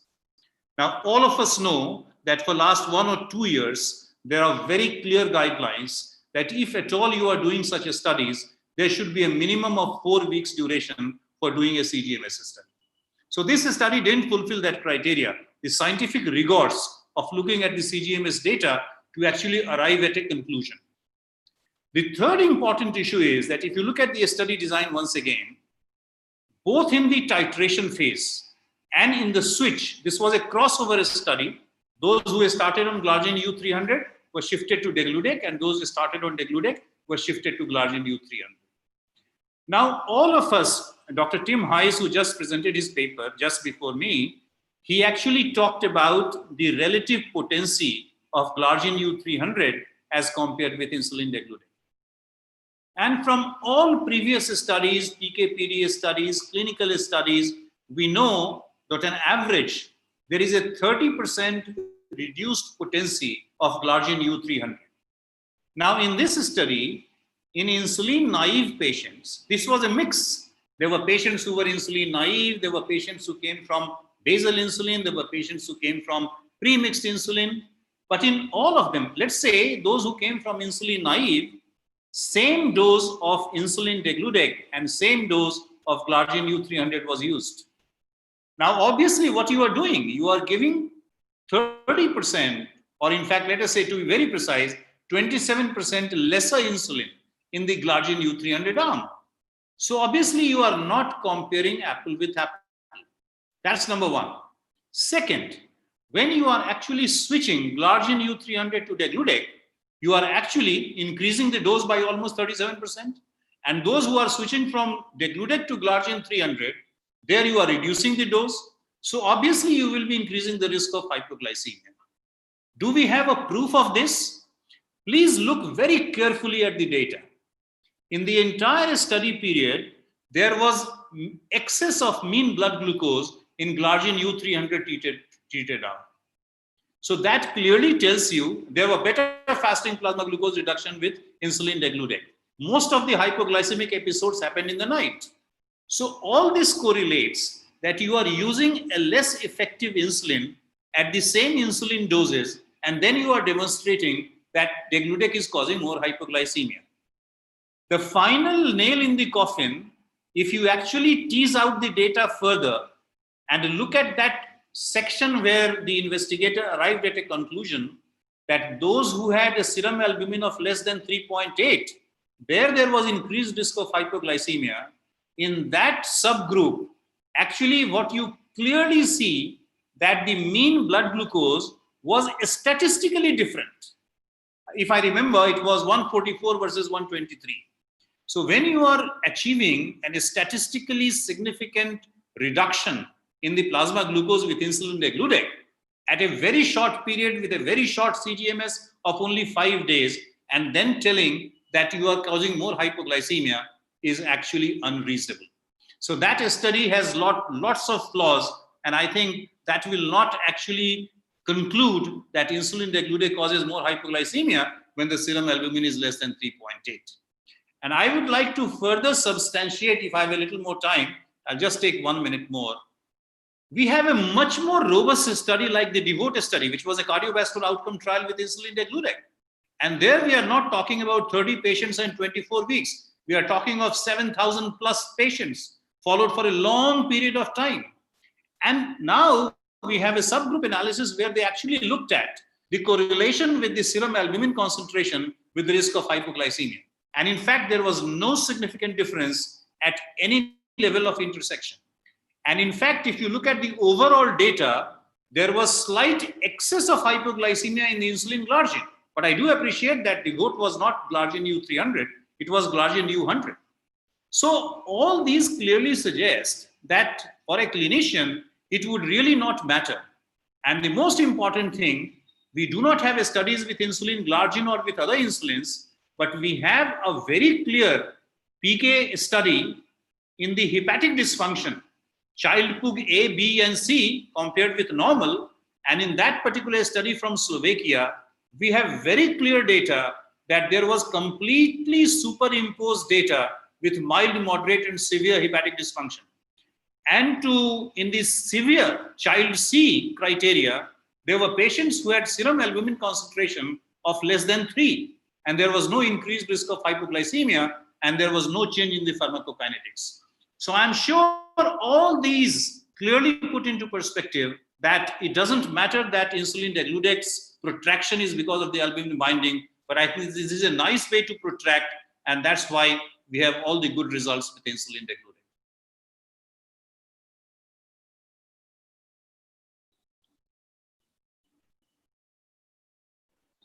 Yes, Ajay, you've convinced all of us. Any doubters amongst this group will now go back home saying that the risk of hypoglycemia is not related to the hypoalbuminemia. Thank you.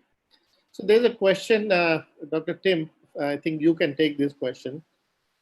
In studies that you mentioned, why is degludec being compared with glargine 100 and why not glargine 300? Probably the answer is at that time when initially the studies were started, only 100 was available, and later on we had the glargine 300, but probably we'd like to hear it from you. Yeah, but I can confirm that, of course, you start with the comparator that is available, and at that time it was glargine U100.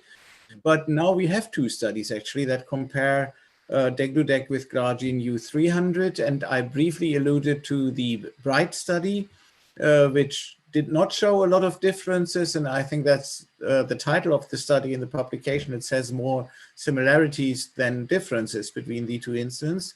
That really is the main outcome.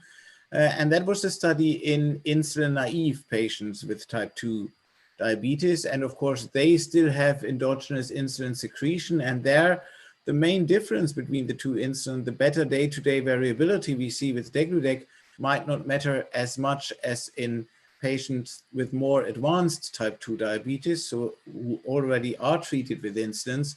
And that was the outcome of the CONCLUDE studies. If you study these patients and then compare degludec with glargine U300, you have far less hypoglycemia rates for overall nocturnal and severe hypoglycemia. Obviously, it would be great to have even more studies, in particular as the CONCLUDE studies has some limitations, as I also quickly mentioned.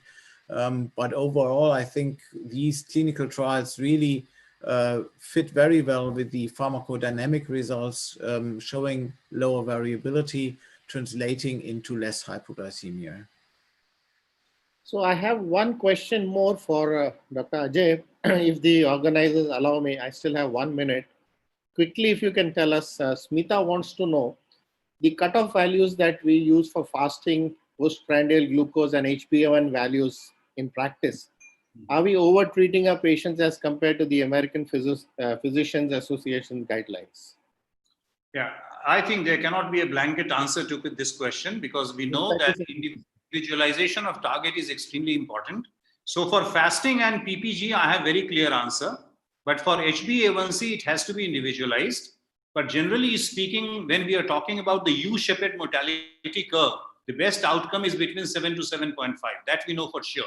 But then when we are talking about a very young patient with no comorbid conditions, etc., we know that keeping it between 6.5 and 7 should be good.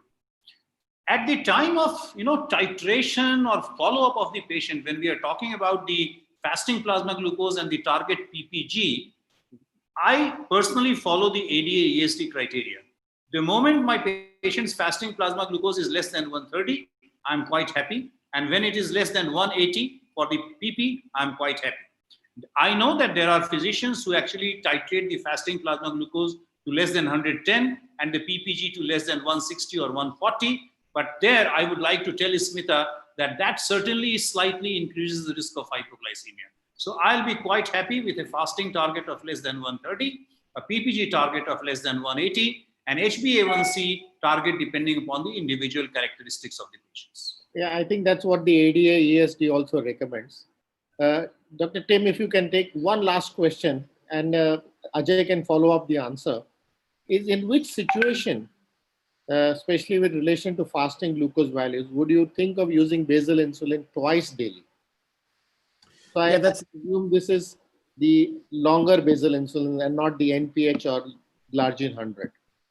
Yes, so I think that's a very important question, and as you just alluded to, for the shorter acting analogs like well NPH, but perhaps also for Detemir and even for Glargine U100, although it's licensed only for once daily use, but we know in type 1 patients that many use actually Glargine U100 twice daily.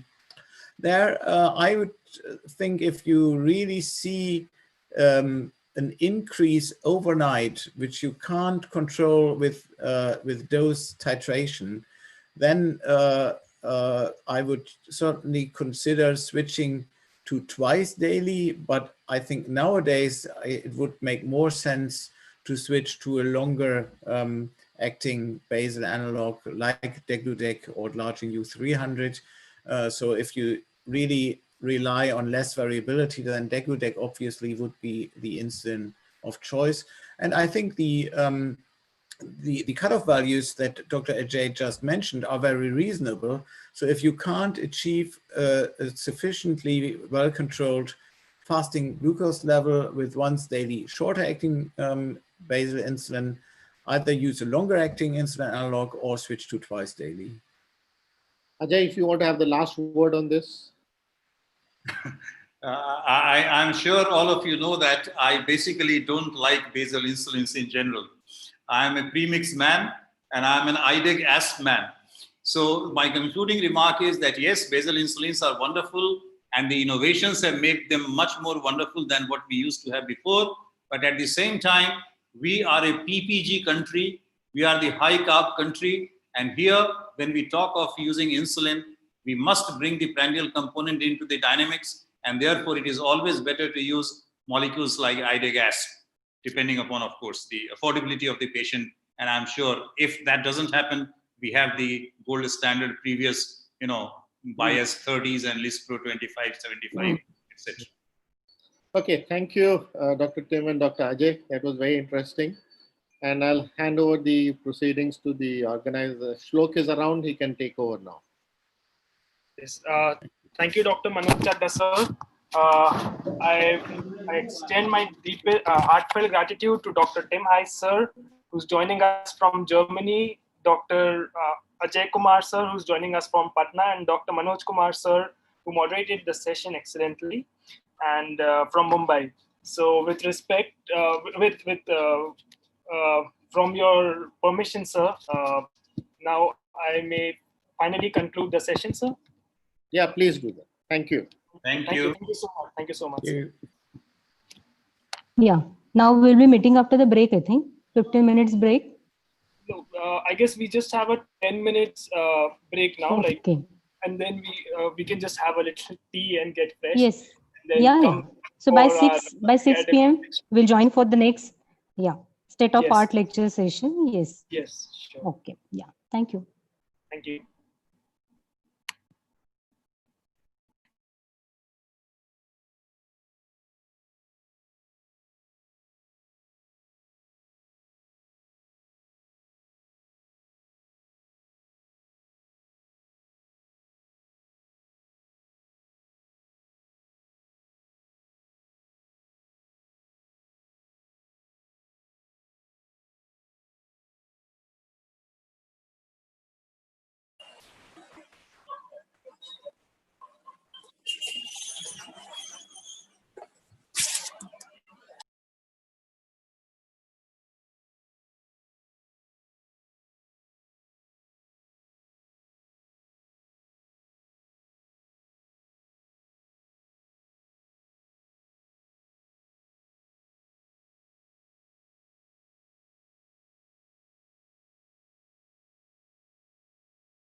So welcome back, everyone. I would like to introduce Dr.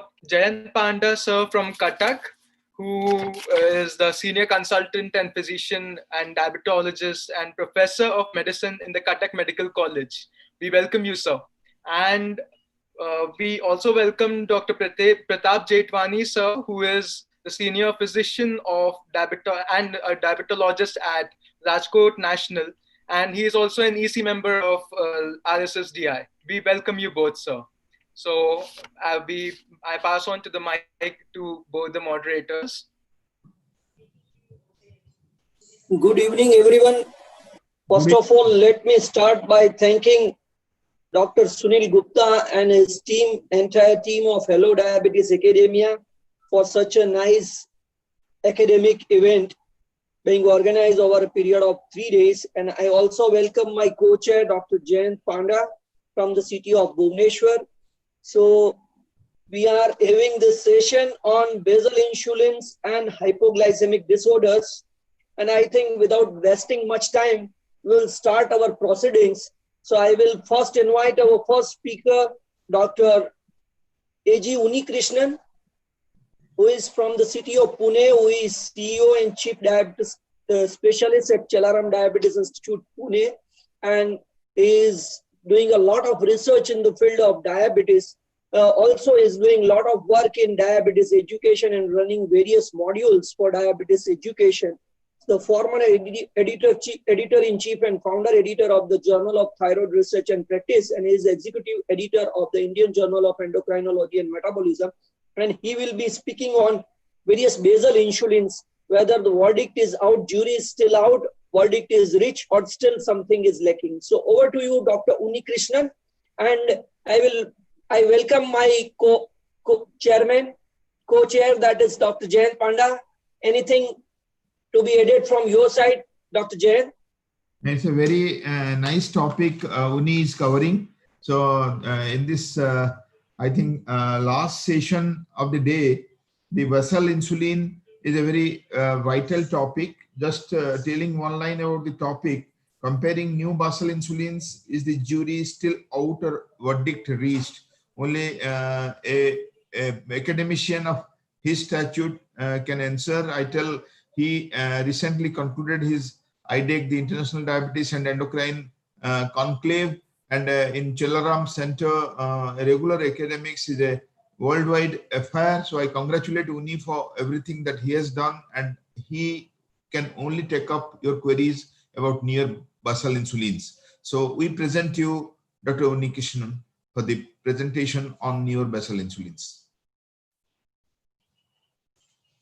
So ladies and gentlemen, it's a pleasure to be virtually here and to speak on comparing new basal insulins. Is the jury still out or the verdict reached?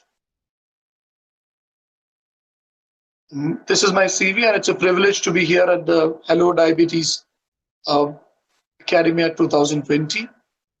So my task is going to be to compare the new basal insulins and to look at whether the jury is out or the verdict is in. So we know that the evolution of basal insulins has a long journey from NPH to glargine to the newer U300 glargine and the degludec insulin. Now the initial comparisons between the new basal insulins show that the PK/PD comparison is there. Second, the trial level meta-analysis is there. And the third is the real world experiences. And finally, you have the direct head-to-head comparison of the new basal insulins, which are direct head-to-head comparisons between the U300 glargine and the degludec from the BRIGHT and CONCLUDE studies. So this is to give a perspective to this agenda. That is, initially, if you want to look at how the new basal insulins evolved, you could call it the court proceedings. And then if you want to look at how they compare with respect to PK/PD and trial level meta-analysis and real world experiences, you call it hearings. And then we look at the final verdict, the head-to-head comparison studies, which compared the U300 glargine versus degludec. So let me begin with the first part, That is the journey from MPH to glargine to U300 glargine and degludec. Why do we need these new insulins? We need these new insulins because suboptimal insulin experience will prevent people from reaching goal. 1 in 5 patients with type 2 diabetes only achieve HbA1c below 7% with insulin therapy. 2 in 5 patients with type 2 diabetes reduce their insulin dose when they get hypoglycemia. And 77% of subjects who develop hypoglycemia after 6 months of insulin initiation end up discontinuing their insulin. And this is data from India. Now, we all know about U300 glargine, but I will talk about it a little bit. It is a compact depot formulation. As you can see, there is a smaller volume and more compact subcutaneous depot of U300 glargine, which has a smaller surface area. And you know that the release rate is proportional to the surface area. So there is a more gradual and slower release from the depot surface, lasting for well beyond 24 hours to as long as 32 to 36 hours. Now, this is a study which looked at glargine versus degludec. On the y-axis, they looked at the time after dosing, and on the x-axis, they looked at the time after dosing, and on the y-axis, they looked at how much glucose has to be infused to keep the blood glucose normal. Now, what you will find is that if you take a particular dose of 0.4 units per kg and compare glargine with degludec, well, there was a slightly lesser within-day variability with glargine compared to degludec. As you can see, glargine 300, and therefore this suggests that glargine U300 may have some properties. Now, this is a trial-level meta-analysis data which looks at glargine U300 versus degludec, and on your left, the green color, you have the addition study, glargine U300 versus glargine U100.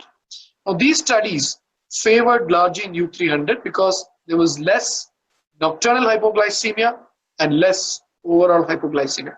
So glargine U300 resulted in lesser nocturnal hypoglycemias and lesser overall hypoglycemias compared to U100 glargine. But when they looked at degludec versus glargine, they found that the overall hypoglycemia was similar in degludec versus glargine U100, but that the nocturnal hypoglycemia was lesser in degludec compared to glargine, showing you that degludec is a better insulin than U100 glargine when you look at nocturnal hypoglycemia. Well, we've looked at the so-called initial journey from NPH to newer basal insulins. Now let's look at some of the clinical pharmacology, which we showed that there is less fluctuating steady state PD profiles, more evenly distributed PK profiles. Then we also looked at trial level meta-analysis, which showed that insulin degludec was superior to glargine U100 in terms of nocturnal hypoglycemia, and glargine U300 was superior to glargine U100 in terms of many benefits. Similar HbA1c and hypoglycemia benefit was seen both at nighttime and daytime. Now let's look at the real world evidence, the head-to-head real world comparison, which was the DELIVER-D study and the LIGHTNING study. And when they found that when you switch from glargine U300 to degludec, there was a comparable improvement in glycemic control and reduction in hypoglycemia risk when you look at it. And the rates of severe hypoglycemia were similar in the two groups, showing you that in real world studies, glargine U300 and degludec were pretty comparable. But the final answer would come from head-to-head clinical safety efficacy analysis from clinical trials. And therefore, we will look at two big trials which compared glargine U300 versus degludec U100. And the first is the BRIGHT study. Now, the BRIGHT study was a multi-center, open-label, 1:1 randomized active control study. It was a non-inferiority study, and this study looked at people with type 2 diabetes more than 1 year, HbA1c 7.5 to 10.5, and they took people on oral drugs plus or minus GLP agonist. They took insulin naive patients. These patients were followed up for 6 months at either glargine U300 0.2 units per kg or degludec 10 units starting and then maintenance. So in degludec, there was an initial active titration and a later maintenance phase. Now, if you look at the non-inferiority goal of the study, non-inferiority of, as you can see, the green lines and the blue lines are together, which means that there was no real difference between glargine and degludec in terms of HbA1c. Both were equal, and glargine U300 was non-inferior. Body weight, as you can see, in the glargine group, there was an increase in about 2 kilos, and in degludec also there was an increase in about 2.3 kilos. But if you look at hypoglycemia during the titration phase, there was some slight benefit seen in glargine U300. And if you look at event rates of hypoglycemia, not just incidence, again there was a benefit of glargine U300, suggesting that when you start a patient with insulin, you will start with a particular dose and slowly titrate the insulin. Now, during this titration phase, patient developing hypoglycemia is a problem. So that small window of titration phase, glargine U300 had a benefit. Now, if you see, look at nocturnal hypoglycemia, again during the titration phase, glargine U300 had a benefit over degludec. So therefore, the incidence of any hypoglycemia was little less in glargine U300, 26% less. Confirmed hypoglycemia was less in the titration period. Event rate of any time confirmed hypoglycemia was 23% less.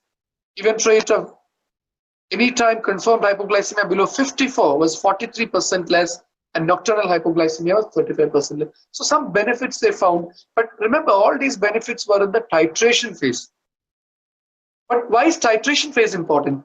Majority of the titration occurs in the first 3 months of therapy when you start insulin. Effective and safe titration is key. Hypoglycemia in the titration first 3 months is a predictor of long-term hypoglycemia risk. Treatment discontinuation often occurs after insulin initiation many times, and titration is important to be safe, easy, and smooth.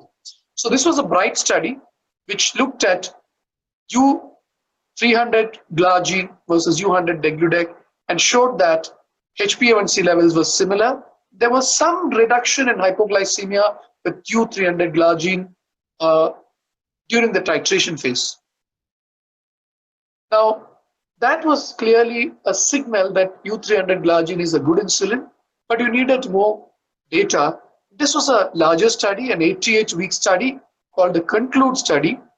And this is a randomized controlled trial, multi-center study, which looked at degludec U200 versus glargine U300, 1:1 randomization, and you took type 2 diabetes subjects with high hypoglycemia risk.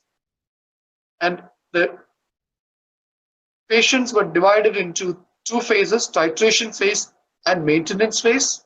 The titration phase was for 16 weeks. The maintenance phase was supposed to be for a longer period, but what they found is that the glucometer was having some problems in the titration and early maintenance phase. So in the second part of the maintenance phase, they used a better glucometer. So there are some problems in the interpretation of this study. I want to highlight that there are some problems in the interpretation of this study. And the primary objective of the study, if you notice in the BRIGHT study, the primary objective was HbA1c. Here the primary objective was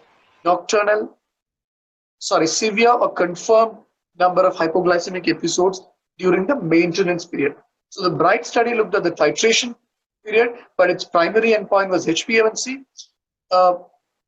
It also looked at the maintenance period where it did not find a difference.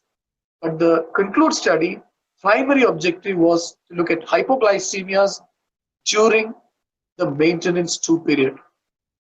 So you can see these were the 3 periods, and there were a lot of problems with this study because of the defective glucometers. But the CONCLUDE study result showed that the rate of severe or confirmed symptomatic hypoglycemia with IDEC 200 versus glargine 300 was similar.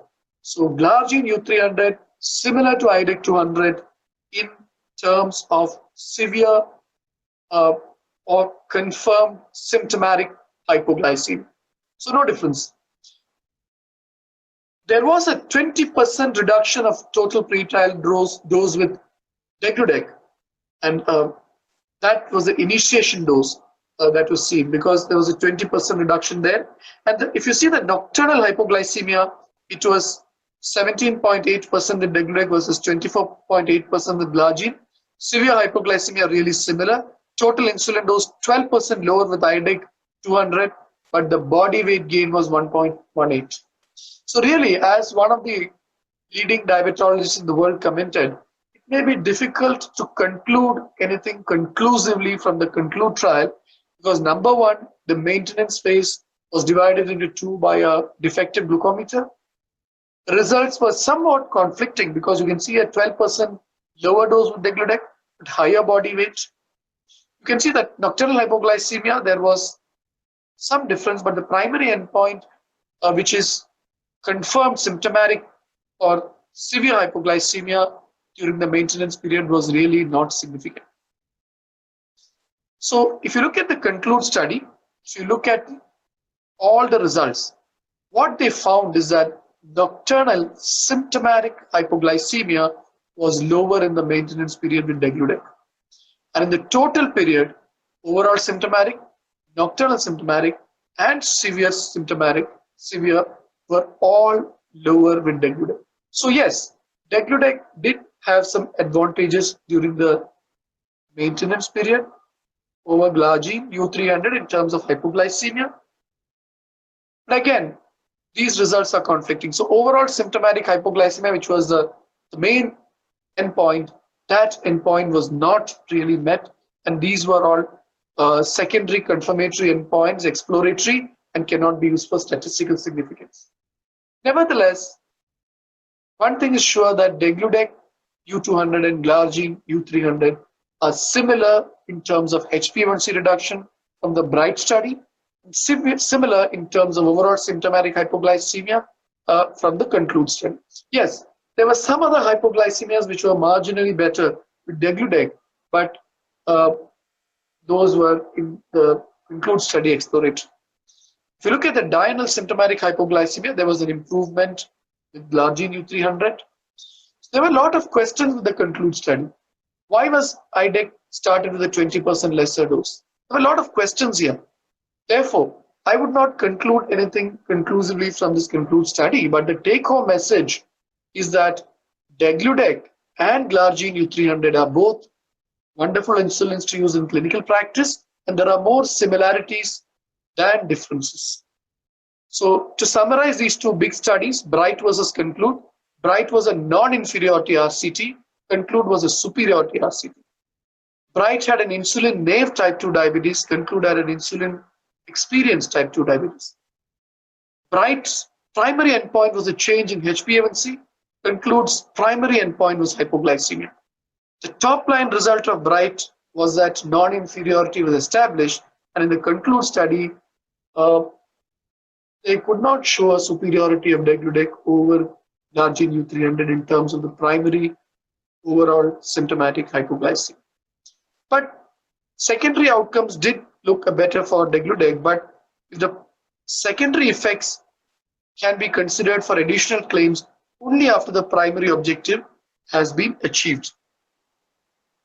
So therefore, if you look at the sub-analysis, the BRIGHT study, you can see that both glargine and glargine U300 and degludec work at different stages of EGFR. In fact, when EGFR is very low, glargine U300 seems to have a little bit better change in HbA1c, as you can see here. Also, safety profile was very good with glargine U300 versus degludec. If you look at glargine U300 versus degludec in patients more than 70 years of age, there was a good HbA1c reduction seen with glargine U300. Therefore, there were a lot of good insights from the BRIGHT sub-analysis that glargine U300 and IDEC 100 in type 2 diabetes resulted in greater HbA1c reduction in renal impaired, in older people, more targets achieved without hypoglycemia, better treatment satisfaction, less anxious about hypoglycemia.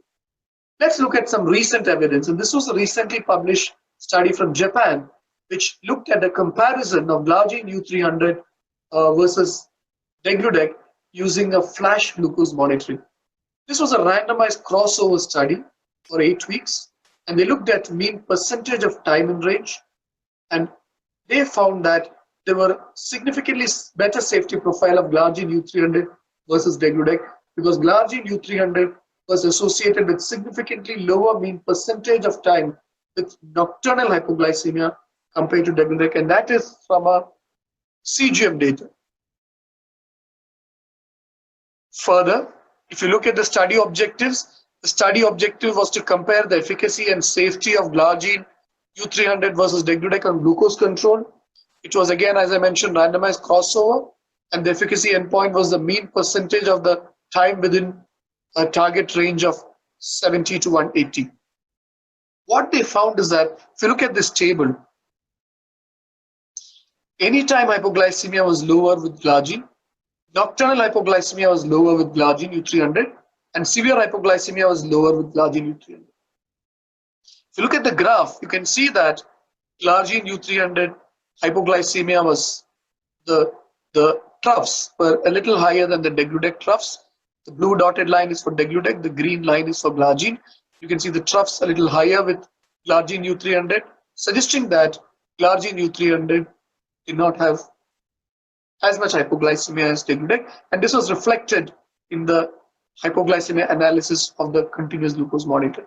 So this study, though these differences were found, it showed the comparable efficacy of Glargine U300 and Degludec on glucose control.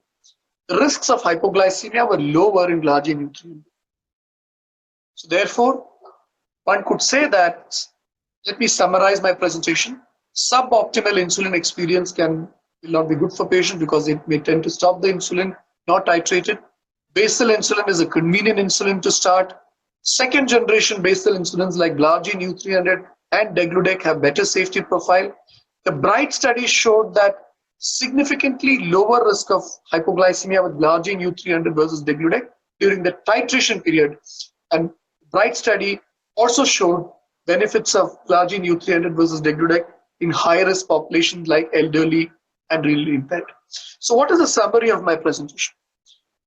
So I don't want you to think that, oh, this is a Glargine U300 presentation. Oh, no, this is a Degludec U200 presentation. No. I think Glargine U300 and Degludec U100, we don't have Degludec U200 in India. So Glargine U300 and Degludec U100, which are available in India, are both fantastic insulins to use in clinical practice. There are more similarities than differences among these. Glargine U300 may have a marginal advantage as far as titration time hypoglycemia is concerned. And if you look at all the secondary endpoints, many of the secondary endpoints seem to favor Degludec in the CONCLUDE study. But since the primary wasn't met, the secondary endpoints remain a little exploratory. The new CGM study is indeed something very fascinating that has come up, and we'll have to have further studies replicating it. But for now, the CGM study from Japan seems to show that hypoglycemia on CGM seems to be lesser with Glargine U300. But the final take-home message is that let us try to use basal insulins, especially the ultra-long basal insulins like U300, Glargine. And because if you bring down the fasting, postprandial will also take care. And combining that ultra-long acting basal with tablets or with bolus insulins will certainly help our patients reach HbA1c in target. And if our patients' HbA1c is in target, they are likely to be free from diabetes-related complications. Thank you for listening to me. It has been a pleasure talking to you. Thank you, Dr. Unni. That was a very nice disposition on the basal insulin, especially the BRIGHT and the CONCLUDE study. And the data you have given clearly shows the advantage of using a basal insulin. Not only that, about the Glargine U300 and IDEC 100, there is clear advantages and disadvantages which you have briefed. I think questions will be taken at the end in the discussion session. Very soon, we are going to the second speaker.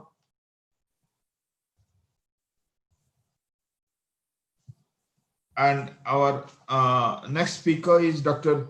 Adrian Vela.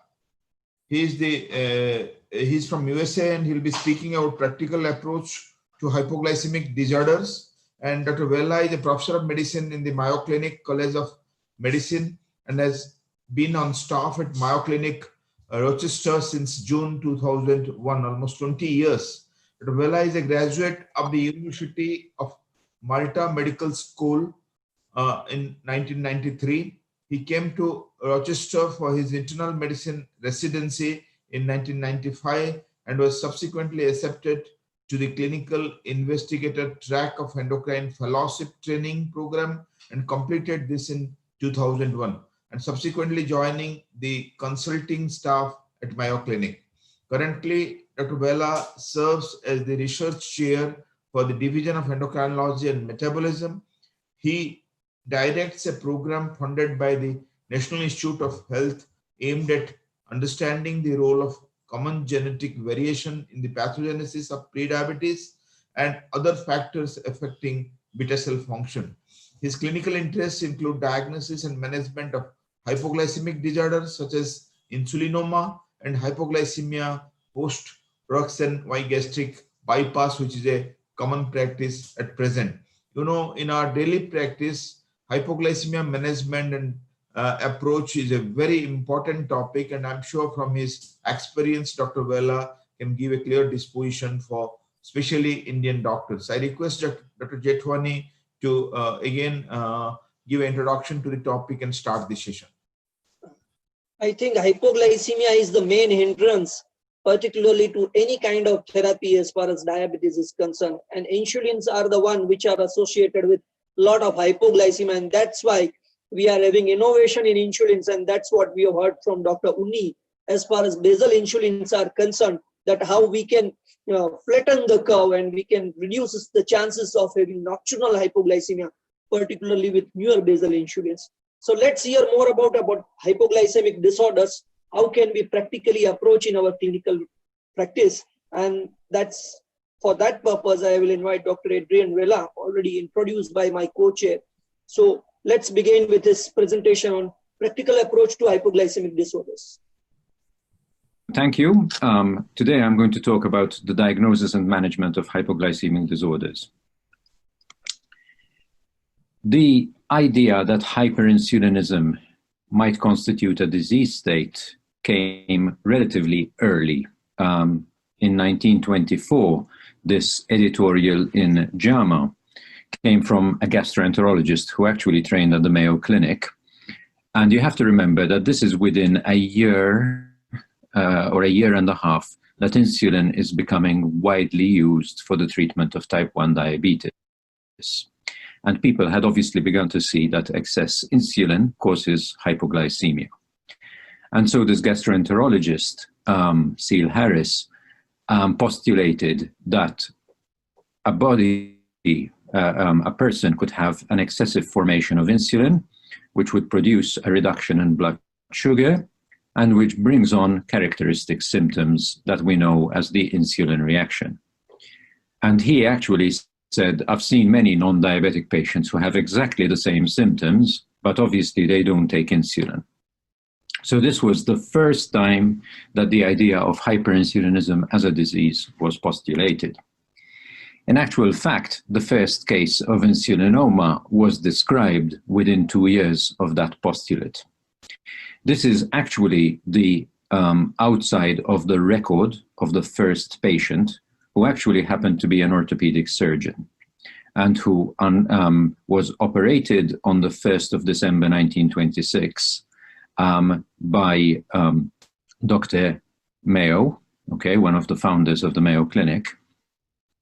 And this orthopedic surgeon was actually having hypoglycemia while operating. And he had an exploration of his pancreas and upper abdomen. As it turned out, he had a widely metastatic insulinoma, an islet cell tumor, which was metastatic to the liver. And in fact, actually extracts from the metastasis caused hypoglycemia in rabbits. And this was the first publication, the first description of insulinoma. It was published in JAMA in 1927. Russ Wilder, the endocrinologist who was involved, was actually a close personal friend of Banting and Best, and later in life became one of the first directors of the NIH. So that is the first description of an organic cause of endogenous hyperinsulinemic hypoglycemia. But as you can see from the proceedings of the staff meetings of the Mayo Clinic, which today is called the Mayo Clinic Proceedings, in 1934, so within about 6 years of the first description of an insulinoma with hypoglycemia, Dr. Reinersen, one of the other endocrinologists who was a contemporary of Dr. Wilder, is already talking about hyperinsulinism and the misuse of the term. And actually, the consensus was that these symptoms, that the term was being used to describe functional hypoglycemia, i.e. people without organic disease per se, caused by hyperinsulinism. So by 1938, Whipple described his Whipple's triad, which helps to describe the, to ascertain that actually there is a diagnosis of hypoglycemia to be made. So the first is that the serum glucose must be low. Over here, I say less than 50 milligrams per deciliter or less than 2.8 millimoles per liter. That is actually subject to some debate, okay, as to what the absolute level needs to be. But one of the important points to be made is that it cannot be obtained from either a continuous glucose monitor, it cannot be obtained from a reflectance meter, it needs to be a venous sample. Accompanying the low glucose, there need to be neuroglycopenic symptoms, i.e. symptoms of cerebral dysfunction. And the third leg of the triad is that the symptoms are relieved when the low glucose is corrected. If these criteria are not fulfilled, then unfortunately we cannot diagnose a hypoglycemic disorder with any degree of certainty. Only once this has been fulfilled should we start to worry about the pathogenesis of hypoglycemia. Soon after the first diagnosis of hypoglycemia and the description of quote-unquote functional hypoglycemia, a new term became fashionable. And this term is reactive hypoglycemia. And essentially, it's the occurrence of autonomic symptoms such as tachycardia, sweating, tremor, in the postprandial period, consistent with those generated by hypoglycemia. And in fact, to be honest, the villain in this piece was Dr. Kohn, who has made many seminal contributions to endocrinology, including the diagnosis, including the description of primary aldosteronism. But unfortunately, using the OGTT as a test for hypoglycemia was his doing, and created the diagnosis of reactive hypoglycemia. In these situations, although the glucose is low, there is really very little evidence for cognitive dysfunction or for organic disease, because in actual fact, healthy adults below the age of 50 have a prevalence of about 10 to 15% of low blood sugars after a 75-gram oral glucose tolerance test. People who have reactive hypoglycemia often have multiple other non-organic illnesses. And this is Dr. Kohn's codification of the OGTT as part of the workup of reactive hypoglycemia. And unfortunately, this became a very popular diagnosis in the 50s and 60s. As I said, it took large cohorts to show that a large number of normal people, the leaner and the younger they are, actually have low blood sugars after OGTT and have no evidence of illness or symptoms. And in fact, this study in 1983, I like to quote a lot, compared the OGTT versus a mixed meal in the diagnosis of hypoglycemia. In the published paper, they had 33 patients who had either an OGTT or a mixed meal in random order. But what was key about this was that they recorded the EEG of each patient during each challenge. They showed that the symptoms after OGTT were independent of the glucose nadir, which averaged about 45 milligrams per deciliter, so about 2.5 millimolar. And there was no evidence of neuroglycopenia on the EEG and no associated tachycardia. So that, as reactive hypoglycemia, basically, as far as I'm concerned, the main implication is that an OGTT has absolutely no place in the workup of a hypoglycemic disorder.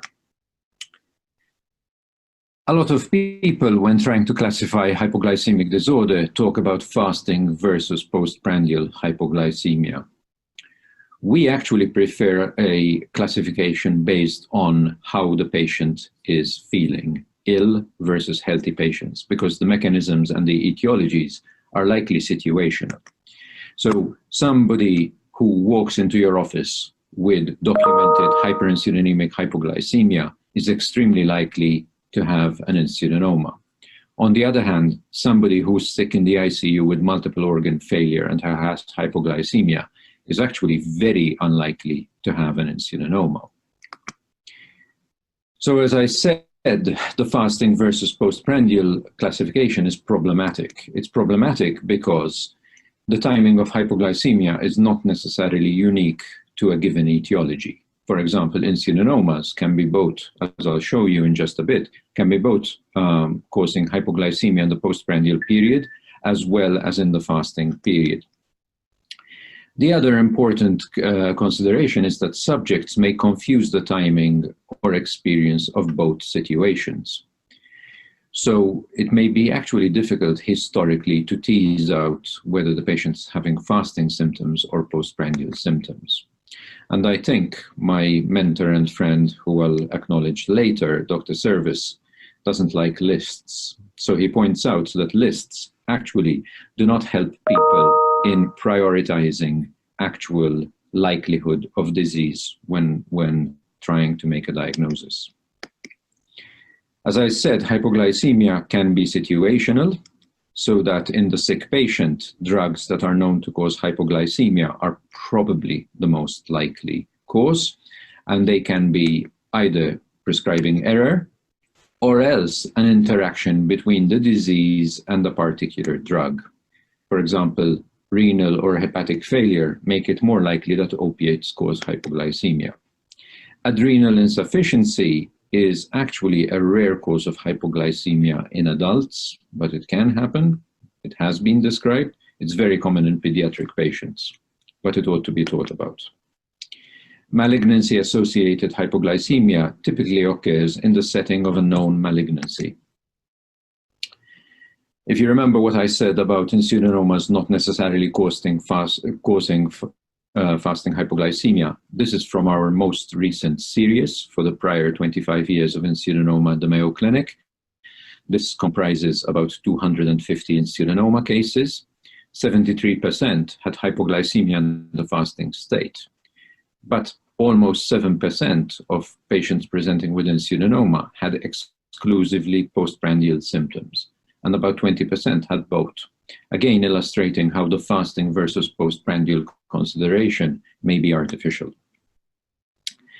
The criteria for endogenous hyperinsulinemic hypoglycemia are outlined in the position statement of the Endocrine Society and require the presence of evidence of inappropriate insulin secretion, as exemplified by detectable insulin and C-peptide, as well as proinsulin, in the presence of a low glucose, along the lines of what I told you when we were talking about Whipple's triad.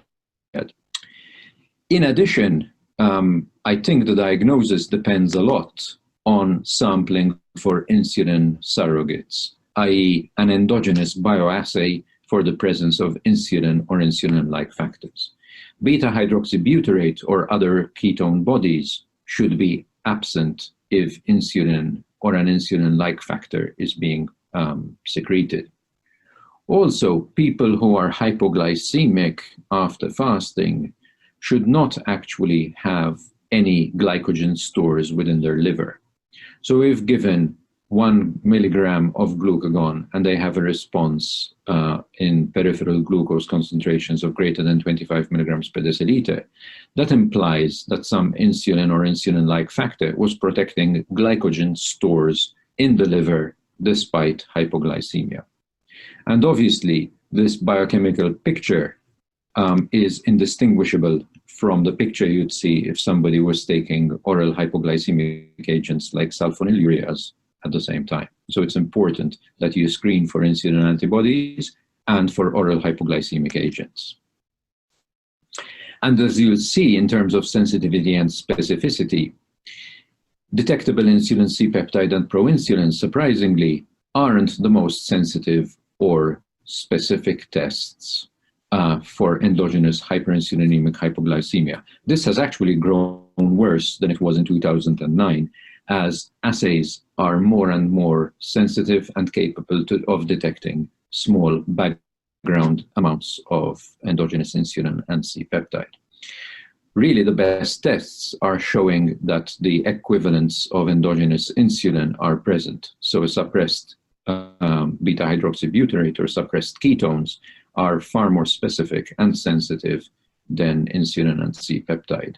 And the change in glucose in response to glucagon is also actually, in terms of sensitivity and specificity, superior to beta cell polypeptides. So I think when approaching hypoglycemia, it's important to see whether Whipple's triad is fulfilled. If it's not, obviously, hypoglycemia cannot be the cause of the patient's symptoms. If it is, then we can wonder about the mechanism. And the hypoglycemia can be caused by non-insulin mediated processes, such as, for example, severe inanition. Adrenal insufficiency would be a cause. Medications might be a cause of non-insulin mediated hypoglycemia. But if it is insulin-like or insulin mediated, then that's a different mechanism. Insulin-like factors are secreted by certain malignancies, usually mesenchymal tumors. Usually hypoglycemia is a presentation that occurs late in the manifestations of a known tumor. Insulin-mediated hypoglycemia, obviously the commonest cause is exogenous insulin or sulfonylureas. Usually by the time I get to see these patients, this has been already excluded because that is usually fairly straightforward to exclude. And once you've excluded exogenous causes of hypoglycemia, then you can go on to try and localize the actual insulinoma or lesion causing hypoglycemia. Over the years, we have morphed from an inpatient 72-hour fast, where we were doing this in about 61% of our patients, to today, where the vast majority are positive within the first 20 hours of fasting. So most of the time, we are starting fasts in the outpatient settings and only having to admit patients to do a fast in about 15% of cases. Usually, we start with non-invasive studies, and that's either a transabdominal ultrasound or a CT scan of the abdomen with contrast. We usually use a triphasic scan so that we can capture the arterial as well as the venous phase of contrast administration. And together, the combination of these two imaging modalities actually help us localize about 75% of all insulinomas that we see. The remaining 25%, we undertake invasive studies, endoscopic ultrasound, or a selective arterial calcium stimulation test. I'll show you an atypical case, but it illustrates some of the points I've made. So this was a 35-year-old with a 3-year history of episodic sweating. And somebody, as one does, did a head MRI to work up the patient's symptoms. And there were 3 non-specific demyelinating lesions. He had an abnormal tilt table testing. So it was thought that he had autonomic dysfunction secondary to multiple sclerosis and started on midodrine. It took 3 years to work out that these symptoms that he had occurred after each meal quite stereotypically. And the patient's sister had diabetes, so he used her meter and discovered that postprandially on the meter, he was regularly having blood sugars in the 40 milligram range. So by the time I saw him, he had been on disability, and we were able to document that symptoms never occurred at night or prior to breakfast. He had no prior upper GI surgery, and his examination was otherwise unremarkable. So the day I saw him at about 10 in the evening, about 4 hours after his prior meal, we were able to document endogenous hyperinsulinemic hypoglycemia with a negative sulfonylurea screen. And the next day, when he had a mixed meal test, as you can see, his blood sugars fell below his fasting value at about 4 hours after eating. And again, we documented endogenous hyperinsulinemic hypoglycemia. This was a mixed meal test, not an oral glucose tolerance test. And in fact, on imaging, you can just make out this subtle lesion over here, which was an insulinoma. And in fact, on calcium stimulation testing, where we pass a catheter first into the gastroduodenal artery, then into the superior mesenteric artery, and then into the splenic artery, which supplies the tail, we were able to show that there was an abnormal response to calcium injection in both the gastroduodenal artery and the superior mesenteric artery. And this was not because the patient had more than one insulinoma, but the patient had an insulinoma in a watershed territory, which was supplied by both arteries. And in fact, on the arterial phase of the angiogram prior to the calcium stimulation test, you can see a tumor blush. This we see about 15% of the time. This is not this patient's insulinoma, but it is a typical insulinoma in terms of appearance. This is the tail of the pancreas, and you can see this patient's insulinoma. And the patient, like most patients, had an average duration of symptoms of about 2 years prior to presentation. This is the typical response in insulin that you get with calcium stimulation. So you get a 10, 15-fold rise easily in response to calcium stimulation in the arterial territories. This is important because it contrasts with another syndrome that Dr. Service described, which is non-insulinoma pancreatogenous hypoglycemia, where he described initially 5 patients with postprandial symptoms exclusively and a negative 72-hour fast and negative imaging, but a positive calcium stimulation test. And these patients had islet hypertrophy and responded to an extended distal pancreatectomy. And in this case, the positive calcium stimulation tests were far more contained. So basically the rises, with one notable exception, were barely 3-fold in the territories. And this is the typical hyperplasia of the islets that was seen.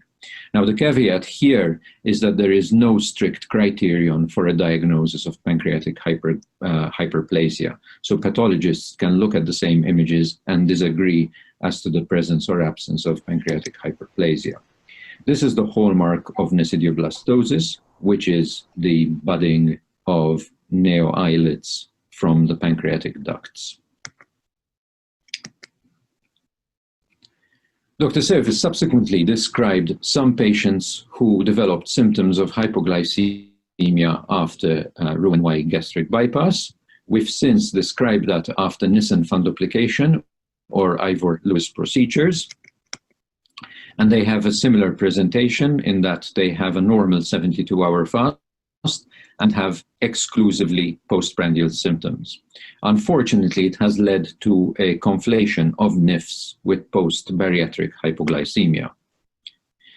The important point to make is that the response to selective arterial calcium stimulation testing is far less robust, and in fact, extended distal pancreatectomy does not cause an extended long response. So in our first series of about 50 patients, 95% of patients developed symptoms, a recurrence of symptoms within less than 150 months after surgery. So most patients had a recurrence of symptoms after extended distal pancreatectomy.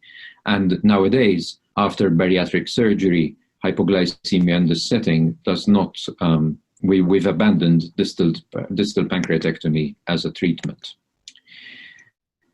There are many pitfalls in making a diagnosis of hypoglycemia caused by inappropriate insulin secretion in the postprandial setting. The most important is that there are no good normative data in terms of what constitutes an appropriate response to meal ingestion. And it's difficult to interpret beta cell polypeptides because ultimately there are very different half-lives. C-peptide and proinsulin have half-lives of about 35 minutes. So you would expect that after a meal, they will be detectable for at least 5 hours, 5 to 6 hours. And obviously, concentrations in the peripheral circulation represent a balance between secretion and clearance. So I think the main conclusion I take when evaluating such patients is that a patient with an intact upper gastrointestinal tract should not have hypoglycemia. But hypoglycemia needs to be interpreted with caution if somebody has had an upper GI surgery, which might alter gastric emptying. So I've already told you that we don't have normative values for postprandial beta cell polypeptides. And also the pathology is uncertain in terms of the structural abnormality, which can sometimes be found in autopsy subjects who are asymptomatic, who were asymptomatic during life. Is not necessarily proof that you have a diagnosis and the cause for hypoglycemia. And the calcium stimulation test in this situation suffers from a lack of normative values. It's also fairly easy to provoke hypoglycemia in a patient with Roux-en-Y gastric bypass. Just do an oral glucose tolerance test, which I've already told you has really no place in the evaluation of hypoglycemia. This is sort of the typical response we get from a calcium stimulation after bypass.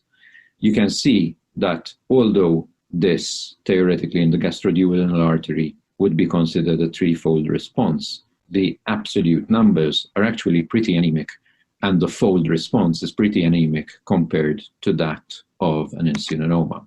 And this is something that we showed and published a few years ago when we looked at our cohort, which we called at the time nesidioblastosis versus insulinoma. The absolute concentrations of insulin that are produced in response to calcium stimulation are very different, especially when you consider that this is a log scale, and the fold increase from baseline is also very different, especially when you consider that this is a log scale. Unfortunately, as obviously you can point out, there is some overlap at the extremes of the distribution. And these are typical responses that we see in terms of insulinoma, absolute concentrations, and you can see one territory is very markedly positive, whereas in nesidioblastosis, the absolute and fold response is less marked compared to the above, and also confined to multiple territories rather than a single one.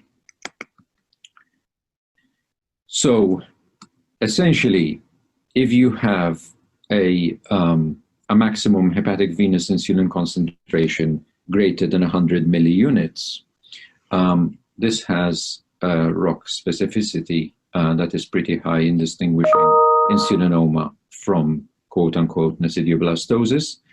And the fold change of greater than 5 is also reasonably sensitive at distinguishing the two conditions. So, taking care of patients with hypoglycemia is fairly straightforward, provided they fulfill Whipple's triad. And everything else hinges on that part of the evaluation.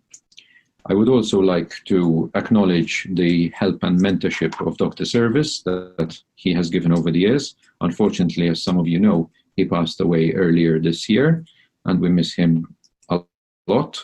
But we will remain always grateful for his wise advice and counsel. Thank you very much. I'll be happy to answer any questions.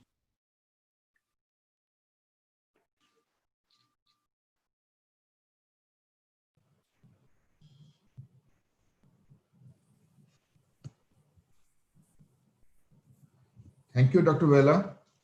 That was a nice presentation.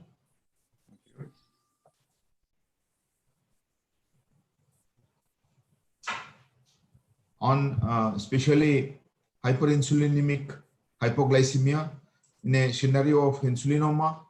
And the case presentation was also very typical, and I understand the amount of experience you have managing such patients at your center, the renowned Mayo Clinic.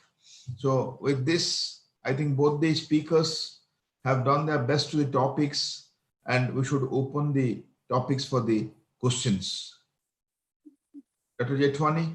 Yes, I think let me start ball rolling by asking first question to Dr. Uni Krishnan. Yeah. That what is his take on using basal insulin, the conventional Glargine 100 unit, in routine clinical practice as far as type 2 diabetes insulin initiation is concerned?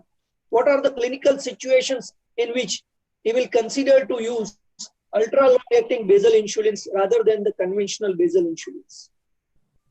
I think in India, where cost is, I hope I'm audible. Yes, yes, sir. Yes. So in India, where cost is a major concern with therapy, I think wherever the patient requires a basal insulin, wherever cost is a concern, then it has to be Glargine U100. Now, if the patient can afford, then I think we should straight away advise ultra long acting basal insulin. And if the patient who cannot really, if finds it difficult to afford U300 or Degludec, then you can start with U100. And then, you know, if there are hypoglycemias and you have difficulty in titration, then you must offer the patient the chance of U300 or Degludec. So this is the problem in India. And whenever you have a patient with type 2 diabetes on 2 oral drugs and with a high fasting or a HbA1c which is high, I think it's time for basal insulin, provided you've given the other oral drugs as per the guidelines. Thank you, sir. Thank you. Thank you for clarifying this issue. Yes. And the chat box, he has asked that Glargine U300 should be compared with I200. And what is your opinion regarding that? Well, I think Glargine U300 has different pharmacokinetics when compared to Glargine U100. But Degludec U200 does not have very different pharmacokinetics from Degludec U100. So therefore, Degludec U200 and Degludec U200 and U100 being comparable, I think there is no harm in comparing Degludec U200 with Glargine U300 in one study and Degludec U100 with Glargine U300 in another study, so that you can make clinical decisions. So I just want to stress this point that Degludec U200 isn't available in India, but the pharmacokinetics of Degludec U200 are not different from U100. Whereas Glargine U300, because of the small, compact presence in the subcutaneous depot, has a slow release. So that's my take on this. But thank you for that important practical question. Yeah. So there is a question to Dr. Vela. In the existing COVID-19, there is evidence that the SARS-CoV-2 directly infects the beta cells of the pancreas, causing hyperinsulinemia and hypoglycemia. What is your take on that? So I haven't actually seen many cases with hypoglycemia. However, hypoglycemia is a common side effect of, well, common, but it is a known side effect of certain antiviral medications, which actually cause beta cell lysis and consequent temporary transient hyperinsulinemia. Also, in the setting of critical illness, there are multiple other factors which can play a role in hypoglycemia. So at the present time, I would say it's difficult to assign a clear pathogenesis, straight line from COVID-19 infection to beta cell destruction and hyperinsulinism. And I would caution at that, because hypoglycemia is a recognized contributor in critical illness with multiple organ failure. So it certainly could be, but it may not be a direct etiological cause. Yeah, that's right. But few literature show features of ILITase leading to hypoglycemia and hyperinsulinemia and hypoglycemia. And another question is regarding post-absorptive hypoglycemia. Will you share anything related to post-absorptive hypoglycemia in the Indian scenario or at present scenario? Certainly. So this is actually it's very difficult to be dogmatic with post-absorptive hypoglycemia. I tend to subscribe to the notion that a person who has normal upper GI anatomy, when eating a solid, not a liquid meal, should not have hypoglycemia. So ultimately for me, it's whether they have hypoglycemia with neuroglycopenia after eating, provided they have an intact stomach, intact pylorus. Obviously, if you're drinking liquid glucose, such as an OGTT, or you're drinking or eating something which could behave almost like an OGTT, that may not be a realistic and good test. But if you actually have patients eat a solid meal, a solid mixed meal, and they have hypoglycemia, that would be suspicious to me. The beta cell polypeptides, when measured in the postprandial period, of course, are a little difficult to assess with certainty. It would be very dangerous to apply the cutoffs in the Endocrine Society position statement, which are intended for fasting hypoglycemia, indiscriminately to the postprandial situation, because as you know, a concentration represents secretion and clearance, and things like proinsulin and C-peptide, which have half-lives of 30 to 40 minutes in the circulation, aren't going to clear immediately. So their presence may be reflective of secretion that occurred even 2.5 hours before they actually developed hypoglycemia. But again, I think the premise is that if your upper GI anatomy is normal, you should not have hypoglycemia after you eat. If you do, then that would be the impetus for further investigation. Yeah, I think that's the right answer. We have to take this message from Dr. Vela. Dr. Jethwani, you have any queries at your end? No queries from my end. I think Sunil has joined. Dr. Sunil, we had a fantastic session on vessel insulin and hypoglycemia. Dr. Vela, and clear messages have been given and questions are taken up. So you can put your comment regarding the session.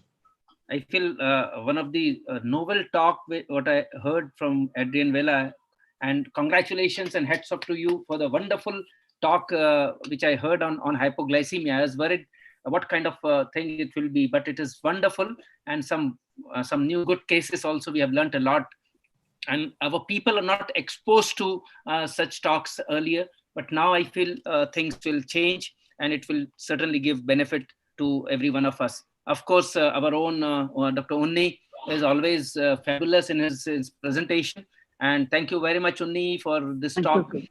Now, if can we just extend this discussion for, we have some time, Jayant and Dr. Yes, definitely. We have got a question that once fasting blood glucose is controlled, how soon one can retry oral drugs again? But Dr. Pradeep, this is to Dr. Vela. After an episode of hypoglycemia, if the fasting is restored, how soon we should start the oral anti-diabetic drugs? I'm sorry, after one episode of hypoglycemia, we should what? The question they have asked, after the patient has recovered, suppose we have gone for surgery or we have gone for intervention, patient has recovered and the blood sugar is normal. How to restore the oral drugs in those patients? So essentially, the typical follow-up that we recommend is variable. So if it's a solitary single insulinoma, most of the time, no follow-up is required.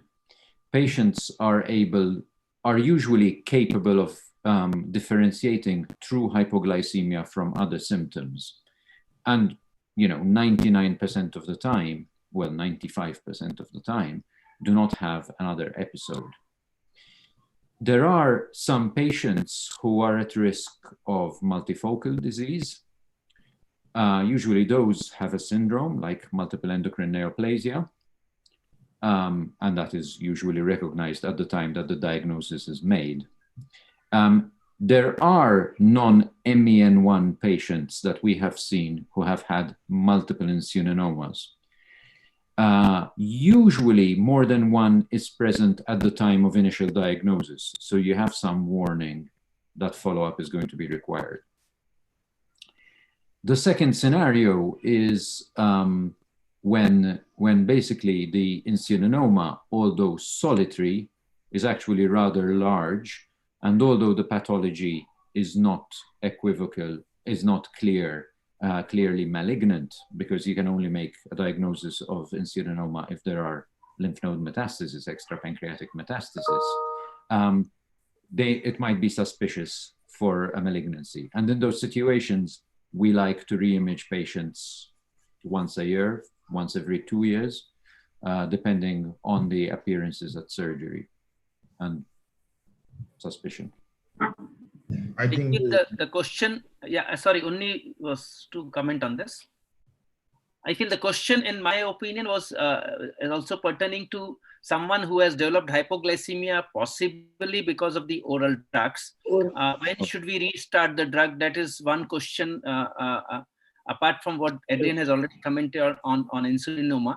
So if someone is on sulfonylurea, it depends on the half-life time of the sulfonylurea. If someone is taking a potent sulfonylurea like glibenclamide, few of them where the risk of hypoglycemia is very high, it's better we change the drug one, and then reinstitution of the drug should be minimum. It should be very closely monitored. There are few situations which we, all of us must have come across, and we have also seen that some patients have accidentally have taken higher drugs, maybe sometimes because of maybe stress related or some suicidal attempt where they've consumed more than the required dose of the oral drugs. And that situation we should monitor minimum for 72 hours. They should be hospitalized, because we have seen there is recurrent hypoglycemia even if you don't give any medicine, if they consume it for some other reason or accident. So we have to monitor it every 15 minutes. That's a rule of 15. When we say this for all common delegates, clinician at the periphery, whenever you have hypoglycemia, you should follow the rule of 15. Just monitor blood glucose. If it is low, give 15 grams of glucose, then wait for 15 minutes. Another, do again blood glucose. If it is again low, give 15 grams of glucose. By doing so, you don't over-treat hypoglycemia. And in given situation when someone has taken oral drug, don't underestimate. Even after 2 or 3 hours, your blood sugar is normal. It is likely that after 4 or 5 hours, it may go down again. You may have recurrent hypoglycemia. So oral sulfonylurea related hypoglycemia sometimes is more risky than the insulin related hypoglycemia. That is one message.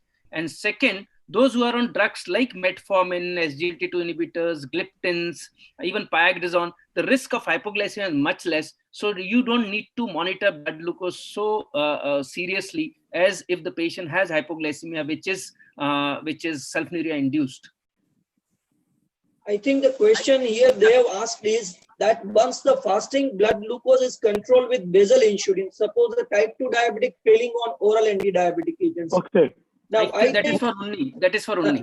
Dr. Unnikrishnan. Yeah. So when to introduce oral hypoglycemic agents? So the question, I just read the question in the chat box, says that once the fasting blood sugar is controlled with basal insulin, how soon can we retry oral and hypoglycemic agents? So the situation depends on when you've started the basal insulin. Now, when your patient is on 3, 4, 5 oral drugs and you've got diabetes for a long duration and you give basal insulin and you control the sugars, I would think it will be very, very difficult to remove basal insulin and go back to oral drugs. but if very early in diabetes, maybe with one oral drug failure or with metformin failure or metformin with SGLT2 failure, basal insulin is added. And if the patient had severe hyperglycemia at that time, and then after that, the patient now starts following a very good diet, does exercise, and the compliance dramatically improves. If the fasting is consistently below 80, you can slowly start reducing the basal insulin every week. And then over a period of a month or so, you can try to manage on oral drugs. But let me tell you, the goal of diabetes therapy is to control the glucose and not to control the insulin injection. And if your patient is doing well on a basal insulin, I think it's important that we convince them to continue the basal insulin, even if the patient is on a lower dose. Yeah, that's the right suggestion. Yes. If the patient has needed insulin, it's better to continue with the basal insulin. And the fasting control gives a message that that dose is right dose. And if on follow-up, the fasting comes down, you can bring down the dose by 2 units or 4 units. So I think that's a good answer, and we don't have any more questions. So I request Dr. Jethwani to give his comments.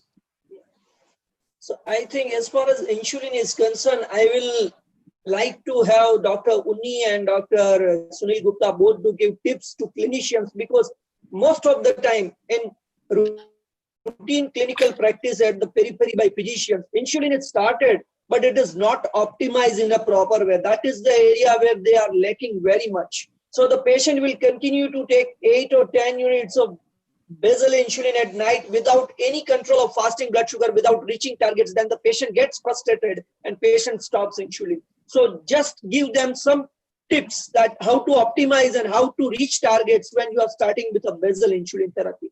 That is what I want to hear from Dr. Unni and Dr. Sunil Gupta both. So quickly, I'd like to give 2 tips to the doctors. Number 1 is that whenever you prescribe basal insulin, you might like to start with a little more than 10 units.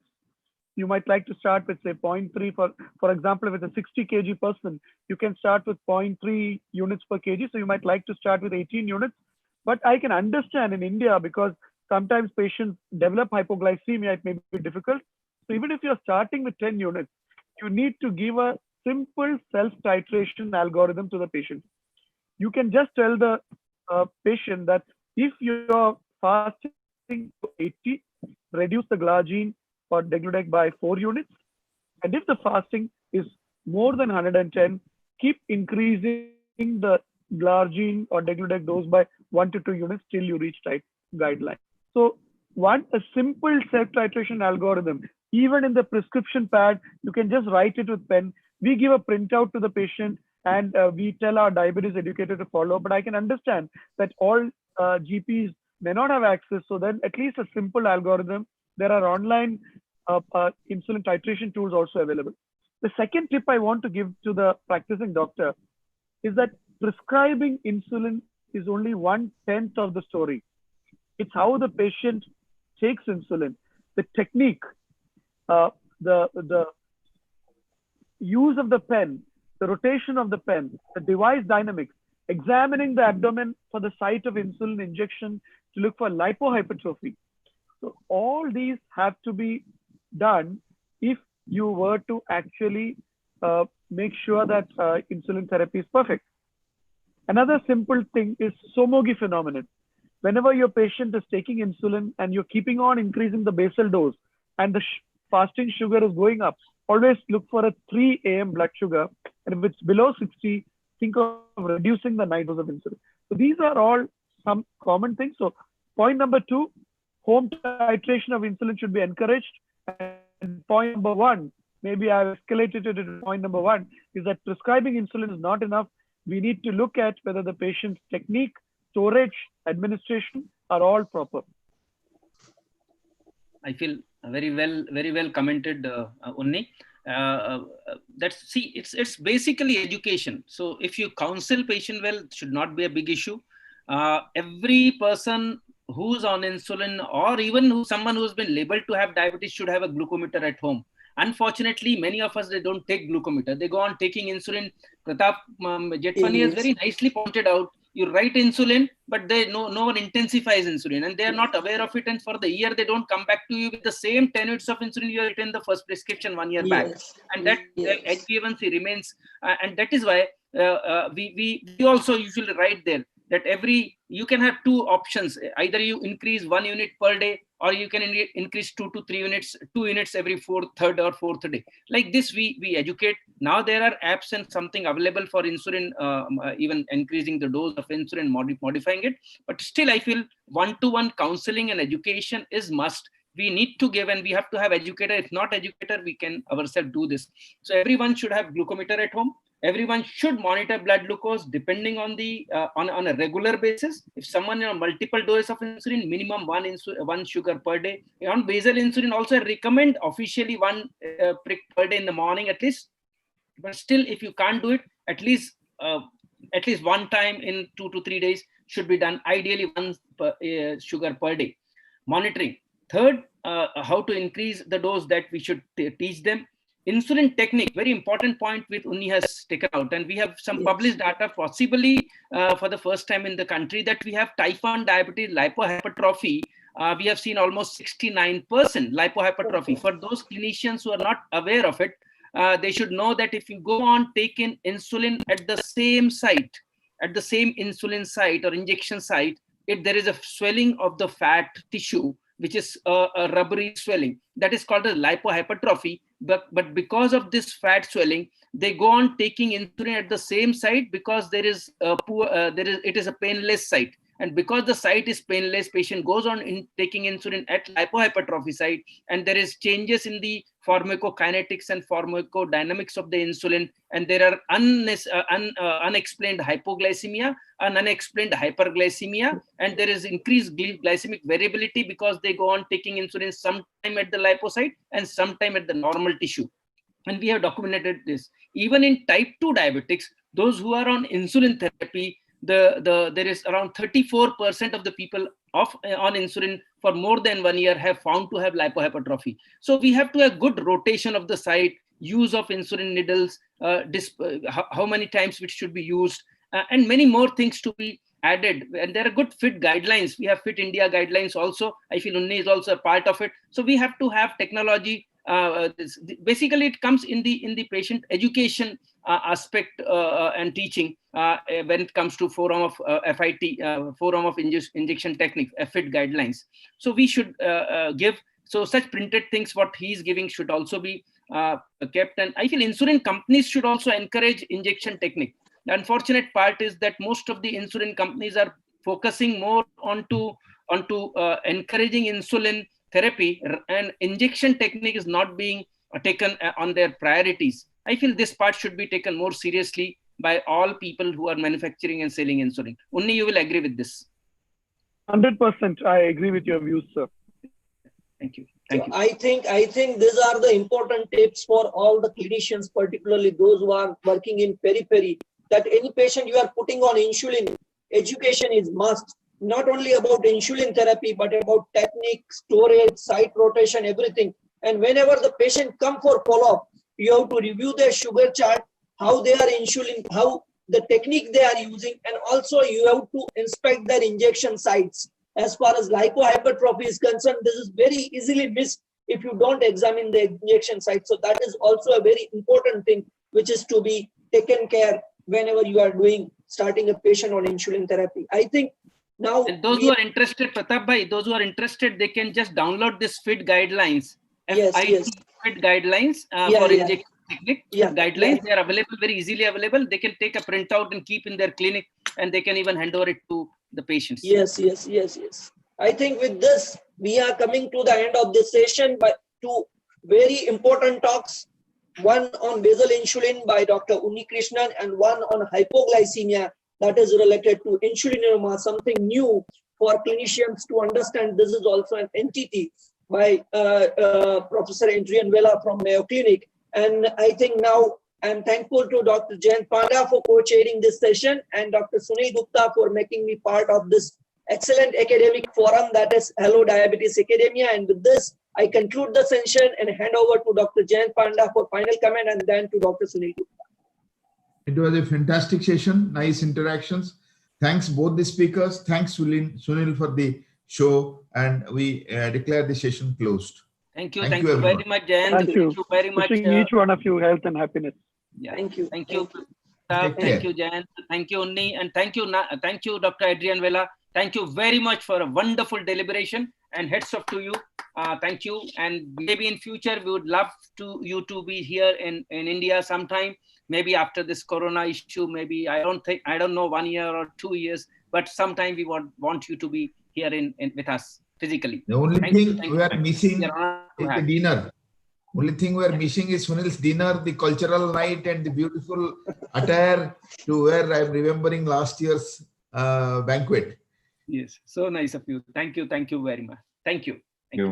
I declare the session is over, and now I hand over this mic to the MOC for the further proceedings. And rather, if I take this opportunity, or yeah. So Shlok will take care of this. Huh? I feel Dr. Kavita is here because I have to take the another session, another hall. So I'll just hand over this mic to now Kavita. Thank you. Thank you. Thank you. And now moving ahead, I think we would be going to the most important session of the day, and it's in fact it's the need of the hour, and we would be going to the session on workshop on COVID and diabetes, Indian perspective, current and future. And we have with us the most eminent moderators with us, our very own Dr. Ashok Kumar Das, and he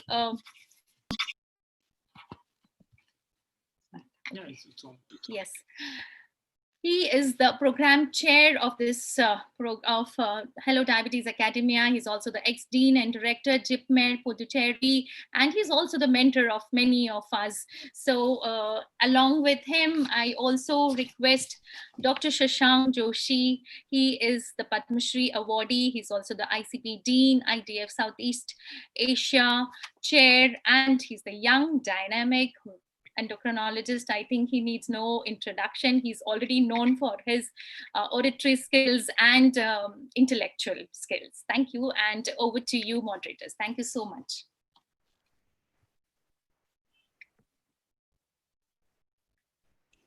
Thank you, Kavita. Am I audible? Yes, yes, sir. Yeah.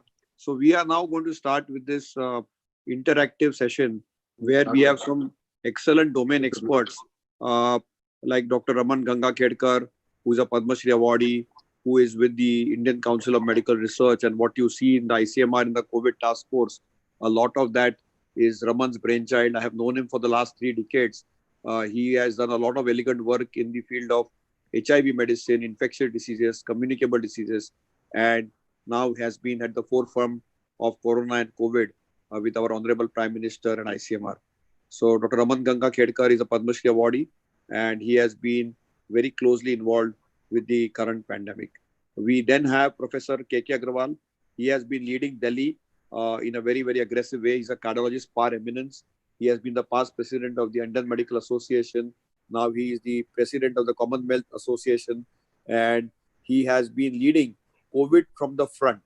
And he's actually been a mentor to many doctors and has been leading a national task force on COVID for IMA and various other activities. He's also a Padma Shri awardee, and I would like to welcome him.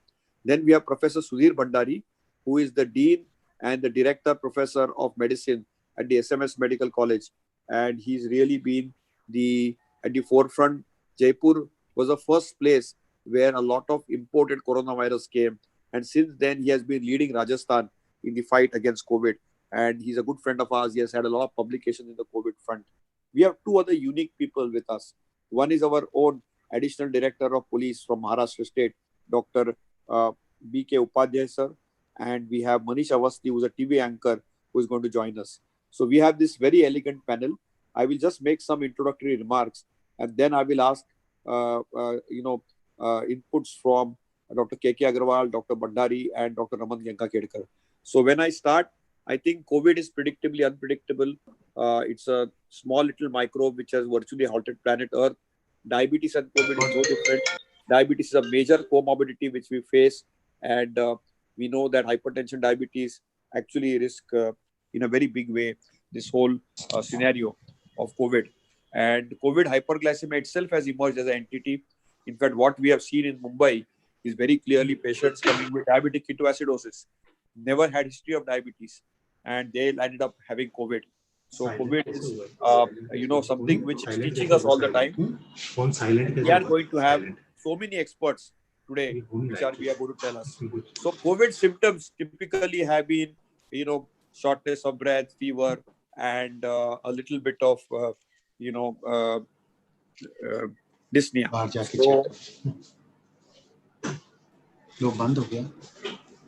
You are muted, Shashank. You have to unmute yourself. Am I unmuted now? Yes. So I'm going to Dr. K.K. Agrawal. Can you tell us the atypical presentation of COVID, which has been increasingly seen now in the Indian scenario, both from Bombay and Delhi? Dr. Agrawal also heads a group in India of clinicians who are tackling COVID. So Dr. Agrawal, will you start the proceedings of what clinicians should know about COVID in terms of symptomatology, atypical symptomatology?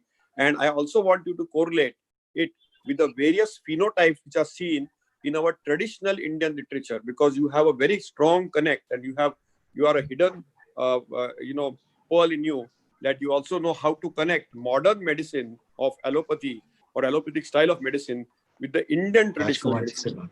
So, Dr. K.K. Agrawal, sir.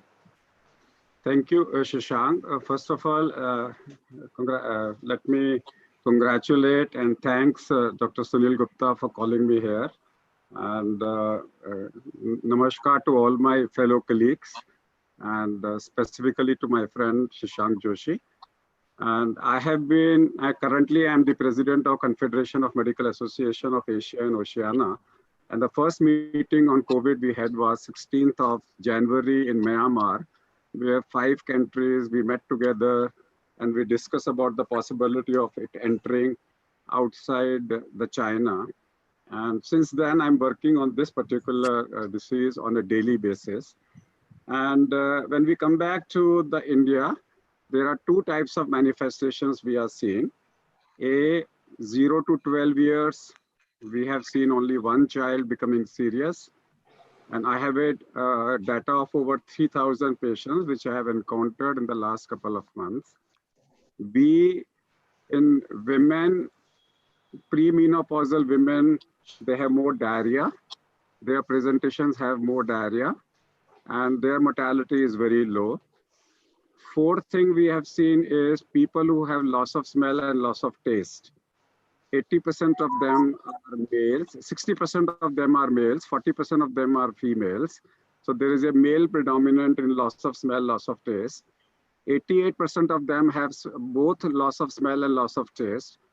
Only 2% have a loss of sour taste. That means 98% will retain sour taste. The first to go is sweet, second to go is salt. The last to go is sour taste. And in a smell, they often will have a retained of a lime smell. Otherwise, it will be the first smell to come back. Now, people who had, now we are dividing COVID into 2 phases, COVID phase and a post-COVID phase. Post-COVID phase means after 9 days when the COVID becomes non-replicative and non-cultural in non-ventilated, non-immunocompromised people. In those cases, throat pain is lasting for a couple of months. Post-COVID fever is lasting for a couple of months. So they have symptoms which are post-COVID symptoms. Can I show some slides? Sure, sir. Absolutely, sir. You can share the screen and show the slides.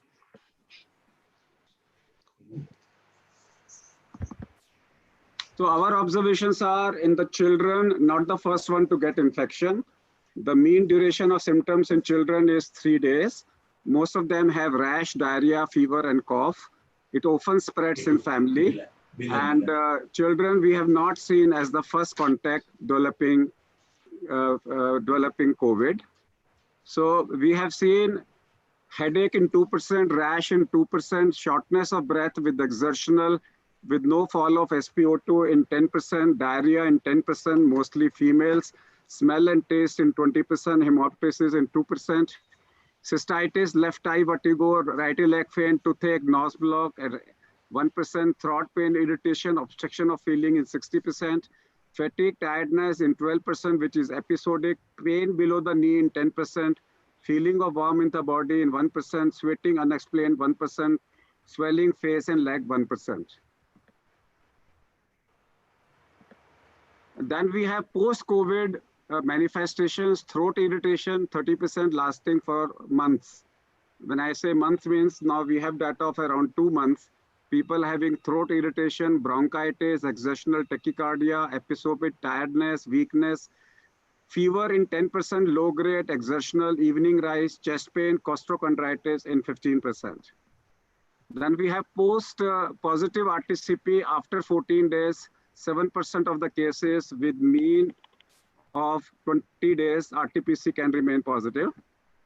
Then loss of smell, loss of taste, this is an analysis of 100 patients, pneumonia mild 3 cases, oxygen requirement, ventilated death 0, menstruation improvement 2, children 7, fever in 14, female 20, male 80, ear involvement in 70%, all family members 4 people, chest pain in 15, smell and taste both gone in 88%, only taste gone in 7%, only smell gone in 5%, loss of sour taste in 2, most recovered within 4 weeks. So more than 4 weeks 1, more than 3 weeks 3, less than 3 weeks 96%. Persistent fever for more than 2 weeks, more than 50 days, we have 2 people we are following, their fever hasn't gone. More than 40 days, we have 2 people, more than 28 days, 2 people, more than 21 days, 1 person, more than 14 days, 7 people. These are out of 100. IgG, we are seeing more with pneumonia, more in adults, so lower levels in children and elderly, lower levels in people who have a loss of smell and taste, lower levels if fever is less than 100, and it is present even after antigen is positive. That means that antigen is false positive. We are now recommending the 5 types of screening in a setup. You screen for temperature, screen for SpO2, loss of smell, give them a rose petal, and loss of taste, you give them a jaggery to eat. So we are recommending in a hospital, these 5 screenings should be done. This is called social engineering, which involves hand grip. So if a person has a weakness, a person may have a loss of taste, loss of smell, hypoxia, and temperature. If these 5 we detect, we are finding approximately 5% of the people, you may be able to detect them asymptomatically. Then what we are seeing in Delhi is that the wave in Delhi is over, and majority of the people in Delhi, when the wave is over, are the joint families. So nuclear families are now going to get, therefore, the reduction in Delhi is because everybody in the joint families has got it. So therefore, 1%, the R value was 1:5, 1:6. Now the R value has reduced because joint families have gone down. Second wave will be either the clusters or it will be the nuclear families. We have seen mortality in Bombay has reduced by 50%, so is in Delhi. We are now classifying day 3, day 4, day 5, day 6 as important. So we are classifying them into pulmonary COVID and non-pulmonary COVID. If it is a non-pulmonary COVID, mortality is practically nil. That means if the patient presents with a non-pulmonary manifestations, and pulmonary COVID, we are saying day 3, day 4, day 5, day 6. If you develop chest breathlessness, if you on exertion, if you have SpO2 fall, tachycardia, cough, or if you develop a difficulty in talking, we say this is the first onset of pneumonia. If patients are treated at this particular moment, the mortality becomes low. Non-pneumonic COVID, very low mortality. We still don't have a concept of AII room in India. We are fighting for the labs to sir, good evening, sir. CT value, but none of them are ready to give a CT value, which gives us a viral load. Most of the deaths which we are analyzing is because of delayed in reporting to the hospital. Now we are finding that toilets, we are finding a common finding that every family, we have seen that diarrhea, people with diarrhea are a super spreader, and they are all involved with the common toilet. That's a new finding we have got. We have seen all families with a close, ill-ventilated room where they share a common dining room or a common TV. all of them are getting infections. Now, we are dividing them into a 9 days post-COVID phase and a and a COVID phase, which is 0 to 3, 3 to 6, and 6 to 9 days. So we are of the opinion from the Delhi data that people, if we diagnose day 3, 4, 5 correctly and diagnose pneumonia, all other cases are going to recover. Now, this data, when I compared it with other countries, we are matching with Bangladesh, we are matching with the Pakistan findings, we are matching with Nepal findings.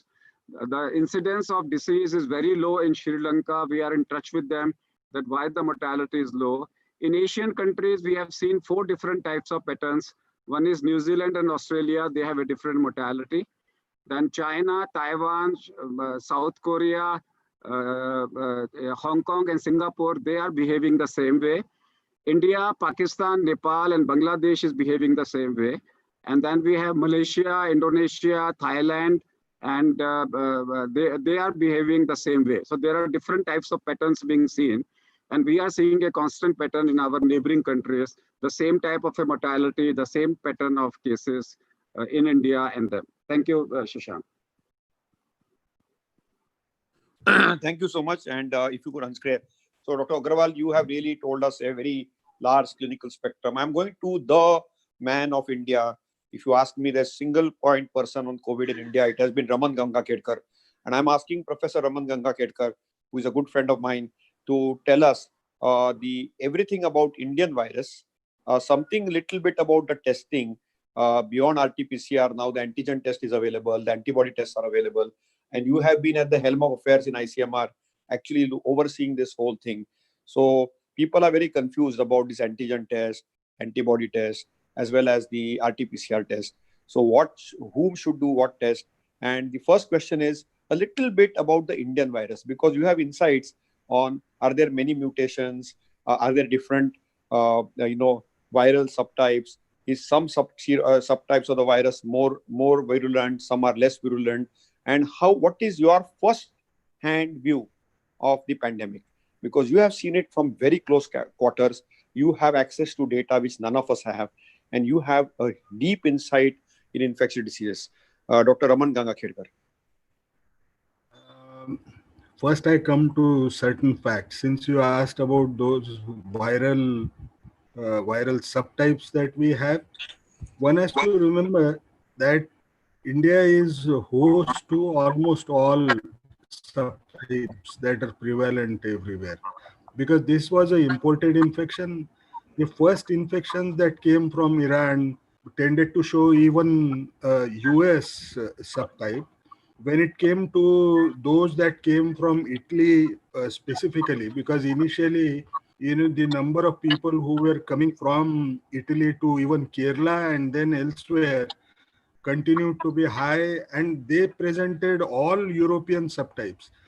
You talk of even Japanese subtype, yes, every subtype was there. So essentially, we have all kinds of subtypes. Now, which one is going to become a predominant subtype? Perhaps you will have to wait for it to happen, mainly because our outbreak has become severe pretty late. So one may have to wait for some time to know which one has become more prevalent here. The second issue that perhaps we need to understand is there is a lot of speculation that is going on. People belonging to a background of molecular biology, they identify different mutations and they tend to associate with the severity of the disease, or even sometimes, with respect to the impact on natural history, but the transmission. But the reality of life is, if you look at the publications that have come out, they don't present to you robust evidence whether a deletion mutation that tends to occur like at 612, is it really important in terms of reduction of severity? We really don't know. I think it would be a moot point to think as of now whether the virus is mutating and a particular mutation is associated with either higher transmission or lower likelihood of entering into severe disease as a part of natural history. we may still have to wait. The classical studies have to happen. They should be purely molecular epidemiology based studies. Most often these studies that are being done are from the samples that have been isolated, the samples that have been collected, and then you try to take some kind of a call, whether there is severity or whatever. But intuitively speaking, any virus that mutates over a period of time, the virus should show high transmission efficiency and lower pathogenicity. But do we think that this is a likelihood in only last 6.5 months time? I would perhaps be little wary of believing that it can happen, because we know that the virus does not mutate as rapidly as we would have expected if these kinds of mutations were to impact whether severity or transmissibility. Now, the second question you asked was with respect to testing. Now, when it comes to testing, we need to remember certain things. The first thing which we have to remember, RT-PCR continues to remain a gold standard, but at the same time, one must also be mindful of the fact that the sensitivity of RT-PCR continues to be hovering around 70%. So essentially, it is also going to give rise to false negatives. And that's the reason why what we try to do is try to enhance its sensitivity by looking at the symptoms and then add RT-PCR to it to try and ensure that the sensitivity improves to a larger extent and there are lower false negative tests that could actually happen. The second issue that you brought out was related to the newer tests that are coming up. One of the tests which is more in vogue, which has been tried in Delhi and perhaps all around, is the rapid antigen test. Now, one has to remember that rapid antigen test is, India is the first country where rapid antigen test was deployed. So that was an initiative which we had to take, primarily because when we did the sensitivity and specificity of this particular test, it tended to vary. But by and large, if I was to say, when we tried to look at samples that were where the RT-PCR was positive beyond 7 days, we found it ranged up to 80%, but otherwise it was hovering somewhere around 50 to 60% in different validations that we had to do, mainly because this was the first time we wanted to do it in India, and the reason was very obvious. We were swamped with the samples all across, and once you go for RT-PCR, the delay in diagnosis, the turnaround time of testing almost becomes 1 day, even if you have a very efficient kind of a system in place. The result was, the patients we couldn't decide whether the patient could go to COVID ward, or it could be that they are kept in a ward where they are suspected as COVID patients, or those who could go to non-COVID circumstances, non-COVID wards as such. And we thought the delays can be reduced to a larger extent. We also wanted to use this particular test for surveillance because the time taken to do this test can maximally be around 45 minutes, even if there is a small delay here and there, which essentially meant that we deployed rapid antigen test, mindful of the fact that there would be false negatives that will come about. And in order to cover for those false negatives, we said that it could be offered to people who are symptomatic in a containment zone, because the fear was that if you go to a population which is not a part of containment zone, the other diseases that could occur could cause these minor non-specific illnesses, perhaps may reduce the sensitivity to a larger extent even otherwise. And therefore, in containment zones, those who were symptomatic were expected to be offered rapid antigen test. Those who come out as negative will be offered RT-PCR. And if any of them comes out as positive, then you tend to think that the person has COVID-19 infection. Now, as I said, there are two major implications. You could do it in healthcare settings where the outbreak was severe and patients are sitting in OPD, you need to decide who goes where. Perhaps you could deploy this rapid antigen test. And at the same time, the second thing where you could try is to go it for surveillance as one of the areas where you could employ this particular test. Now, there are certain good things that are happening. To my mind, this is one innovation that has come, because here the testing time is reduced. There are many challengers who are also going to come very shortly for this antigen test, and we hope to see that the sensitivity and specificity improves to a larger extent as the time passes by.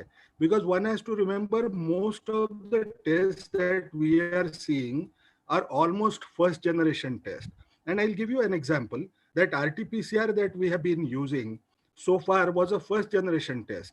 If you look at that IIT Delhi RT-PCR test, it has certain innovations. To me, it is something like a second generation test, mainly because what they have done is they have taken 200 different isolates, looked at their genetic sequences, and then picked up those which are important for inclusion in primers, and these primers are giving you results. And why am I saying so? Because initially we thought this test may not be so specific. The reason was, when you use CyberGene as one of the things instead of probes, the fear was that we may perhaps lose specificity in this particular test as such. But surprisingly, the sensitivity and specificity came as close to 98% in both the instances. Sensitivity and specificity, as you compare with RT-PCR, the cost is low, as we know. This, I think, is mainly because the primers that they have designed, based on the molecular bioinformatics that you have to do to choose which primers will I use, perhaps represents a second generation that might evolve over a period of time. I'm not saying that this is the best test. Things are evolving, things will change over a period of time. Now, the third category of test is antibody test. Now, you would have, if you look into the market, you have those which detect IgA, those which detect IgM and IgG. But the reality is, we do not know the significance clearly of IgA and IgM in these circumstances. It's not very easy, as people tend to have different broad generic microbiologic kind of an approaches. IgM comes first, then drops down, then IgA goes up. IgA would be seen also sometimes very early in the infection. Those we really don't know how they happen. No, we have no clue how IgA and IgM will behave. So one of the things which I would definitely encourage to say is, we need to wait for IgA and IgM to be interpreted so easily. But IgG test that we also developed, others have also developed, but for our test that we have developed through ICMR NIV, we know it was used against those patients whose sera had 20 times neutralization titer. So it essentially is something which detects neutralization antibodies really well. And if that is so, the first question which we were asked, can we use it as for immune protection? The sensitivity specificity is comparatively higher. There is no doubt on that. It is also 97 and 98% respectively. But the reality is, we don't know as of now whether presence of this antibody is actually immune protective. That's something which we don't know. And there are people who tend to claim their reinfections are likely to occur among them. The reality of life is, the epithelial cells in which the virus tends to live have a half-life of about 3 months. And the result, if I'm going to pick up a sample from those which are younger cells and then test them for RT-PCR, I might also find that this RT-PCR may show positivity in the next 3 months after acquiring this particular infection. But because RT-PCR does not distinguish between live and dead cells, the major implication with respect to reinfection, which we don't understand, which we don't think should happen, but we don't know because we don't know how much is the immune protection with antibody. The difficulty that will come about, and you will need a good naturalistic cohort, which we are trying to establish now. Now, in that naturalistic cohort, any patient who develops, again, non-specific kind of symptoms like fever, I had COVID-19, let's say, and then RT-PCR continues to remain positive, and we say after 10 days, the virus is not alive. Now, I'll have to follow up these people, and then when I isolate, when I take the swab again, I will have to take it periodically to find out whether it has live virus now, which was not there earlier. It will require some time to actually conduct these kinds of studies, because our capability to do virus culture continues to be limited to certain small organizations that we have, and they will not be so easily be able to spend so much of time looking at that issue, because you also are trying to do ex vivo testing of different drugs, repurposed molecules. So we will take some time, we will come with those results as well. Now, but IgG test is an interesting test to do. It tells you about exposure at least. And if it is found as positive and it is coupled with the symptom, perhaps it is also likely that it is indicating recent infection, which you will have to rule out by doing RT-PCR test. So I think by and large, we have covered the issue related to testing. Now, with respect to the magnitude, the typical AP questions that are asked. Now, will we peak? When will we peak? If you ask me as an individual, I must confess, please don't say I'm head ECD anymore. I have retired. I'm now Dr. CG Pandit, National Chair, but people tend to still associate me as a spokesperson of ICMR. That would be unfair. No, you can criticize me. I have no issues. That's a simple thing to say. Now, with respect to what do I think in terms of this particular outbreak, I think all predictions which we are seeing tend to assume, you need one assumption that your testing is uniform, access to testing and the uptake of testing is uniform across the country if you are going to do modeling. When I say that, I'm making a conscious statement. You must remember that India is such a large country that we know that there is a huge heterogeneity, with not only in the outbreak, also outbreak is what is reported, and then you classify those states. But at the same time, the offer of test, the uptake of test tends to be varying across. And the result is you can't just say in India, the whole thing will happen in this manner. Second thing which I say is, this outbreak has major drivers as mobility, migration, and population density. If you have three drivers of this kind, you will definitely find that those cities which are highly populous, metropolitan cities, they are going to be worst affected. Unfortunately, these are very large cities, and therefore you might see that the numbers of new cases that are occurring would rise dramatically in next few months' time, just because your population base of metropolitan cities is very high. No, you compare, let's assume Bombay's population is 1.75 crore, and let's say Maharashtra's entire population is 11 crore. So Bombay represents a huge proportion of the state. And if Bombay, Pune, excuse me, Bombay, Pune, and such large cities in Maharashtra perhaps show a higher level of outbreak, you might find that the numbers will be found as increased. The third thing which I would say, even if these numbers increase dramatically in a short period of time, you must remember that this is related to mobility. This is related to, let's say, short-term migration.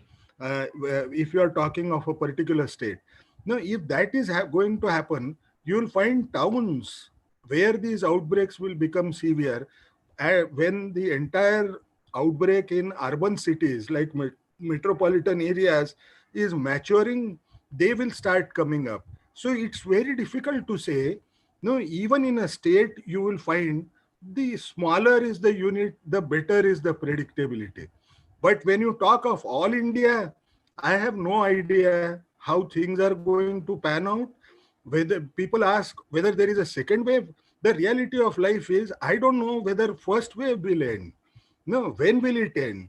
No, second wave is actually related to vulnerability, and it is related to proportion of people who are uninfected at this point in time, who might get infected because of mobility and migration. So what is first wave and what is second wave, I have no clue, because we have only seen it for 6 months. We may have to wait for some time to know.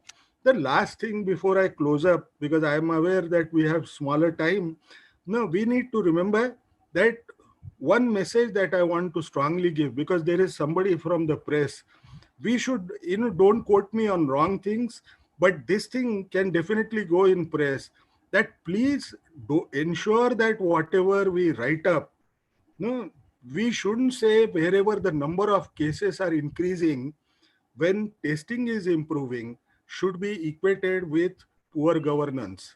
That is one major thing which is reducing number of tests that are occurring in states. It gives a wrong impression to people that, let's say in Bombay, if they report tomorrow that they found out, like in Bangalore yesterday, I think they found out some 4,000 odd new infections in the city, and people started saying, oh, Bangalore, so questions were raised over the government. And the reality is, the more you are going to test now, the more will be the numbers that will be found. But let us pass this message in the community. These numbers don't mean much at the backdrop of very, very small mortality that you are seeing. But if the numbers are increasing, you are able to detect, isolate them, and if I'm isolating more, the risk of spread for a longer duration is going to get less and lesser. I think that would be the best message that I would like to deliver. Thank you. Thank you so much. Thank you, Dr. Ganga Kedkar. I'm now asking Dr. A.K. Das, who's my co-moderator with Jayanta Panda, to continue this discussion. And I will join you all after you all have, you can engage Dr. Bhandari, Dr. Upadhyay, and we'll then get back to everybody again. Dr. Das, Ashok Das. Sir, आपका बंद है, mic बंद है. You should unmute yourself. Sorry. Okay, abhi theek hai. I just congratulate you for your messages that we saw on the TV. Now we are seeing it here. Great message. Two things I want to ask. What is the status of the herd immunity? Is it dependent? Because today I saw the news that, I don't know, the lay press or scientific press, that in some places people say herd immunity was found. I stand to be corrected, Professor Ganga Kedkar, but is it true? Is it dependent upon the IgG antibody, or what was the reason the herd immunity was talked about? Sir, there are just few. I think I'm also misunderstood often on herd immunity. The way people talked about herd immunity to begin with, it appeared as if there is a closed cohort and there is no intervention that is being offered. And therefore, I don't like that term, because herd immunity should also include immunity that you induce by giving vaccines. Now, is this happening now as a natural course of history? Exactly. I think it is very tough to answer. There is one thing which tends to happen. Let's take a case of Dharavi. No, in Dharavi, it would not be prudent on my part even to reveal those findings, what we had in the first national sero survey, because it is yet to be published. The reality is, even if you have so high prevalence, let's say in the month of April, we must remember that there is so huge immobility. Now, once you start relaxing over a period of time, you will find that people who are vulnerable are also moving out. People who are infected, they also start moving out. And the result is those numbers would start becoming questionable over a period of time. I don't see that even if you go to a figure of, let's say, 50 or 60%, wherever mobility is high, wherever short-term mobility, like you must have seen Bombay. No, if they start moving out, you don't know how many people you are going to contact and pass off the infection or acquire infection.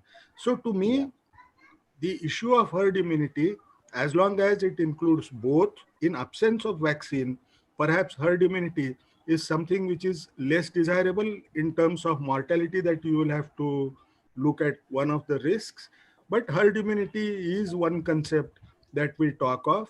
And today, if I accept that the overall figure that we released in the month of, in the survey that was done on 30th April, that the overall prevalence in India is 0.73%, I think we should not lower our guards. We should accept to fight against this disease rather than wait for things to happen. Okay. The last question before me and Jayant pass on to Dr. Sudhir Bhandari. If you want to answer this question, but you may be having some issues that this question should not be answered now. What about the air transmission? Airborne transmission. Sir, I mean, airborne I have no issues on answering this. One of the things which we have to remember that this is a droplet infection.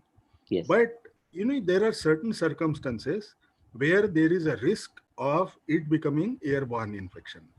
I think it is being debated too much across, mainly because even lay persons are accessing all kinds of scientific literature and they get worried with the same.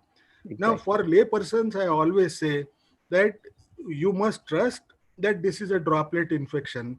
You will still find in large majority of the households, 1 or 2 persons have acquired it. And if it's a compound family, there would be few more members who are negative, despite the fact that they are staying in the same household. But airborne infection can happen in ICUs, it can happen in operation theaters, on certain procedures which we have already talked about with the doctors, and they are expected to take care of it. If we think it is an airborne infection, if everybody starts believing it, it is going to impact our lives so negatively. General population need not do it. They need not think that this could be a major airborne infection. Nobody, today, even in the household, we are talking of safe distancing. Even they will be emotionally as detached from one another because you don't know who's infected. Thank you. Thank you. Very brilliant answer. Thank you. Dr. Das, can I ask Dr. Gangadharan a few questions? But little brief questions, KK. Yes, we read every day your COVID newsletter, COVID meetup, fantastic contribution to the country. Be little brief because we have Jayant, we have Dr. Sudhir Bhandari, we have the others. So be very brief question, brief answer. Very quick. Pool test for antigen. Can I do a whole family pooled test? RT-PCR we know. Can we do the antigen test as a pool test? Number one. Number two is we are getting a large number of cases who are antigen positive after 14 days, 10% of them. And but we know the virus. How do we know that virus is non-culturable? And third is post 9 days persistent fever. How is it a persistent inflammation or is it a thermostat dysregulation? Gangadhar sir, please give very brief answer. Important question, brief answer. Sir, I respect Dr. KK Agarwal because I have seen him in some of my meetings. One of the sharpest individuals and highly motivated persons I have seen. Absolutely. He published my book on inflammation, sir. Published my book on inflammation 2-3 months back. Thank you, KK. Sir, there are a few things which I would quickly try to answer.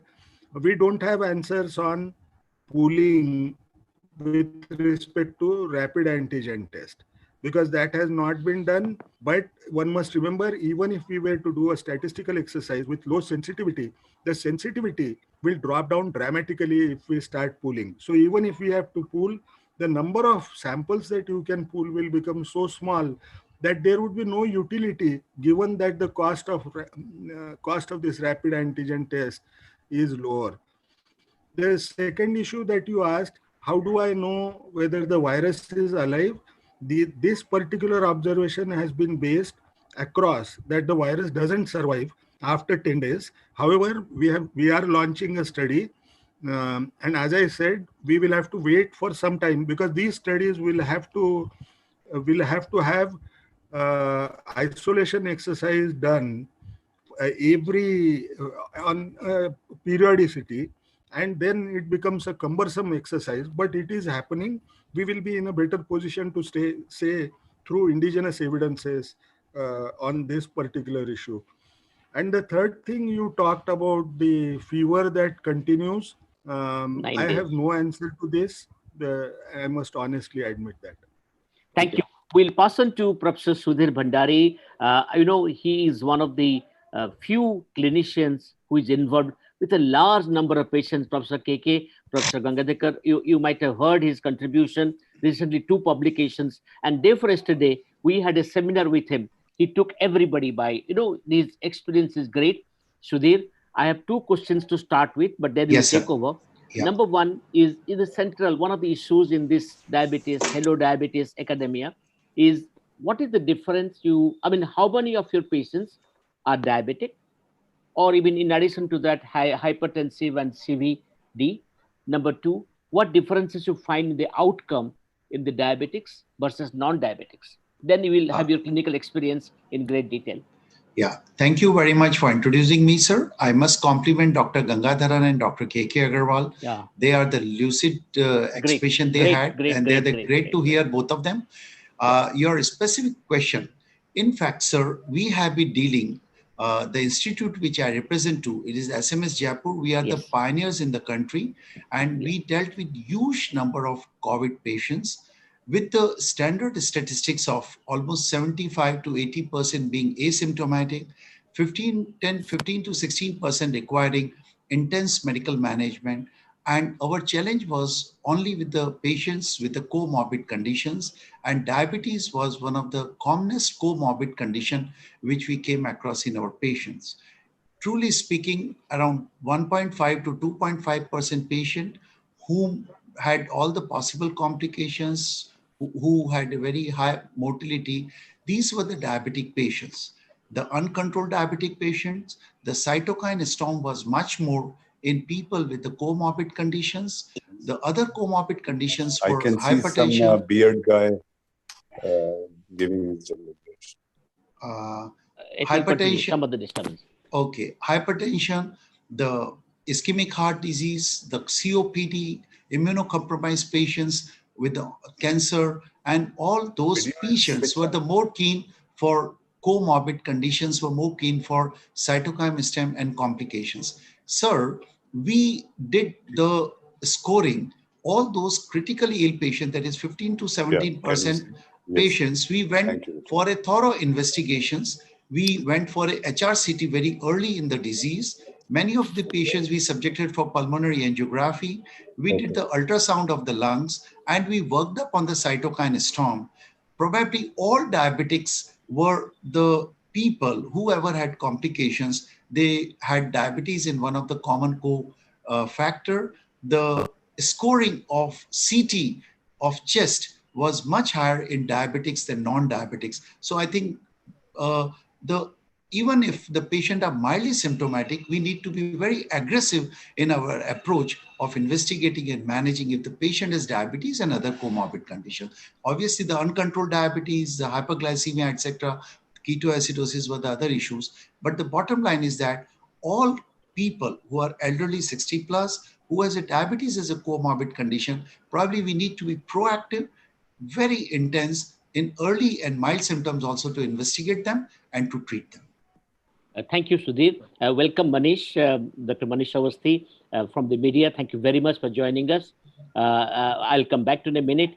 Before that, but a very, very common garden question to you for the audience. How did you manage the diabetics along with COVID?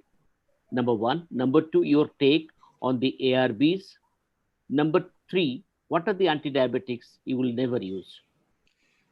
Sir, first of all, to ensure the perfect euglycemia, to correct the hyperglycemia, which could have been because of part of the uncontrolled diabetes or even the COVID infection, also flares of the hyperglycemia.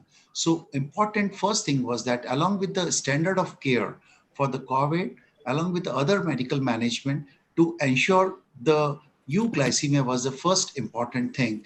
And we ensured that there is a perfect diabetic control. Patient, if they had too much of other complications, we preferred to insulinogenize them. We wanted a perfect glycemic control by basal bolus or insulin therapy, depending upon whatever the situation demanded. But the perfect euglycemia had to be achieved.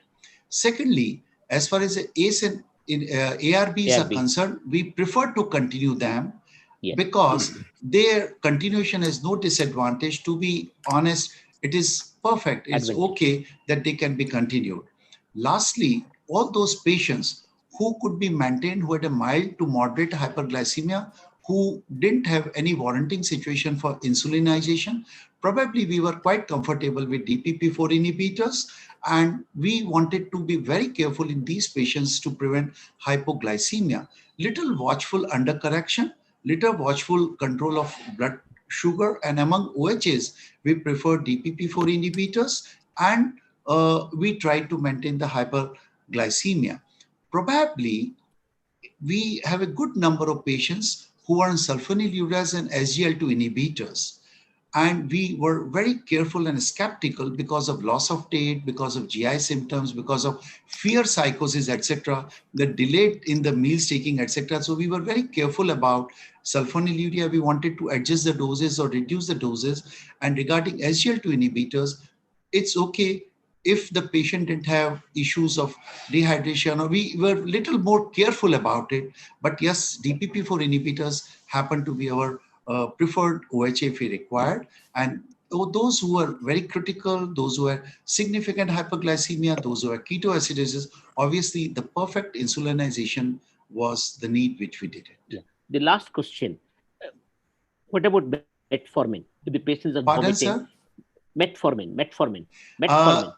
Sir, probably because of our good number of COVID patients, most of the time have GI symptoms also. And it was not a drug of choice. If the patient had the issues, probably it was a quite below in our choice, and we prefer to have the reduced uses of metformin unless patient well tolerated. Thank you very much, Sudhir. Last couple of minutes before I pass on to other two panelists, Jayant will take them. Just you have a huge clinical experience, Professor Gangadharkar, Professor KK. Sudhir has a very wide experience. Recently, 2 of his publications has come out. He has experience with hydroxychloroquine. He has clinical experience, but we don't have much time. So in 3 minutes, we have got 20 minutes left. So maybe 2 minutes. Can you just give an overall summary of your clinical cases that you encountered, which you have written so eloquently in 2 recent articles? Yes, sir. First of all, I must tell you that because of the huge number of patients, we had reasonable number of symptomatic patients. And what I would like to give a kind of a message that we need to be very careful in the people who have comorbid conditions. Out of all, I mentioned diabetes is one of the important things. Secondly, recovery rate. What's the recovery rate? Our recovery rate is almost 82 to 85% now. And truly speaking, those critical patients, 15 to 16% patients also recovering very well, because we have been very proactive in using all the latest modalities. We are the pioneer in country in plasma therapy. We are pioneer in solidarity trial. We are using all the monoclonal antibodies. And I think we are very proactive. I would share this message that truly speaking, only 1.5 to 2.5 people with comorbid conditions who are reporting very late. We have been struggling with them. At one stage, we had 300 ventilators planned with 1100 IPD beds. At no point we use more than 14 to 15 ventilators. I have a feeling that all of us need to give a thinking of the thrombotic phenomena in the pulmonary thrombosis. We need to be very careful of cytokine storm along with the pneumonia. So I think a multi-pronged approach helped us to bring down the mortality and to increase our recovery rate, and very proactive approach in a people with comorbid condition as far as investigations are concerned. Sudhir, I'm happy that you provide remdesivir That shows you all the maps you provide free of cost. Government gives you and you pass it on to the people. Yes, sir. We have been providing tocilizumab also free in our institute. Free. Yeah, that's what I was delighted to learn, that some of the government hospitals do not have it yet. Thank you. I'll pass it over to my esteemed colleague, Professor Jayant Panda, who is the professor and head of medicine and endocrinology at the SC Medical College, Cuttack, to start questioning the other two panelists, Manish Awasthi and our additional DG. Jayant, will you take over? Sir, you can continue, sir. I'm not a panelist. I'm an attendee. Okay. Manish, it is great that you have helped us very much in creating the awareness, containing the disease, and spreading the positive aspects of the disease. A great help. Now, would you give your perspective from the media angle regarding the current COVID-19 in India? What we're looking forward to? What you would like to know? You don't get these experts every day. Gangadekar comes on TV once in 7 days, possibly. KK rarely comes. So I think you won't get all these people together. Sudhir never comes. So please give your perspective first. Then if you want to ask some questions, you may ask. Thank you, Doctor. First of all, I am privileged that I am part of this esteemed Academia 2020. And I extend my heartfelt greetings to Dr. Sunil Gupta and Mrs. Gupta for taking a strenuous task as making people aware about diabetes and COVID-19. Let me first tell you that whatever I'm going to speak, views are solely mine and it has nothing to do with my organization. I'm sitting in my own capacity and it has nothing to do with my Manish represents Indian News. Yes. Yeah. Thank you so much. Thank you so much for giving me a platform. And let me tell you, Doctor, I am the least qualified person to be amongst doctors to speak on the subject. But yes, I'll tell you one thing, that I am a diabetic past 2 decades. So I have the right to be part of this and tell something about how and the way we have covered COVID-19, and the journey is still on. And that's going grave day by day with the numbers rising. So the challenge before media, it's pandemic, covering a pandemic. Every reporter who goes on the field is not an experienced guy, who is not aware about the healthcare reporting. They are busy reporting general reporting, crime reporting, but not the healthcare one. Healthcare, we have reporters who cover one beat on another, but it's a pandemic world over, and it has shaken up the humanity on the planet Earth. So this is the time that reporters has to be very conscious about while reporting, what they are reporting, what they are covering, because it's not only the medical science that needs to be reported. Emotion science also attached to it, and it makes it big. Challenges what we faced during covering this COVID-19 pandemic, as you said, that we have KK Agarwal, Ganga Khedkar Sahab, Padma Shri Ganga Khedkar and Padma Shri KK Agarwal. I think, Doctor, we as a media, we tried hard to get the experts on our panel and make people, citizen, aware about the prevention. How can they prevent themselves from COVID-19? It's not only the message of social distancing. It's about how you need to be careful about yourself. एक बचेगा तो सब बचेंगे और सब बचेंगे तो वो एक भी बचेगा. This was the mindset while we were covering COVID-19, and as I said, that it is still on. And I will quote one example for doctors, and my standing ovation to the doctors and health workers, to whom we call warriors. It's about Mr. Bachchan has said once, सूरत में एक billboard पे लिखा हुआ था कि देश के मंदिर आखिर बंद क्यों हैं, तो वहां पर यह भी लिखा था इसका जवाब, मंदिर इसलिए बंद है कि इन दिनों भगवान अस्पतालों में देखे जा रहे हैं. तो मुझे ऐसा लगता है कि this is the time that the health workers, the doctors, there were incidences when doctors were beaten up by few disgruntled elements. There are cases of doctors and health workers getting attacked. So we need to be very careful while reporting, and we ensure that every care is being taken care of. We faced with the problem of wherein individual cases, the reporting, the pressing problem that has come to us while covering COVID-19 was, Doctor, it was about the online misinformation. online misinformation I refer to, informations are pouring in, they are falling in. And online information, the social platforms, they were so misleading at times that person going on any social platform, getting misunderstood with whether vaccine has come or not. There was an instance just a fortnight ago wherein somebody came claiming that this is a vaccine. This is not only a prevention, it is a cure. So such kind of misleading information, yes, we need to filter it, and we need to put it in a perspective wherein our viewer, person, and audience not getting dismayed or misled with the information. This was a prime concern. And the growing concern for us is to tell the story about the growing numbers. The challenge before the media is we need to tell the audience as to the numbers that are growing, what is the story behind that. If we don't do that, we'll be failing in our duties. And what comes? The answer is, if the numbers are growing, who is responsible? It's you, it's me. It's you, it's me means it's a common man who is responsible that you're not following the prevention that has been laid down by ICMR or the government, the respective state governments. That is the reason that numbers are growing haywire. So this is the kind of challenge with reporting with credible and reliable numbers, reporting the stories which can really create an awareness that what to follow and what not, do's and not to do. So it's really a challenge that it still keeps on posing for us. The constant reinforcement about sending or passing information is that we are getting experts on our panel.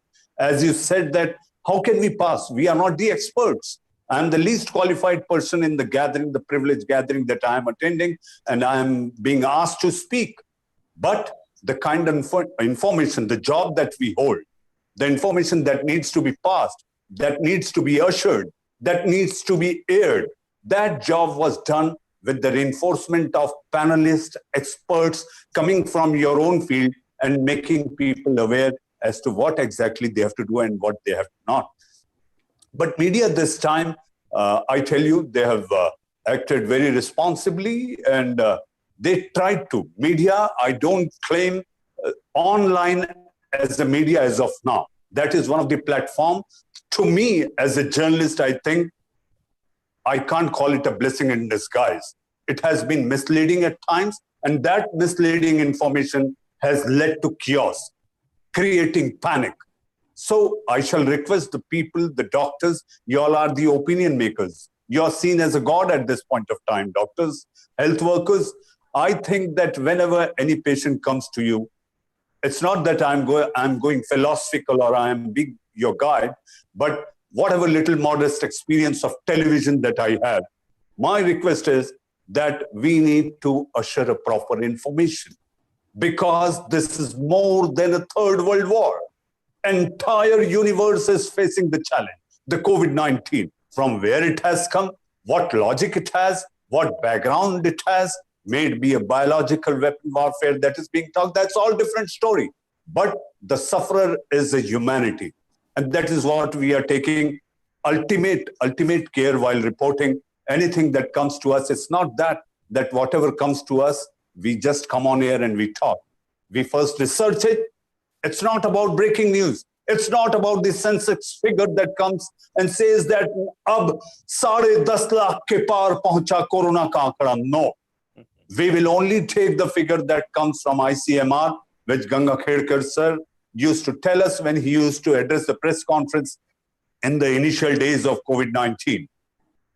And I think the most important thing that is important as a journalist and as a human being first, as we are also responsible towards society, it carries a stigma when you carry any individual story on your screen and talk about. We have heard about Mahatma Gandhi talking about untouchability is a crime against God and man. There are misinformation about COVID-19 can happen through air.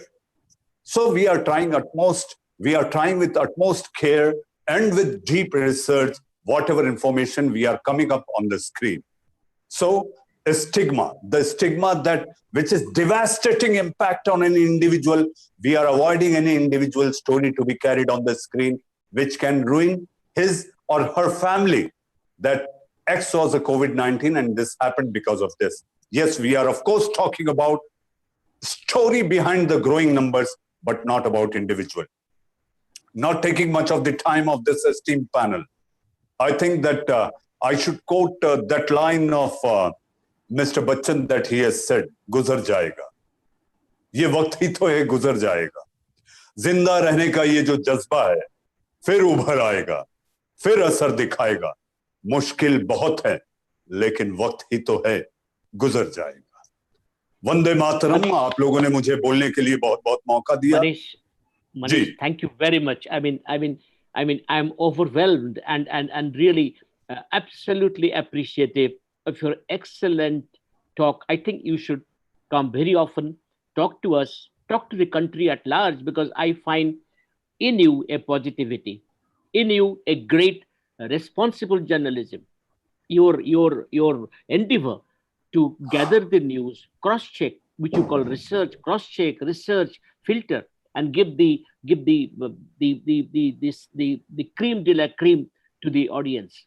And also, I very much appreciated not only medical science that you're going to report, you are very conscious, awake to the emotional science. Now, I will just ask for you one question to Professor Gangadharkar. Sir, very brief answer. We have 10 minutes left. We'll go up to 8:30 maximum. Sir, what about the vaccine? Sir, please give a brief answer. And if you approve that, then maybe Manish will carry it. If you approve, what is the current status of vaccine? This is not prediction. You can say impressions. Medicine, we say impression. Impressions can be fallacious. But what is your impression about the vaccine in our country or in the global vaccine? Very briefly, sir. Sir, there are few. See, I'm a very optimistic individual on all accounts. See, I could not have been so positive about vaccines, given the track record that we have against such infections, including H1N1. But I still believe that if there are more than 120 scientific groups which are working to develop novel approaches which hitherto the world has not seen, I'm sure that by next 1 year's time, probably we will have a very good vaccine that would be available to us. Now, who provides that, who clicks is something which we have to see. When you think in terms of vaccine, would it be India's major contribution? I know one thing which is given is if vaccine manufacturing for the entire world has to happen, India is the only base which will contribute maximally. But this time, our people are also fighting. I wish them a good luck. We are trying to accelerate the pace in vaccine development, given the high transmissibility. Sir, I'll take one this thing. I think I would wait for some time to actually say whether the vaccine will work as an approach, because there is also a fear that is associated with the vaccines, that the duration of protection may be smaller. There is also a fear that when you give this vaccine, when they acquire the same infection again, or when they get exposed to it, it may lead to development of severe disease. But we need to wait before we take a call or stance on that particular issue. Since Mr. Manish Awasthi, I had forgotten his name. No, he talked of a nice narrative. He talked of bringing in one issue, saying that it's people who are also responsible. I think the narrative has to change in TV coverings that tend to occur. When the narrative comes of increase of cases, the questions are asked only to the government. No, I think it is time you should say, what are the citizens doing differently in those areas? Are they not taking precaution? And the message might change. No, I think government can do only X thing. Unless we all come together with the government, control is impossible to happen. Thank you. And the last question to you, virologically speaking, epidemiologically speaking, that is your forte, main forte. What will you advise through us and especially through Manish, a message to the community at large? Of course, social distancing, mask, anything else you'd like to say or emphasize something very briefly, like a slogan? I think everybody must consider oneself as a warrior I don't like the term as warrior because, I think it reminds you of the military coercion that was used in China. No, instead, I would say everybody is a frontline worker.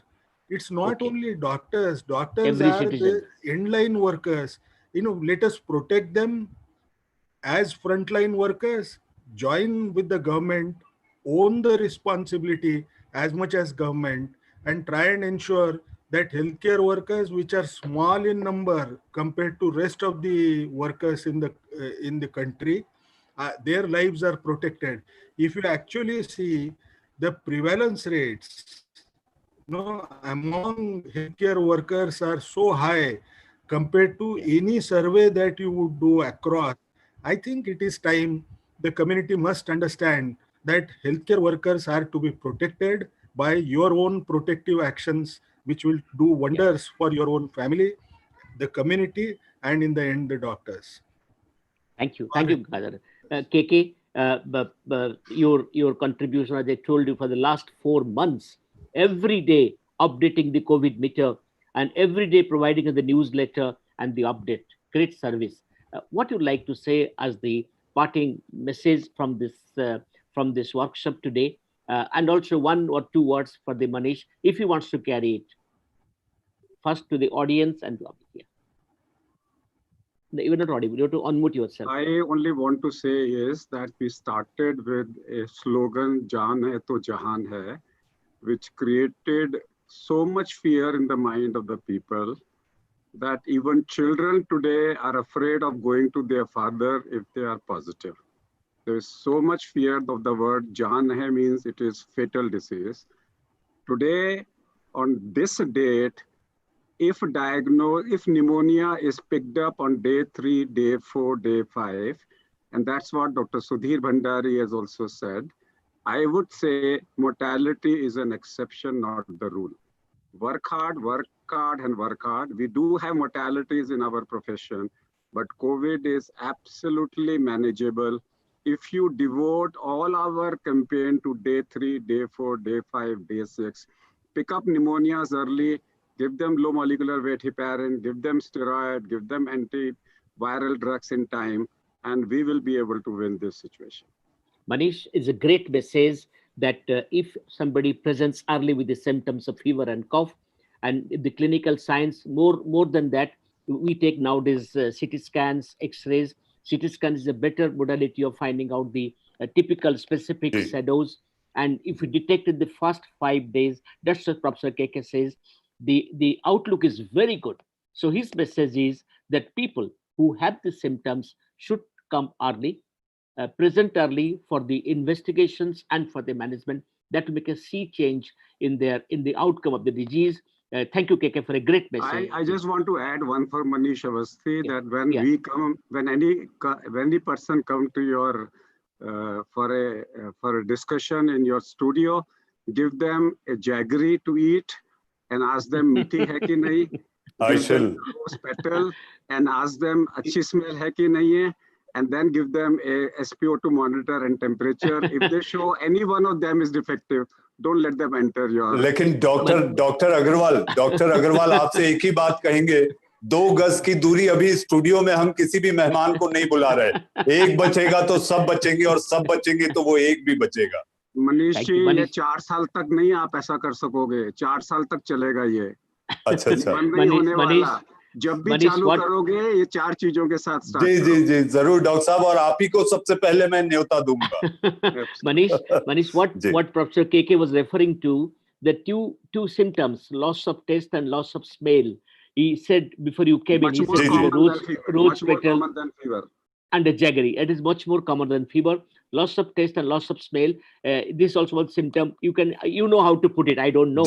You are a master of that. I've seen very few journalists I have met who have your caliber. I'm not praising you. My dinner is assured. Thank you so much, sir. But I have one point. I have one point to make. Yes. I assure you, I reaffirm and I confirm to all the panelists. KK, Dr. Agarwal is here. Dr. Ganga Khedkar is here. I can tell you, India is the capital of diabetes. And not only the diabetes, but it's a depression capital also. Now media will have to rethink on having healthcare journalists as mandatory to cover positively, deeply, and well-researched stories on such topics and such issues after this pandemic COVID-19. Fantastic. Sudhir, yes, from your desk, first of all, sir, I would profusely thank Dr. Das, who has been a phenomenon in expression. So I'm really grateful to you, sir. One message for Mr. Manish is that, Manish, the message is that for public at large and community, report early, be very proactive for early diagnosis. I can reassure you, with early diagnosis and present modalities of treatment we have, we will be able to contain the mortality to great extent. Second message is that we need to protect our elderly people, the parents and grandparents. And my message to all the people who have comorbid conditions like diabetes, hypertension, cardiac problem, asthma, better continue your basic treatment in such a perfect manner that you are as healthy as a normal person. So proactive approach, the early diagnosis, early reporting, and protecting our elderly should be our main theme to live happily in this COVID pandemic. Jayant, quickly, can I ask a question to Dr. Bhandari regarding his experience with plasma therapy? Yes, sir. Sir, we are the pioneers in the plasma therapy. We have so far given plasma therapy to almost 58 patients. There has been a great motivation drive going on, and day after tomorrow, we are inaugurating the plasma bank. The results of plasma therapy has been phenomenal, sir. And after following all the protocols, 2 weeks after patient is negative with the presence of antibody, etc., we have been using plasma therapy in mild to moderate and even critical patients. Our results have been phenomenal. One of our own professor of anesthesia with a CT scoring of 20, it means significant pulmonary disease, on high flow oxygen for 15 days, having given twice. I think our results have been phenomenal. I would encourage that it is a therapy which should be encouraged, and we all should make use of this therapy a lot, practically with no side effect. It takes care of coagulation disorders. It dilutes the cytokine storm. I think is a great advantages at all the levels of spectrum of the disease. So good results, sir. We started plasma 3 days back in Odisha. So I wanted to know, thank you for sharing the experience. And finally, if I can know about the India prediction from the panel. Prediction, Professor Gangadharkar said that it depends on us, but still, since you have asked the question, maybe a single answer from anybody, any one panelist. Gangadharkar, you are the right person. You already answered this question. Jayant, Professor Jayant from SCB Medical College, Cuttack wants to know about your prediction. I want to add here is forget about the numbers. Concentrate only on reducing the mortality. Numbers doesn't matter now. Numbers in Delhi, we may have lakhs of people. For every one tested person, we are having 20 untesting persons. For every one symptomatic, you have 30 asymptomatic cases. Number doesn't matter. Number will go on increasing. Our focus should be only to reduce the mortality to as low as possible. That should be our aim. If we are going, if the government job is for numbers, but doctors should only concern about reducing mortality, and it is possible to reduce mortality. If we concentrate on numbers, we are going to lose the game.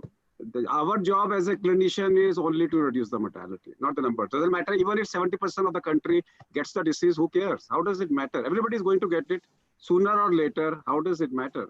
Our focus should be reducing the mortality. You're absolutely correct, sir. We have no control on numbers, but we have a control on containing the mortality. You're absolutely correct, sir. Absolutely. Fantastic. Dear friends, let's leave the numbers to the politicians, as one of the Deputy Chief Minister of Delhi has said it. Yeah. Thank you, dear friends. It's my immense pleasure on behalf of Sunil and Kavita, entire family of the Hello Diabetes Academia, as the program director. I convey my very sincere thanks and gratitude for this excellent panel discussion that we had. Sunil and Dr. Slok is here, Kavita is here. So Kavita, I was thanking on your behalf, but I must tell you, Kavita, all the panelists, Professor KK, my friend, old friend means my young friend from many, many days. Professor Gangadharkar, you know, I work very close, ICMR, great. And Sudhir, former Vice Chancellor, now the head dean and head of the department, director of medicine at SMS College, and above all, the exposition by Mr. Manish Ashwasthi, was superb. And it is the panel discussion with a difference. We ended with a very positive note, with very clear-cut messages for the people, for the media, for the doctors, for the politicians, for the government. Nothing, no offense. I really appreciate the way Professor KK, Professor Gangadhar, and Sudhir. Sudhir, I call you a fast name. You're welcome, sir. You're welcome. And Manish, hats off to you. I don't have ads. And over to Jai Kavita. Hind, Vande Mataram. Vande Mataram. Vande Mataram. Thank you. Kavita, you would like to say? Yes. Thank you very much, sir. Thank you so much. And I would like to thank each one of the panelists for being here and for enlightening us on such an important issue where I think the whole country is in the pandemic situations. Exactly. And there is depression, there is anxiety, there is a spectrum of lot of things which humanity is facing. And thank you so much. And we look forward for a ray of hope, a ray of light. I think we need to leave it on the Almighty, and also on I think in the hands of another. I think we have God. You already said कि yes हमारे यहाँ पे क्योंकि मंदिर बंद है but hospital के दरवाजे खुले हैं. You heard about it. You heard about what Manish said.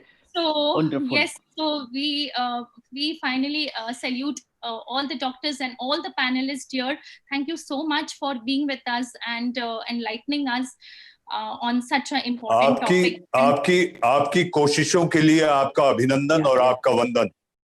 Thank you, Kavita. Really, we echo me, and I must also thank you on behalf of my close colleague and my younger brother Shashank. He had to go somewhere, and it is wonderful. Thank you, Pankaj, and I thank everybody. Manish, I must tell you that there are about 20,000 odd who have registered for this meeting. A good proportion of them are attending it. The message has been loud and clear. Thank you very much. Every good thing. बहुत प्रणाम आप. And actually, Dr. Sunil Gupta is on another session, so he has sent his greetings and a big gratitude to each one of you, Dr. Raman Gangakhedkar sir, Dr. KK Agrawal sir, Dr. Sudhir Bhandari, and Dr. Mr. Manish Awasthi ji. Unfortunately, Dr. BK Upadhyay was not able to join. Yeah, he couldn't come. He is in another meeting. We understand that. We also thank Jayant. At the end of the day, Jayant Panda is present amidst us, Professor Head of Medicine from Cuttack, one of the largest center for meeting. Jayant, thank you very much. Thank you so much for joining us. Jai Hind. Jai Hind. बहुत धन्यवाद. Thank you. All the warriors all over the world. Yes, be safe, be healthy. Yes. Thank you very much. Thank you. Thank you, Gangadhar sir. Thank you, KK, and thank you, Sudhir. Thank you, Dr. Das. You are the biggest inspiration. Thank you. Thank you. Kavita, bye. Nimit, bye. Thank you. We'll leave it. We'll meet tomorrow. Jayant, bye-bye. Jayant, bye-bye. Convey our thanks and regards to Dr. Sunil Gupta, and thank you very much. Thank you. Sure, sir. He's already passed his regards to all of you. Thank you.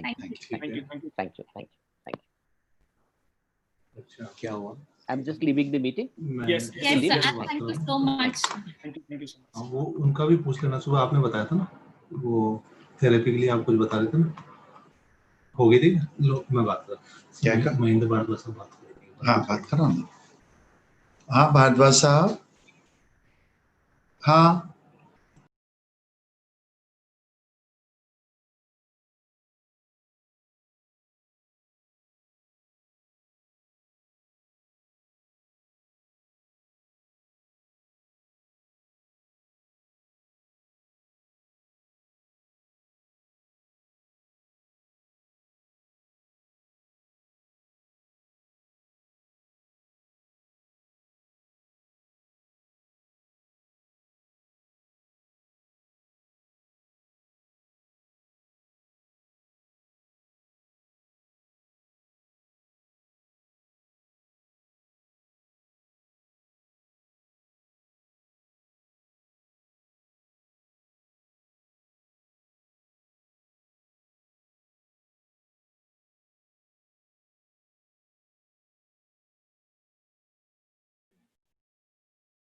It's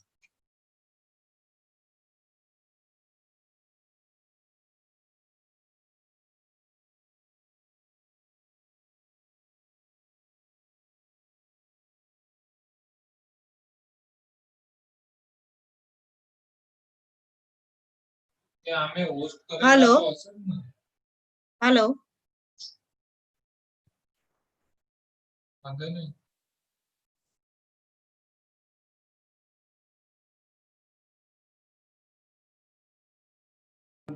yes ma'am. Hello hello yes ma'am. बस अभी ये अपने खत्म करते हैं ना, and करते हैं ना। ठीक है आप लीव कर दीजिए, मैं फिर इसको एंड कर देता हूँ। ओके।